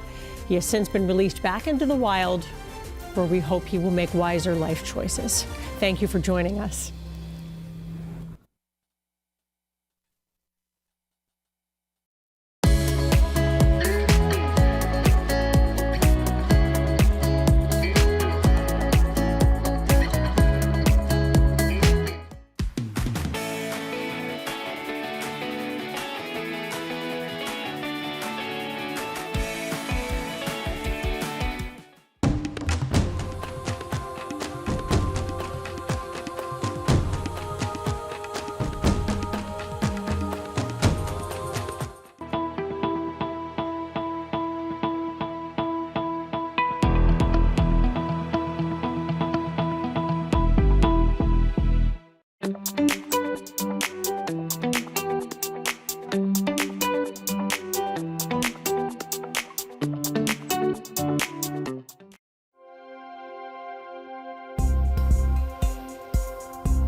Live on WBZ TV and streaming on CBS News Boston. WBZ News starts now with breaking news. Search crews are looking for a missing person in the Merrimack River. According to the Coast Guard and Newburyport officials, a witness heard someone yelling for help and then saw that person in the water next to a drifting boat. The boat was recovered, but the person is missing. Now to your next weather. We are clearing out for the snow and rainstorm of the season. But next, the frigid end to the week. Good afternoon. Thanks for joining us. I'm Paula Evan. WBZ meteorologist Jason Michael is tracking what's next. This is a week where the weather business is just coming one day after another. Real page turner here. We were dealing with that winter storm yesterday, Paula, and as we move into this Wednesday afternoon, clearing skies, but also still very cold temperatures. Some of the new snow totals have come in, everybody. We've been within that range of 6 to 12 inches in several locations again yesterday afternoon, raking in more snow and also steady rain for areas south and east. We woke up to some black ice again this morning, and we'll likely be dealing with it again tomorrow morning as well, as a little melting will likely occur later this afternoon, and then we're back frozen overnight tonight. Look at some of the numbers. Around 8 inches recorded over in Sterling. Westminster just over 8.5 in Sterling as well. You can see there Milford, New Hampshire, around 7.3 inches of snow on the ground. ground. Cold front is moving on out. Another frontal boundary is set to move on in. This is actually going to be our Arctic cold front arriving for us here tomorrow. So a mainly dry forecast for the remainder of the day with a few clouds moving in overnight tonight. Winds are out of the northwest right now. Wind chills are still largely in the mid to upper 20s. So we're actually going to be climbing to around the mid 30s later today here, Paula. And as we move back into the 20s overnight tonight, we set the stage for our next weather making to move back in. We have flakes arriving for us tomorrow along with that Arctic front. Let's talk temperatures coming up. All right, we will. Jason, thanks.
You are unmuted.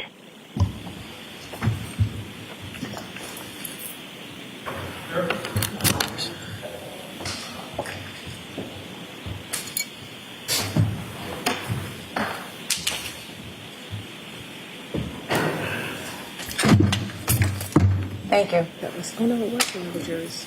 Court is back in session. You may be seated.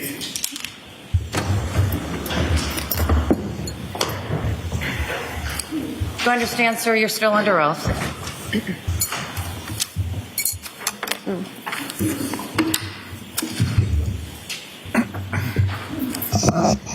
Hello again. Hello. So before break, I was talking to you again about how you sell policies to individuals and families when it comes to life insurance. Yes. So when you're selling to a young married couple, both parties might have life insurance policies. Yes. And each of them would be the other one's beneficiary. Yes. And when people have kids, then that's another consideration because they want to make sure if something happens to one parent, the other parent and the children are okay. Yes. So in your role as a life insurance agent, would you categorize life insurance policies as something that's an investment for the whole family? Sometimes. Okay. And in this particular case, am I correct that all three children had whole life insurance policies as well? Yes. And Anna Walsh was the beneficiary of those. Yes. So she would have been the only one who could have taken out a loan against any of those policies. Yes. Okay. I was asking you before about how Mr. Walsh had been denied several times for health insurance. Life insurance. Life insurance. Yes. Yeah. It's okay. Yes. Sorry. So you had mentioned that Brian Walshe, I guess, requested life insurance online, and you picked it up as a lead, and you reached out to him. Yes. And you began applying for life insurance policies for him. Yes. When you began applying for life insurance policies for Brian Walshe, Anna Walshe did not apply for any life insurance policies. Correct. At some point, Anna Walshe did apply for a life insurance policy, and that was after Mr. Walshe consistently was denied because of his open federal case. Correct. How did it come about that Anna Walshe would apply for life insurance? I don't remember the conversation. Okay. It probably was my recommendation.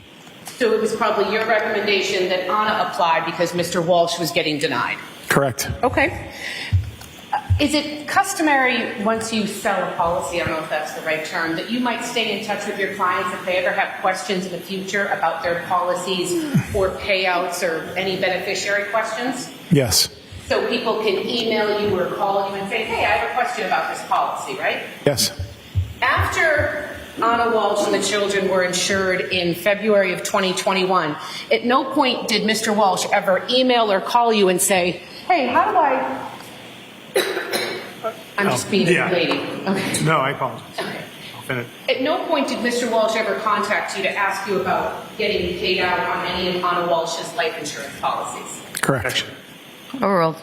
He can answer Correct. that question. And at no point did Mr. Walshe ever contact you and ask you about taking out any loans or how to take out loans on any of the children's life insurance policies or Anna Walsh's life insurance policies? Objection. Overruled. Correct. Nothing further. Redirect. No, Your Honor. Commonwealth's content.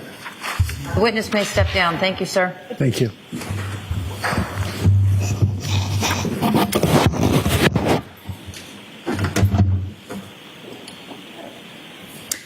And the Commonwealth may call its next witness. Commonwealth would call Davis Gould.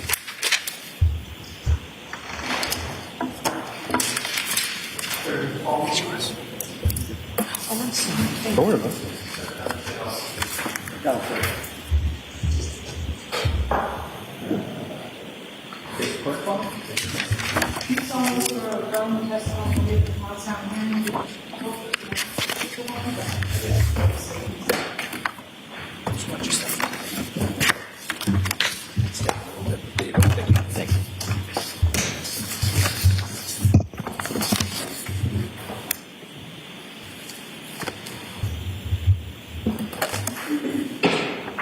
Oh, sorry. You may proceed. Thank you, Your Honor. Sir, could you state your name? My name is Davis Gould. First name is spelled D-A-V-I-S. Where do you work, sir? I work at the Massachusetts State Police Crime Laboratory in the Criminalistics and Crime Scene Response Units. All right, sir. Lean right into that microphone, loud, clear voice. Thank you. Sir, what is your role at the State Police Crime Lab? I'm currently a Forensic Scientist 2 assigned to the Criminalistics Unit, where I perform lab work for biological analysis on evidence submitted to the laboratory. And I'm a Forensic Scientist 2 in the Crime Scene Response Unit, and I respond to crime scenes when called upon to assist with investigations. How long have you been with the Crime Lab? I've been with the Crime Laboratory for a little over 10 years. And can you give us your educational background? Yes, I have a Bachelor of Science degree from West Virginia University with a major of Forensic and Investigative Science and a minor in Biology. And can you detail your history with the Crime Lab for us?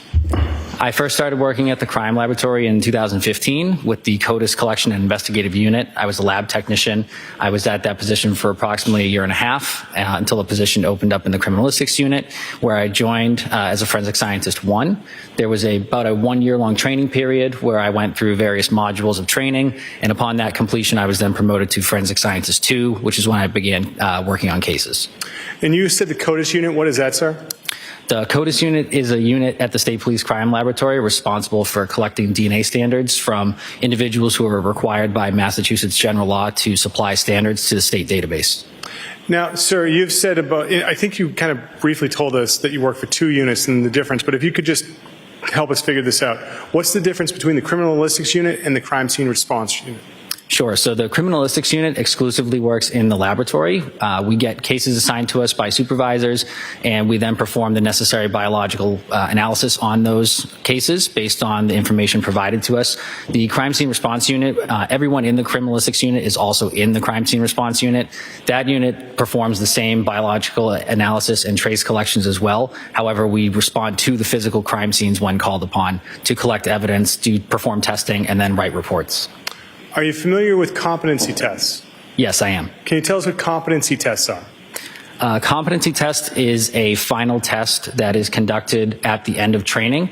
In the criminalistics unit, I went through a training period where there were separate modules, where each module is a particular discipline of forensic science. So blood testing, other bodily fluids, trace analysis, etc. And then upon completing each of those modules, there is a final exam at the end called the competency test, of which I passed prior to working on any cases at the laboratory. So I think you might have answered my question, but you passed your competency tests? Yes, I did. Now, are you familiar with what's a proficiency test? I am, yes. Can you tell us what a proficiency test is opposed to a competency test? The main difference is that a proficiency test is performed periodically in each discipline. So, for example, each year I take 2 proficiency tests in the biological screening field. I take 1 trace proficiency test as well, and that's administered through an exterior company that will send us a test to perform, and I'll perform the necessary test in that discipline and then write a report on my findings. And, sir, have you ever testified giving your opinion concerning evidence collection or analysis or forensic analysis of evidence? Yes, I have. In the crime lab, is it accredited? Yes, it is. What does it mean to be an accredited crime lab? Accreditation is a voluntary process that the laboratory goes through. An outside agency looks at the standards and procedures that we follow, and which are guidelines set by the greater scientific community and forensic community. There is a certificate that is given every 5 years that reasserts that we're accredited and adhering to the standards set forth by that agency. I would like to ask some questions about January 9th, 2023. Were you working that day? Yes, I was. And at about 2:35 that afternoon, where did you report to? I reported to the Cohasset Police Department at approximately 2:35. And why were you at the Cohasset Police Department? I was requested to process a vehicle involved in an incident in Cohasset. And was anyone else with you to process this vehicle? Yes, there was. Who? I had a trainee with me at the time from the laboratory. He was going through the training period to become a crime scene responder. There were also members of the crime scene services section to take photographs, as well as members of the State Police Detective Unit.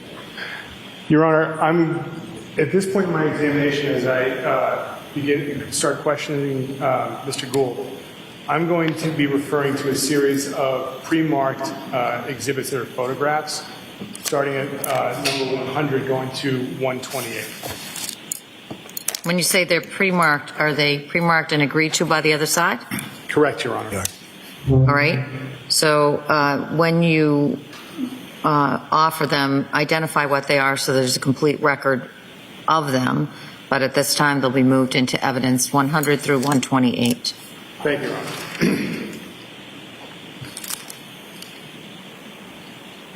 And, sir, I might have neglected to ask, did you pass those proficiency tests? I've passed every proficiency test to date so far. So, returning your attention back to January 9th, at approximately 2:30 p.m. at the Cohasset Police Station in 2023. Ms. Gilman, can we have what's been pre-marked as Exhibit 100, file number 4239, published? Sir, do you recognize this photograph? Yes, I do. What is this a photograph of? This is a photograph of the Volvo I examined on January 9th. And where is it located, sir? It's located at the Cohasset Police Department inside their garage. Ms. Gilman, can we now have Exhibit 101, file number 4250? Sir, what is this a photograph of? This is a photograph of the front of the same Volvo that I examined. Now, how did you conduct an examination of the Volvo that day? Initially, I did a sketch and diagram as well as take some notes based on the vehicle prior to any analysis. So what it looked like from the exterior before I went inside of it and before I started performing any sort of biological testing. I then gathered information from the investigators on scene that were pertinent to the case so that I could determine what forensic linkages I needed to be looking for, and then proceeded with those biological screening tests at that point. What was the overall condition of the exterior of the vehicle? Overall, the exterior was very clean. There was an apparent hair noted in the front passenger exterior door handle. And what was the overall condition of the interior of the vehicle? The interior was overall very clean with miscellaneous items throughout most of the vehicle. Ms. Gilman, can we now have Exhibit 102, which is file number 4275? Sir, do you recognize this photograph? Yes, I do. What did you see in the vehicle as far as child safety seats? There were 2 child safety seats, one located in the second row on the passenger side and another seat located in the third row on the driver's side. Now, sir, what did you observe as far as any staining inside the vehicle? There were 2 areas of visible staining that I noted, one being a red-brown stain on the front driver's side visor, and then there was brown stains noted on the front passenger side visor. Ms. Gilman, can we have Exhibit 103, which is file number 4283? Sir, directing your attention to the screen, what is it that we're looking at?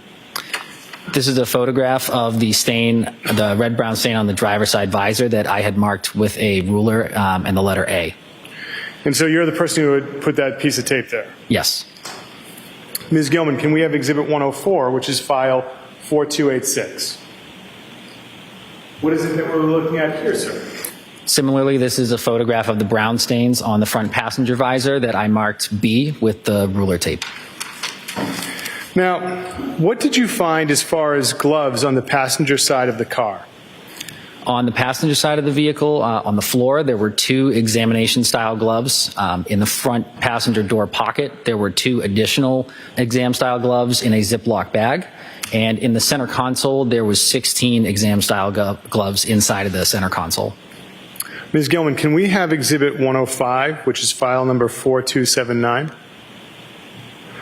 Sir, did you see this photograph? Yes, I do. Can you show us where you found gloves on the passenger side?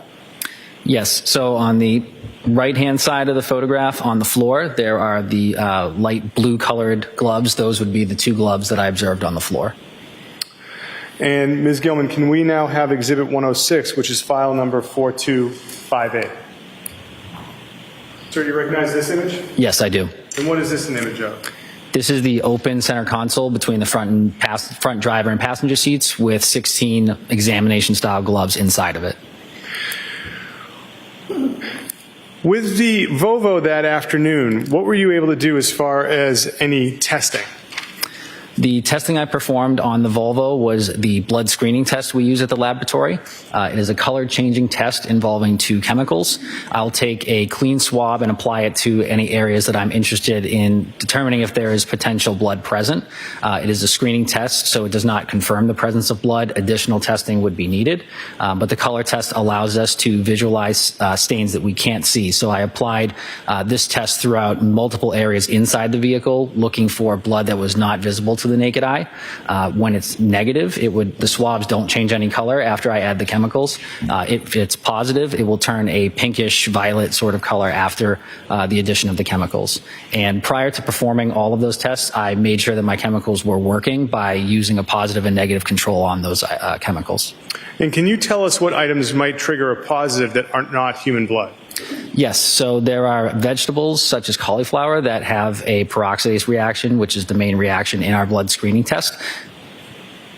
So that is the main sort of reaction we're looking for. So occasionally those vegetables or legumes such as beans, those are examples of items that can have that positive reaction as well that are not blood.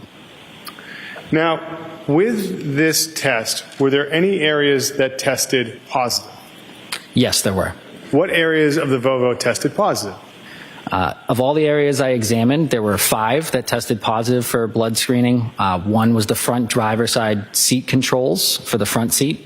There was an area on the Second row, passenger floor mat that tested positive.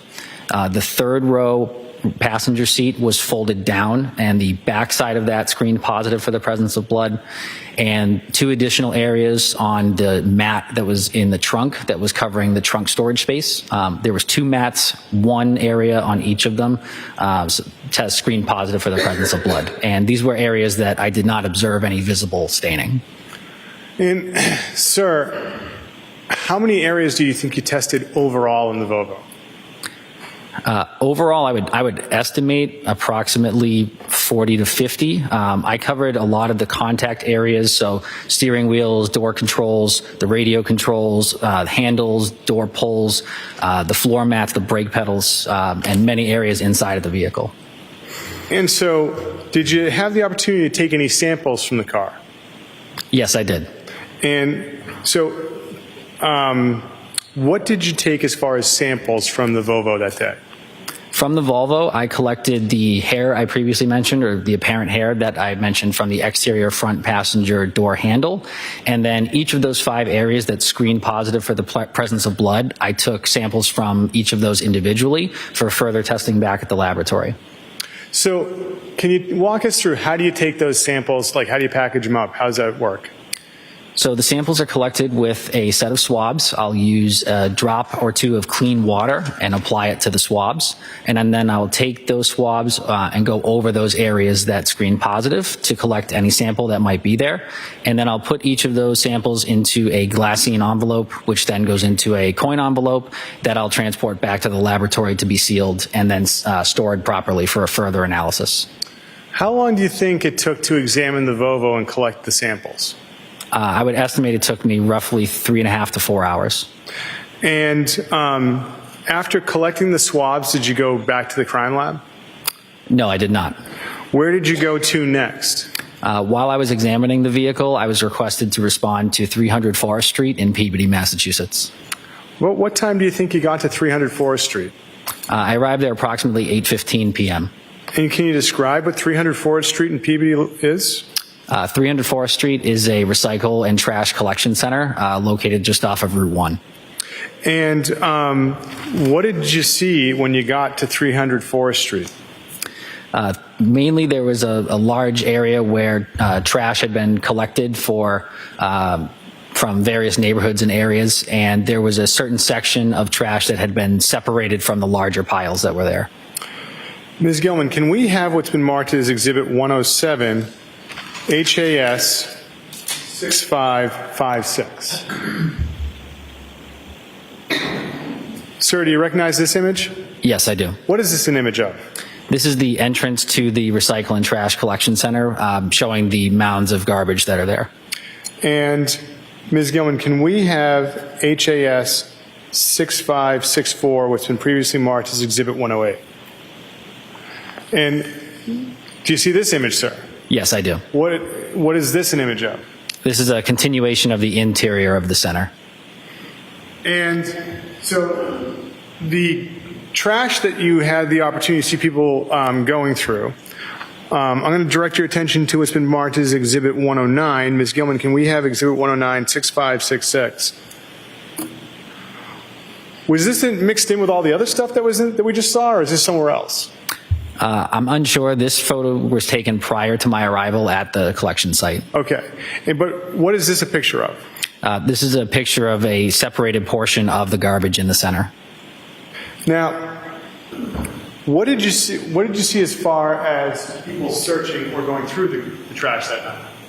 By the time I arrived, the main search had already been done, and there was bags of trash that were beginning to be emptied and inventoried by Crime Scene Services section and the detective unit that was there.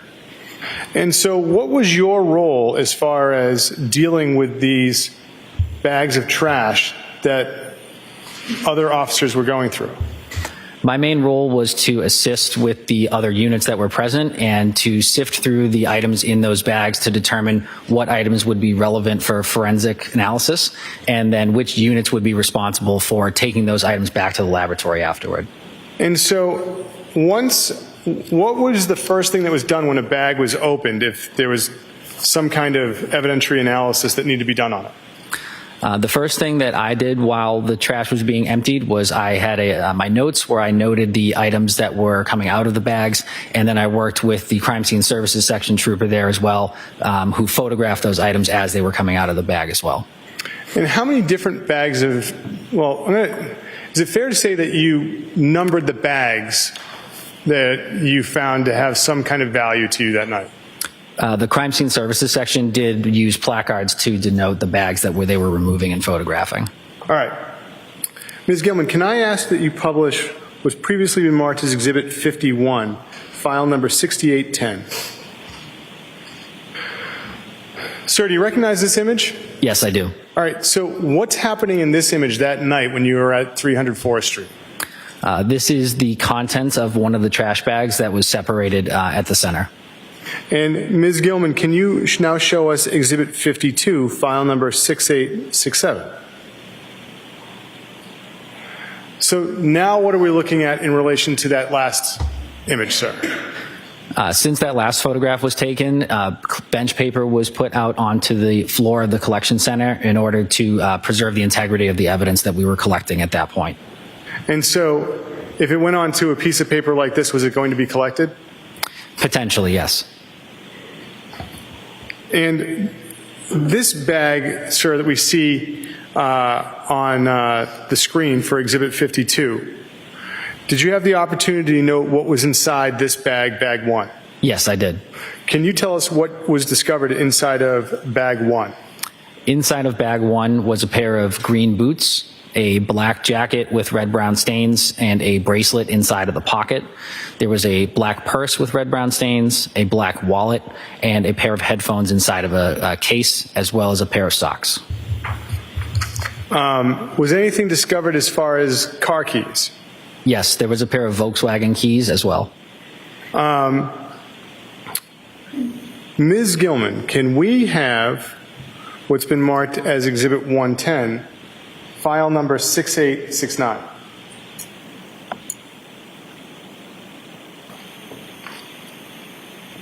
Is this also the contents of that first bag? That's correct. And Ms. Gilman, can we now have Exhibit 111, what's been marked as 6870? Are these also the contents of that bag? Yes. Now, I'd like to ask you about another bag that you found or had the opportunity to examine. Was there a trash bag with a designation 2? Yes, there was. What was discovered inside of bag 2? Inside of bag 2 were 2 white towels with red-brown stains, as well as a piece of tape with apparent gauze and red-brown stains inside of it. Ms. Gilman, can we have Exhibit 112, which is file number 6898? Sir, is that one of the towels that was found inside of bag 2? Yes, it is. And Ms. Gilman, can we have Exhibit 113, file number 6902? Is that the second towel that was found inside the bag, sir? Correct. And what's the other items around the towel? Those are miscellaneous tissues with red-brown stains. Now, was there a bag 3? Yes, there was. What was discovered inside of bag 3? Inside of bag 3 was a white bathrobe with red-brown stains.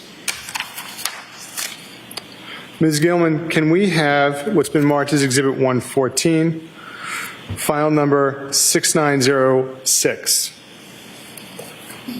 Sir, is this a picture of what was found, the bathrobe and found inside of bag 3? Yes, it is.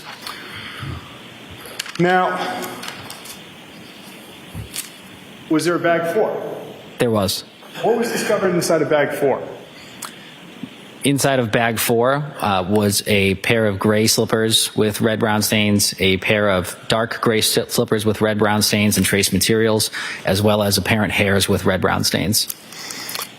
So, Ms. Gilman, if we could have Exhibit 115, file number 6915.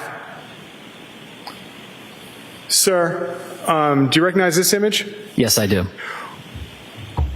Directing your attention to this image, what the slippers there, which ones are those in the top of it?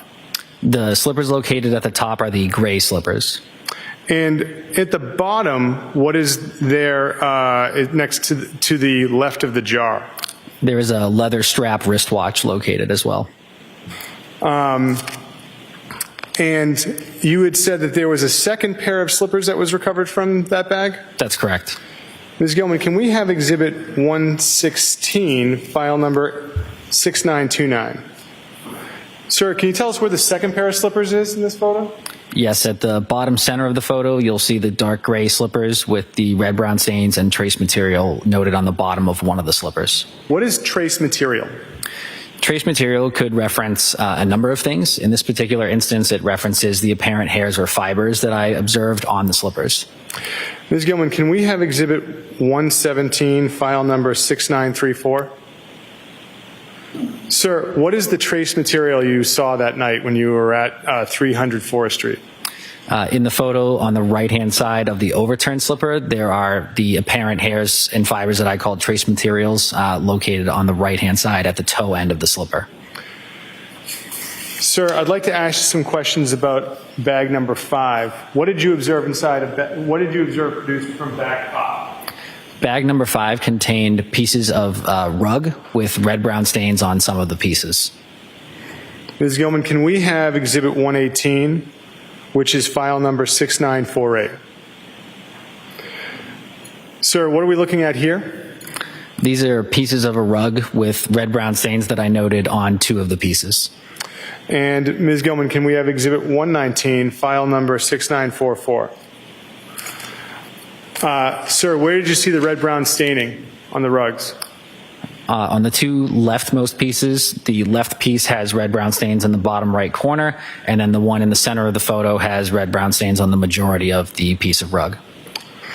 So, sir, after bag 5, did you have the opportunity to see anything produced from a 6th bag? I did, yes. What was produced from the 6th bag?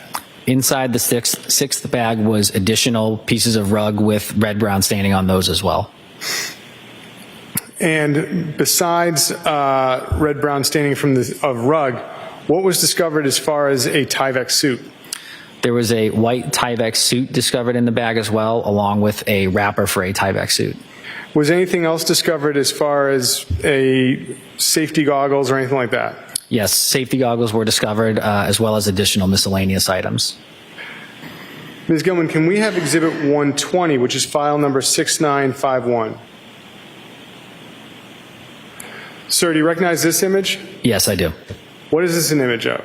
This is an image of the safety goggles and Tyvek suit wrappers that were found in bag number 6. Can you tell us what a Tyvek suit is?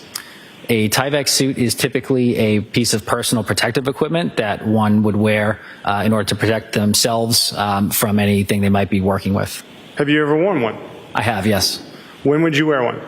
I have worn one specifically during training sessions where there are biological fluids that we are experimenting with. Ms. Gilman, can we have Exhibit 121, which is file number 6956? Sir, do you recognize this image? I do, yes. What is this an image of? This is an image showing more of the pieces of the rug. And Ms. Gilman, can we have Exhibit number 122, file number 6952? What are we looking at here, sir? This is a photograph of the lower half of the Tyvek suit from bag number 6. Did you have the opportunity to see the contents of a 7th bag that night? Yes, I did. What was inside the 7th? What was produced from the 7th bag? Your Honor, may I refer to my notes? May.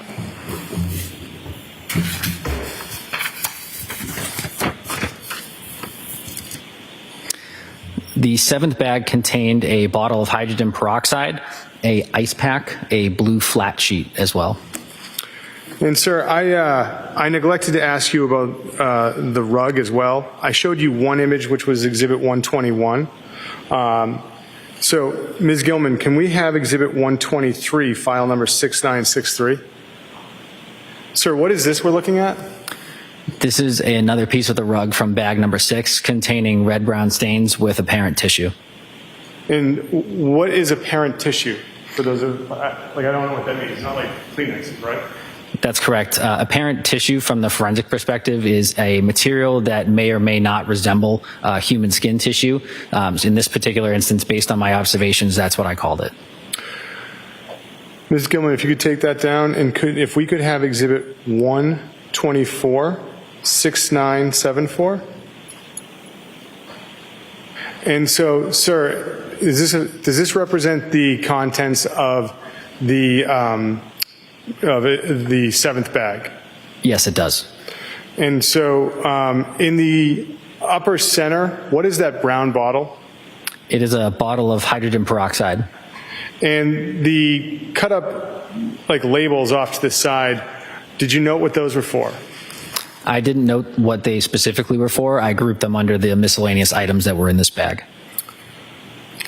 And now, sir, did you have the opportunity to see an eighth bag in the contents produced from it? Yes, I did. Ms. Gilman, can we have Exhibit 125, which is HAS 7002? Sir, what is it that we're looking at here? This is a photograph of the contents of bag number 8. And what was produced from bag number 8? Bag number 8 contained a hammer, a pair of wire snips, a hatchet, and a hacksaw with red-brown stains on it. And what are wire snips, and then what are shears? They're sharpened tools that can be used to cut an item of interest. So which one of those two objects is snips and which one is a shear? The shears are located on the right-hand side of the photo. The snips are located in the center between the hacksaw and the hatchet.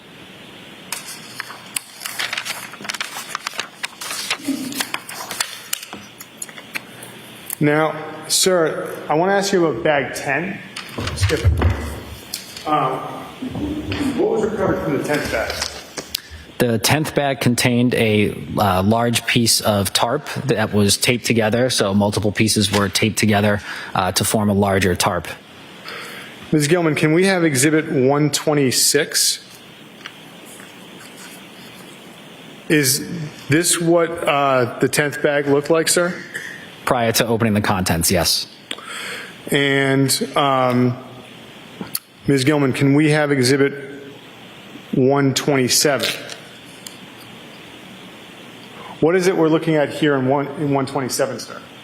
This is a photograph of protective booties that are worn over the bottoms of shoes.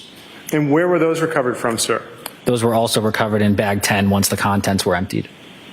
And Ms. Gilman, can we have what's been previously marked as Exhibit 50, file number 7029? What is this, sir? This is a photograph of the tarp from bag number 10 as it was being unfurled from the bag. And Ms. Gilman, can we now have Exhibit 128, file number 7035? What is this image of, sir? This is an image of additional items from bag number 10, one of them being an apparent piece of insulation and then some scraps from containers. So, sir, what was done with all of these items? The items that were taken out of all the bags, we discussed amongst the crime scene services section, detective unit, and myself, which items would be going to which units first for analysis. Items of evidence that would be going straight to the criminalistics unit for analysis, I would be collecting. Items that would be analyzed for potential prints would be going with the crime scene services section, and state police detective unit would be responsible for the remaining items. So, what items, well, at this point in time, I'd like to ask you something, sir. Are you familiar with what's called the LIMS system for the crime lab? Yes, I am. Can you tell us what the LIMS system is? LIMS stands for the Laboratory Information Management System. It is a software program that we utilize in order to track items of evidence that have been submitted to the laboratory and then their chain of custody history as they move throughout the laboratory. And so after you had the opportunity to collect items that night, where did you go? At that point, I left the facility and went to the laboratory in Danvers and submitted items of evidence there under lab number 23-00596. So that number, that's for the overall case that you're assigned to at this point in time, right? That's correct. So what happens as far as when you make a submission of a piece of evidence into the LIMS system?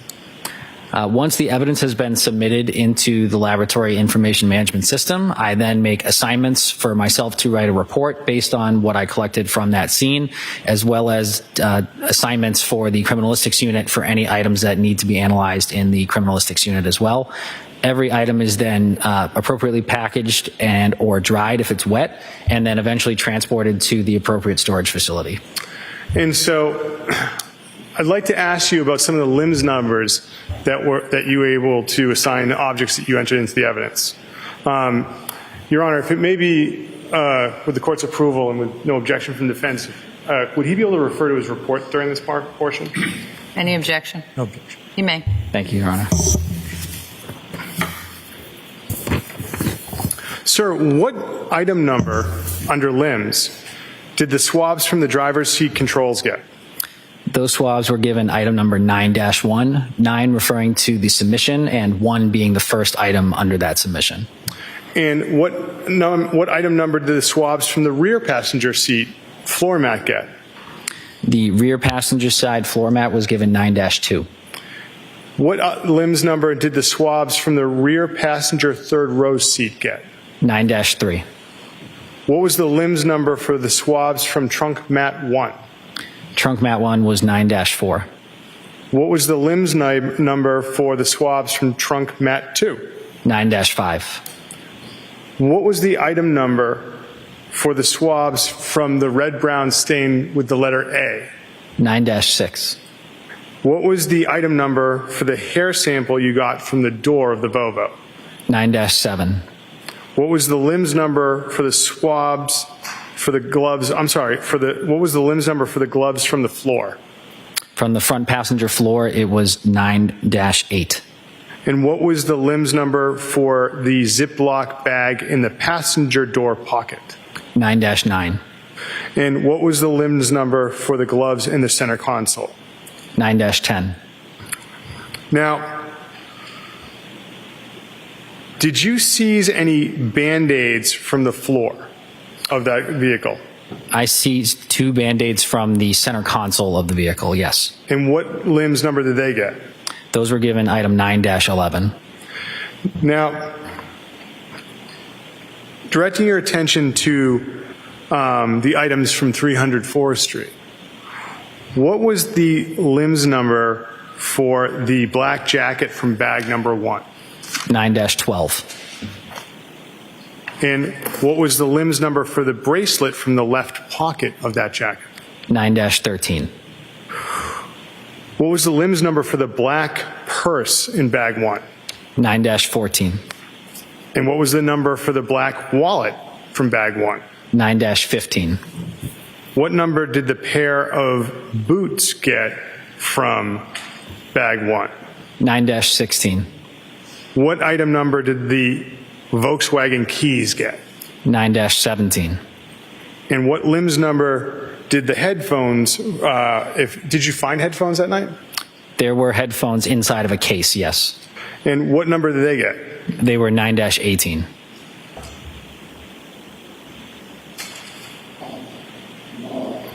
What item number did referring to bag 2, what did you discover as far as any gauze?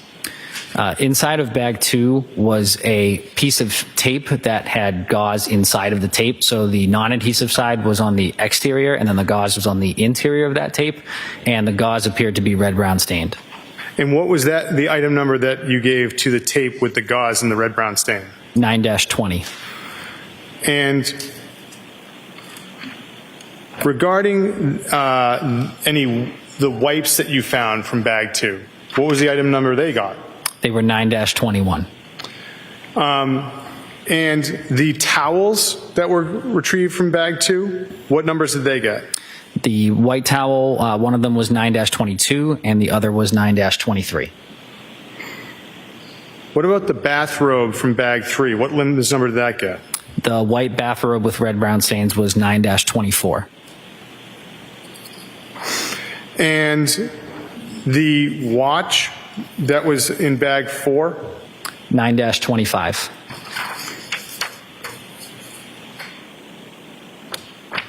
Sir, what about the gray slippers with red-brown stains from bag 4? What limbs number did they get?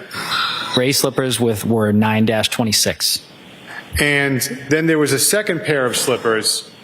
Were they the dark gray slippers? That's correct.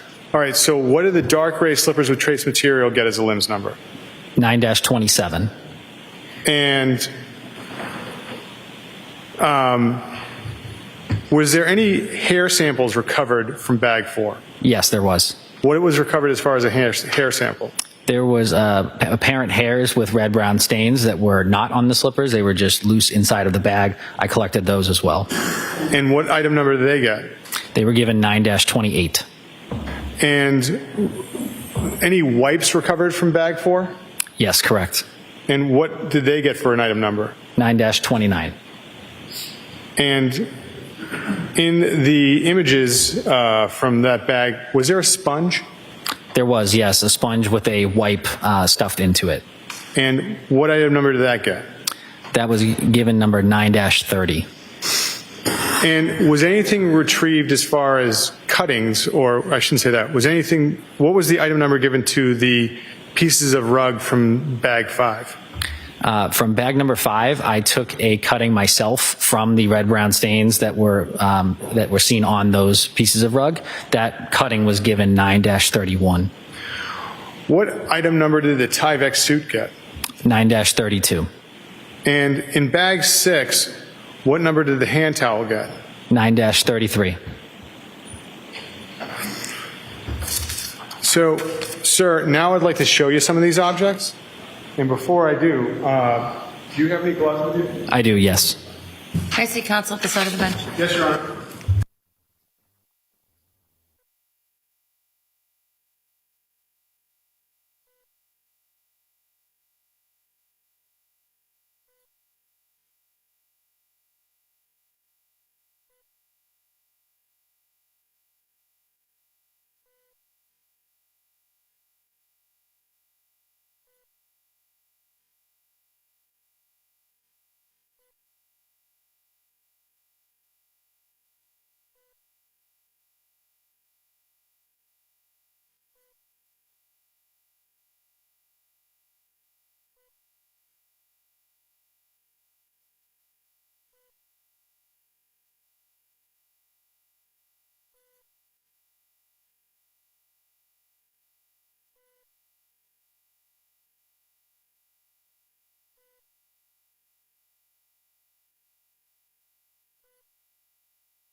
So, Your Honor, with the court's indulgence, I'm just going to be walking back and forth to grab certain objects.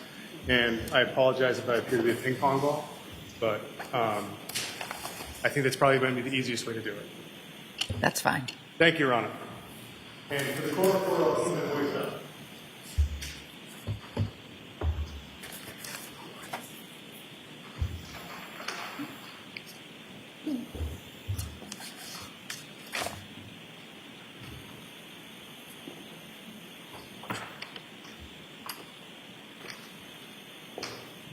Sir, what I'm going to do is I'm going to hand you an item that's in a bag. I'm going to ask if you recognize the bag and open it up. I'm not going to ask you to produce anything from the bag, okay? Yep. All right, thank you, sir. So the first item I'm handing you is a manila envelope. Do you recognize that? Yes, I do. What is it, sir? This is a manila envelope containing the COVID card of Anna Walsh that I recovered from the scene. Can you open that envelope and determine if that object is inside of it?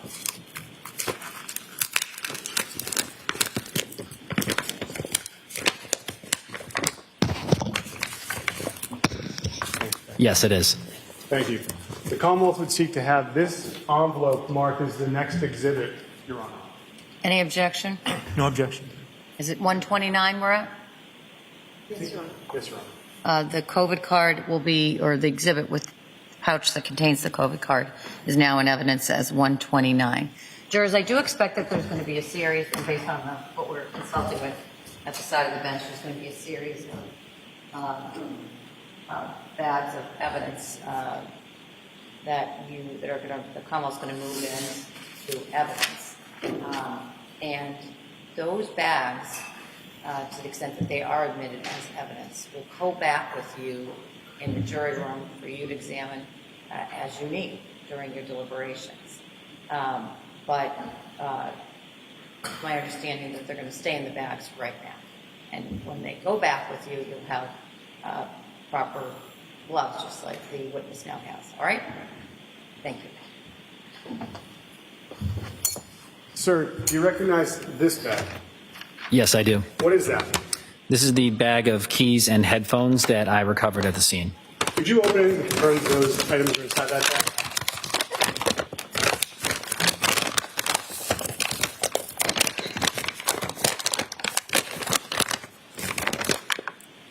Yes, they are.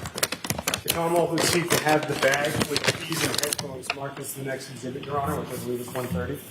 Any objection? No objection. It's marked and admitted into evidence as Exhibit 130, the Volvo keys and the headphones.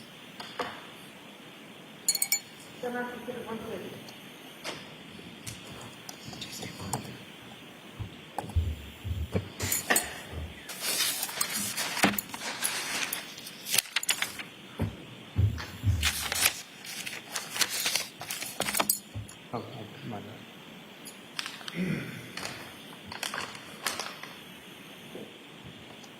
Sir, I'm showing you I'm producing a bag to you. If you could tell us if you recognize it. Yes, this is a bag of the black jacket with red-brown stains, a pair of socks and bracelet from bag number 1 at the collection site in Peabody. Could you open that up and confirm that those items are inside of it?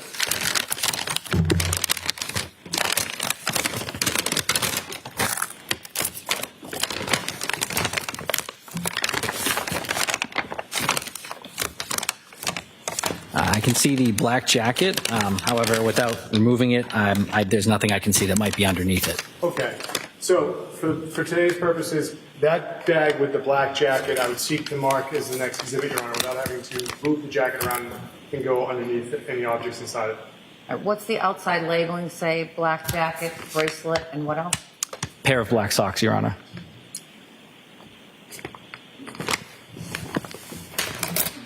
Any objection to that? No objection. The contents of that packet, which has on the outside of it black jacket, bracelet, and black socks, is now in evidence as 131.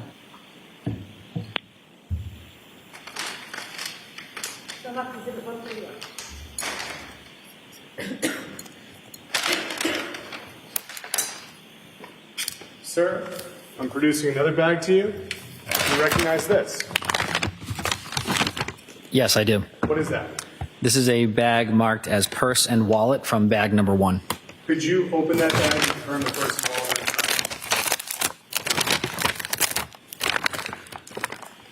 Yes, they are. How often do you have this marked as the next exhibit, Your Honor? Any objection? No objection. The purse and the black wallet, both black purse and black wallet, are now in evidence as 132.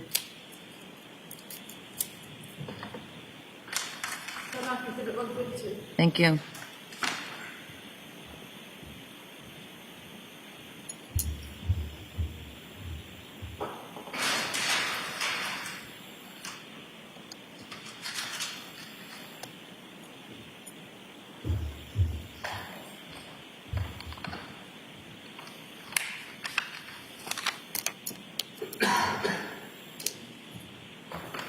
Sir, I'm handing you a bag and asking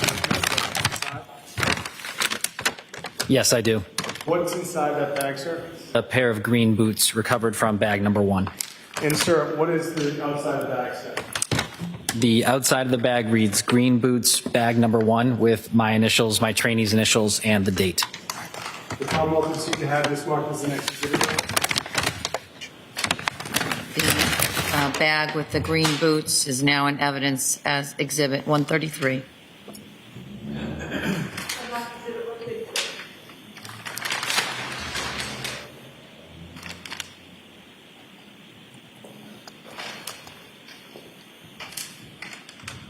Sir, you recognize this bag?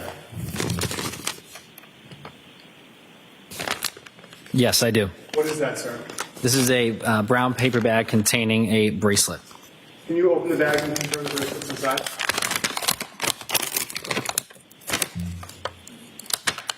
Yes, there's a bracelet inside. Commonwealth would seek to have this marked as the next exhibit, Your Honor. Any objection? The bracelet is now in evidence in its bag as 134.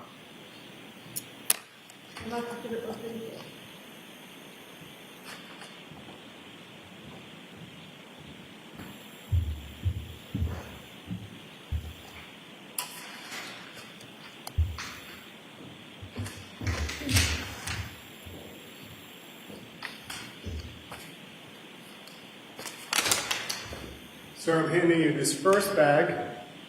Can I ask if you recognize it? Yes, I do. What is that, sir? This is a bag marked white towel number 1 from bag number 2 at the Peabody Collection Facility. And that's one of the 2 white towels you bagged up that night and took back to the crime lab? Yes, that's correct. Can you open it and make sure the towel's inside? Yes, it's inside. The Commonwealth would seek to have this bag and the white towel marked as the next exhibit, Your Honor. No objection. White towel number 1 from bag 2 is now in evidence as Exhibit 135.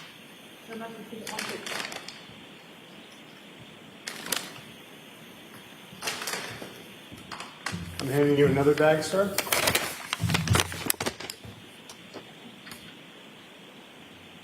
This bag is marked white towel number 2. And does that look like the second bag for a white towel that you bagged that night? Yes, that's correct. Could you open it and confirm the towel's inside? Yes, it's inside. The Commonwealth would seek to have this marked in the next video. Any objection? The white towel number 2 from bag number 2 is now in evidence as 136. Can I see counsel at the side of the bench? Yes, Your Honor.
producing another bag to you. I'm going to ask you to recognize that. Yes, I do. And what is that bag, sir? This bag contains a white bathrobe with red-brown stains that I recovered from bag number 3. Could you open that bag and confirm that the bathrobe inside? Yes, it is. The Commonwealth will see that the bathrobe marked as the next exhibit. Any objection? Objection. The bathrobe from bag number 3 is now in evidence as Exhibit 137.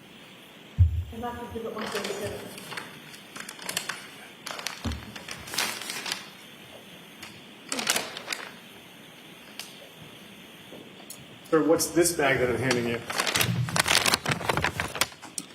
This is a bag of the dark gray slippers with red-brown stains and trace materials. Could you open the bag and confirm the slippers are inside? Yes, they are. Commonwealth will see that has the bag with the dark gray slippers marked as the next exhibit. No objection. That's also from bag number 3, or is that? This would be from bag number That's 4. bag 4. Yes, Your Honor. Thank you. The dark gray slippers from bag number 4 are now in evidence as 138.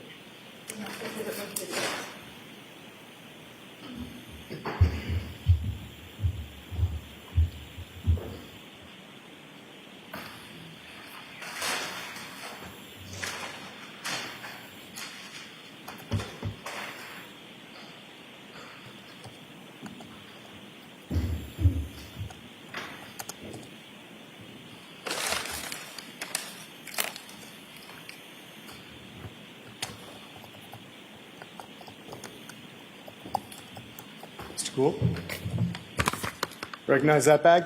Yes, I do. What is that? This bag contains the leather strap watch from bag number 4. And could you open confirm the watch inside?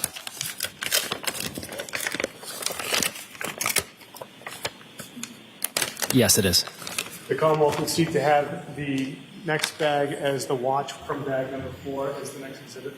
Any objection? No objection. The leather strap watch from bag 4 is now in evidence as 139.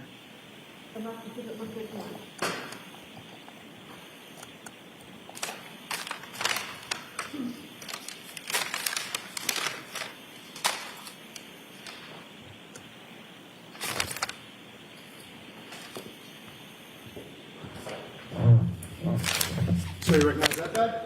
Yes, I do. And what is that? This is a bag containing apparent hairs with red-brown stains from bag number 4. Could you open the bag and confirm that the items inside?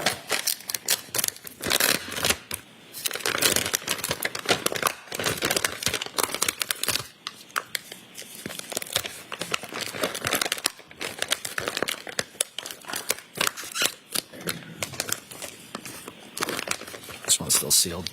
Oh, you didn't get them all? Yeah, can't quite get it all. Might need new gloves as well. So, your gloves have opened. For the record, I brought you a new set, so and why don't I take yours? Thank you.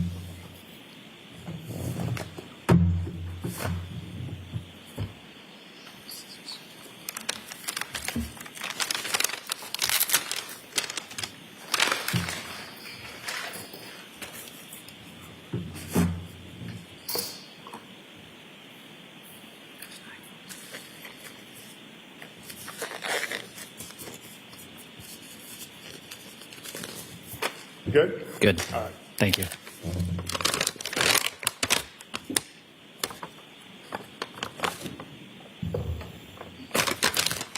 Yes, they're inside. The Commonwealth would seek to have the next bag with apparent hairs with red-brown stain marked as the next exhibit, Your Honor. No Any objection? No objection. The hair from bag number 4 is in evidence as 140.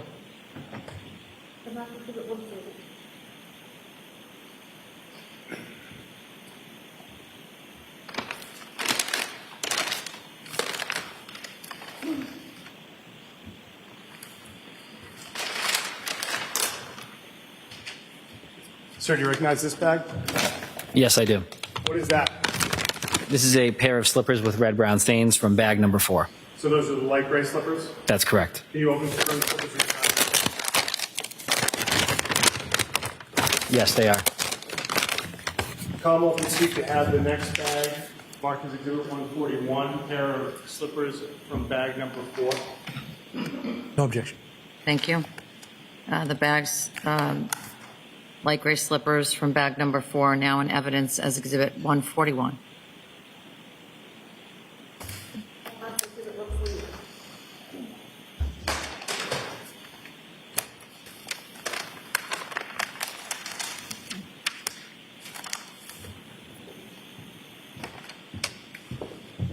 So do you recognize this bag? Yes, I do. What is that? This is a bag containing the sponge with a wipe through it. Could you open it and confirm the sponge is inside? Yes, it is. Welcome to have this marked as the next exhibit, Your Honor. No objection. Is that from bag 4, or are we now moved on to bag 5? We are on bag 4, Your Honor. Okay. The sponge from bag number 4 is now in evidence as Exhibit 142.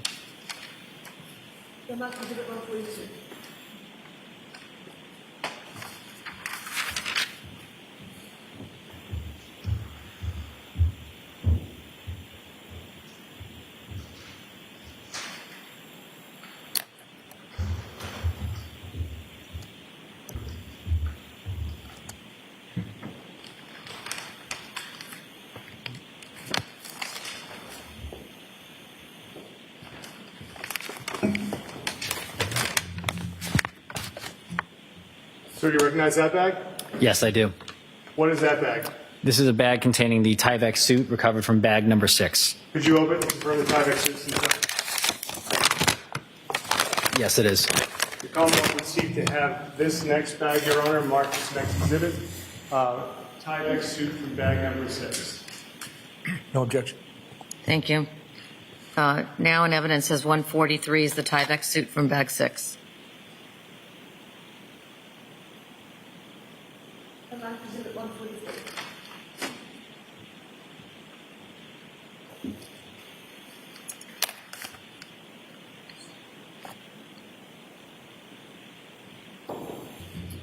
Mr. Gould? You recognize that bag?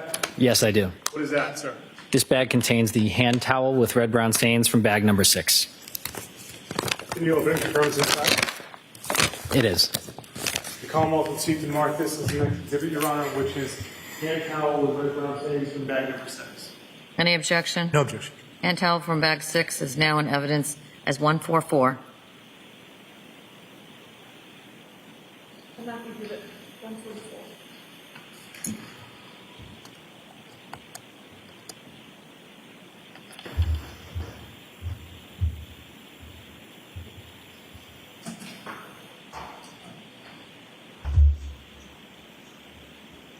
Your Honor, may I have a moment? Yes?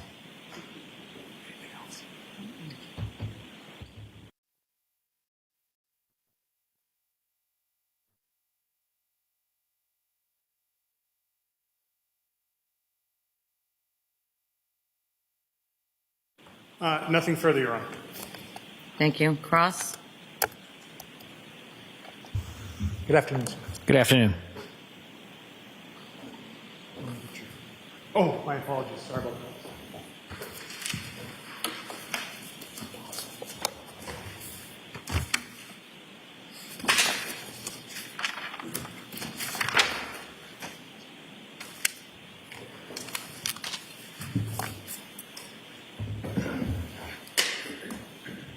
If I just call you Mr. Gould, do you have a comment? Mr. Gould's fine. So you told us as you began your testimony that when you went to the scene of the where all the trash and everything was, that there were people were collecting bags. At one point, you had to then take out some of the evidence and put it on paper to quote, preserve the integrity of the evidence. Yes. And when we talk about preserve the integrity of the evidence, what we're trying to do is what all of you are trying to do is make sure that you keep it in the same condition that it was in when you found it, correct? Exactly, yes. Now, do you know anything about a trash compactor that was taken to that area before you arrived? I don't know any specifics about a trash compactor, no. So can you tell the jury, if you have any information, that some of this evidence that's been introduced that was taken out of a dumpster there, that it had first been in a compactor and then transferred to the dumpster, or you just think? I do not know. When you talk about the integrity of the evidence, it also includes trying to preserve the fact, as best you can, of how a particular item that was stained is not stained by another item. Is that fair to say? That's fair to say, yes. So when you're handling this evidence that you're collecting, you're really taking care not to have one item touch another item, because you don't want a transfer between biological evidence between item 1 and item 2, correct? Correct, to the best of my ability, yes. Sure. And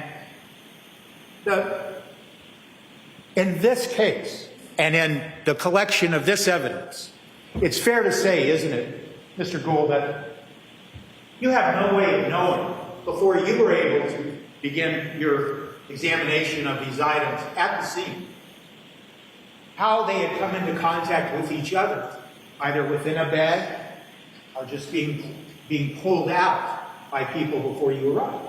Before I arrived, correct. And there is such a thing in your expertise in forensics that includes characterization of transfer of biological evidence, correct? That is within the realm of our responsibilities, yes. And what that simply means is that one item that has some either biological evidence or something else, if it comes into contact with another item, it can transfer that to the other item. So item A that may have had a red-brown stain on it, I transfer some of that red-brown stain to item B, whereas before, item B never had a red-brown stain. That's correct, and the term we would use for that is called low cards exchange principle.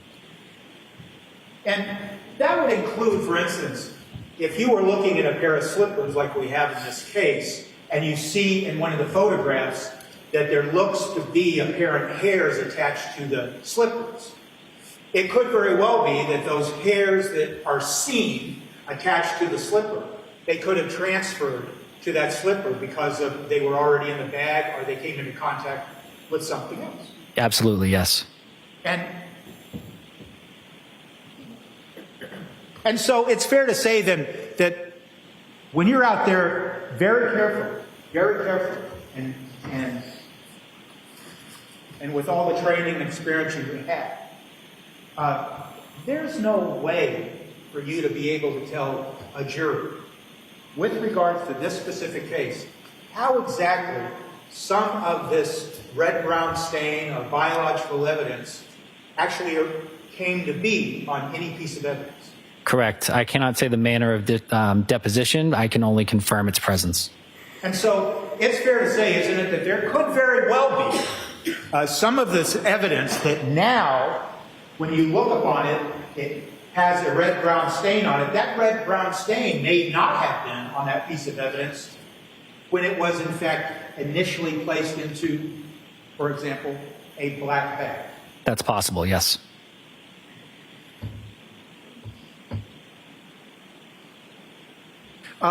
In the photographs that were introduced of the scene where you went with all that trash and garbage, it's fair to say that a lot of that trash and garbage had absolutely nothing to do with this case.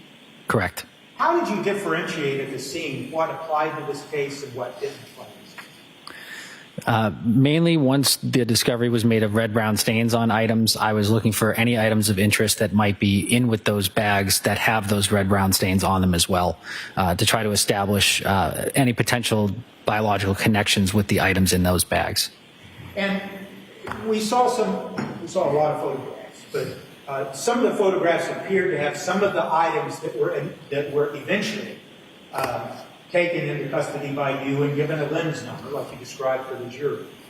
Some of those items, when they were first taken out of the bags, it looks to me like they were placed directly onto the floor of that warehouse. Yes, they do. And the floor of the warehouse actually looks somewhat damp in the photographs. It does, yes. And it was, in fact, damp. I can't recall exactly the conditions, but it is the floor of the facility, yes. And so it's fair to say that a lot of You have, terrible question, I apologize. It's fair to say that you have no idea what was originally on the floor of that warehouse before you arrived. Correct. You just know that it had the appearance, it may have been damp, but you don't know what caused the damage. That's correct. And then these items were placed on that. Items, like for instance, the items have been admitted into evidence here, and they could have been then be caused to be dampened by what was on the floor of that warehouse. That's possible, yes. And then what happened was, once again, in your very earnest desire to preserve the integrity of the evidence, you then took a lot of those physical pieces of evidence and you placed them on, do we call it, what do we call it, paper? Yes, we would refer to the white parchment paper, typically in the lab as bench paper. Bench paper. And that's what we see in the photographs. Yes. And then, after you collected these items, you then transported them or caused them to be transported to the lab at the Mass State Police? Yes. And did you, I thought I heard you testify that you had them transported to various parts of the lab? The evidence, I believe what I had said was that the evidence will eventually travel to its respective facility where it needs to be stored. But I did submit at one laboratory with all the items. You did? Yes. Okay. And after you transported the items to the lab, did you have any further, did you do any further work on these items? No, I did not. Well, thank you, sir. Any redirect? No, Your Honor. Witness may step down. Thank you, sir. Thank you, Your Honor. Your Honor, may we approach? Yes?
jurors, I'm going to send you on your way today, and I was talking with the lawyers just now about what the schedule is for the rest of the week, because I like to let you know, because I know I'm ever mindful of the sacrifice you're making to be here to serve as jurors in this case. So here's the rest of the week.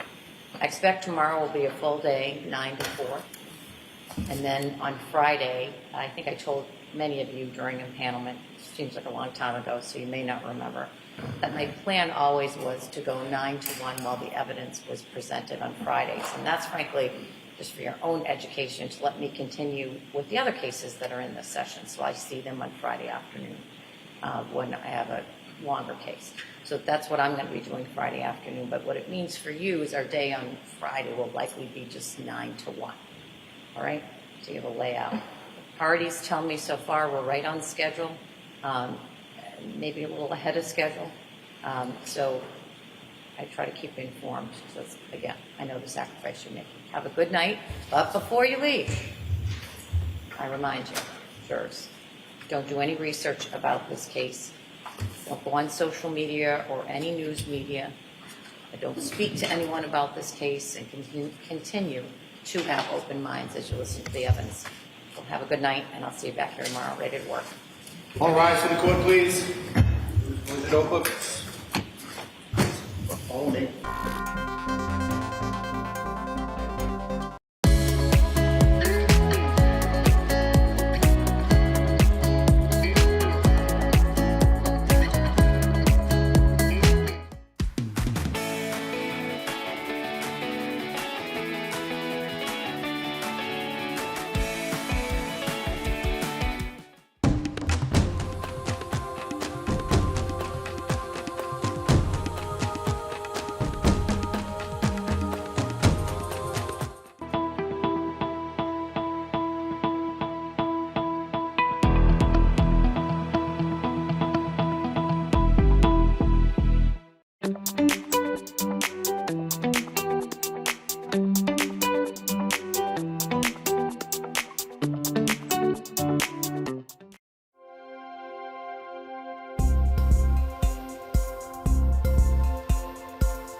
Well, this inexperienced raccoon learned the hard way what it's like when you have a little too much to drink. A Virginia liquor store employee opened up to find this poor raccoon passed out, sleeping next to the toilet. Apparently, it fell through a ceiling tile and then went on a drunken rampage, drinking what came out of those broken bottles. Animal control says the raccoon drank whiskey and scotch. An animal control officer let him sleep it off at a local shelter, and she says the raccoon wasn't hurt. That's the good news, just a hangover.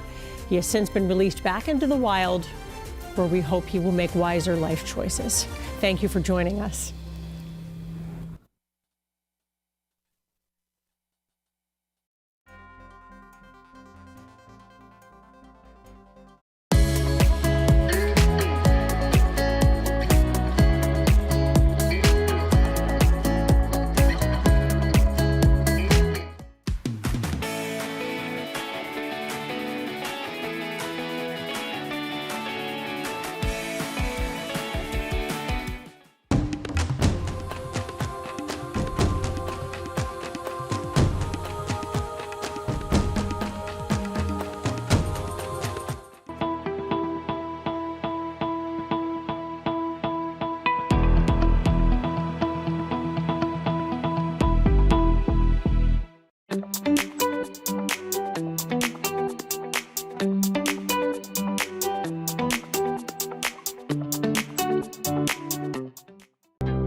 Live on WBZ TV and streaming on CBS News Boston.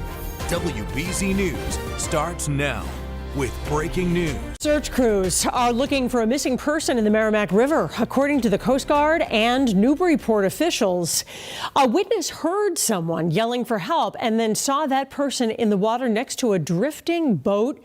The boat was recovered, but the person is missing. Now to your next weather. We are clearing out for the snow and rainstorm of the season. But next, the frigid end to the week. Good afternoon. Thanks for joining us. I'm Paula Evan. WBZ meteorologist Jason Michael is tracking what's next. This is a week where the weather business is just coming one day after another. A real page turner here.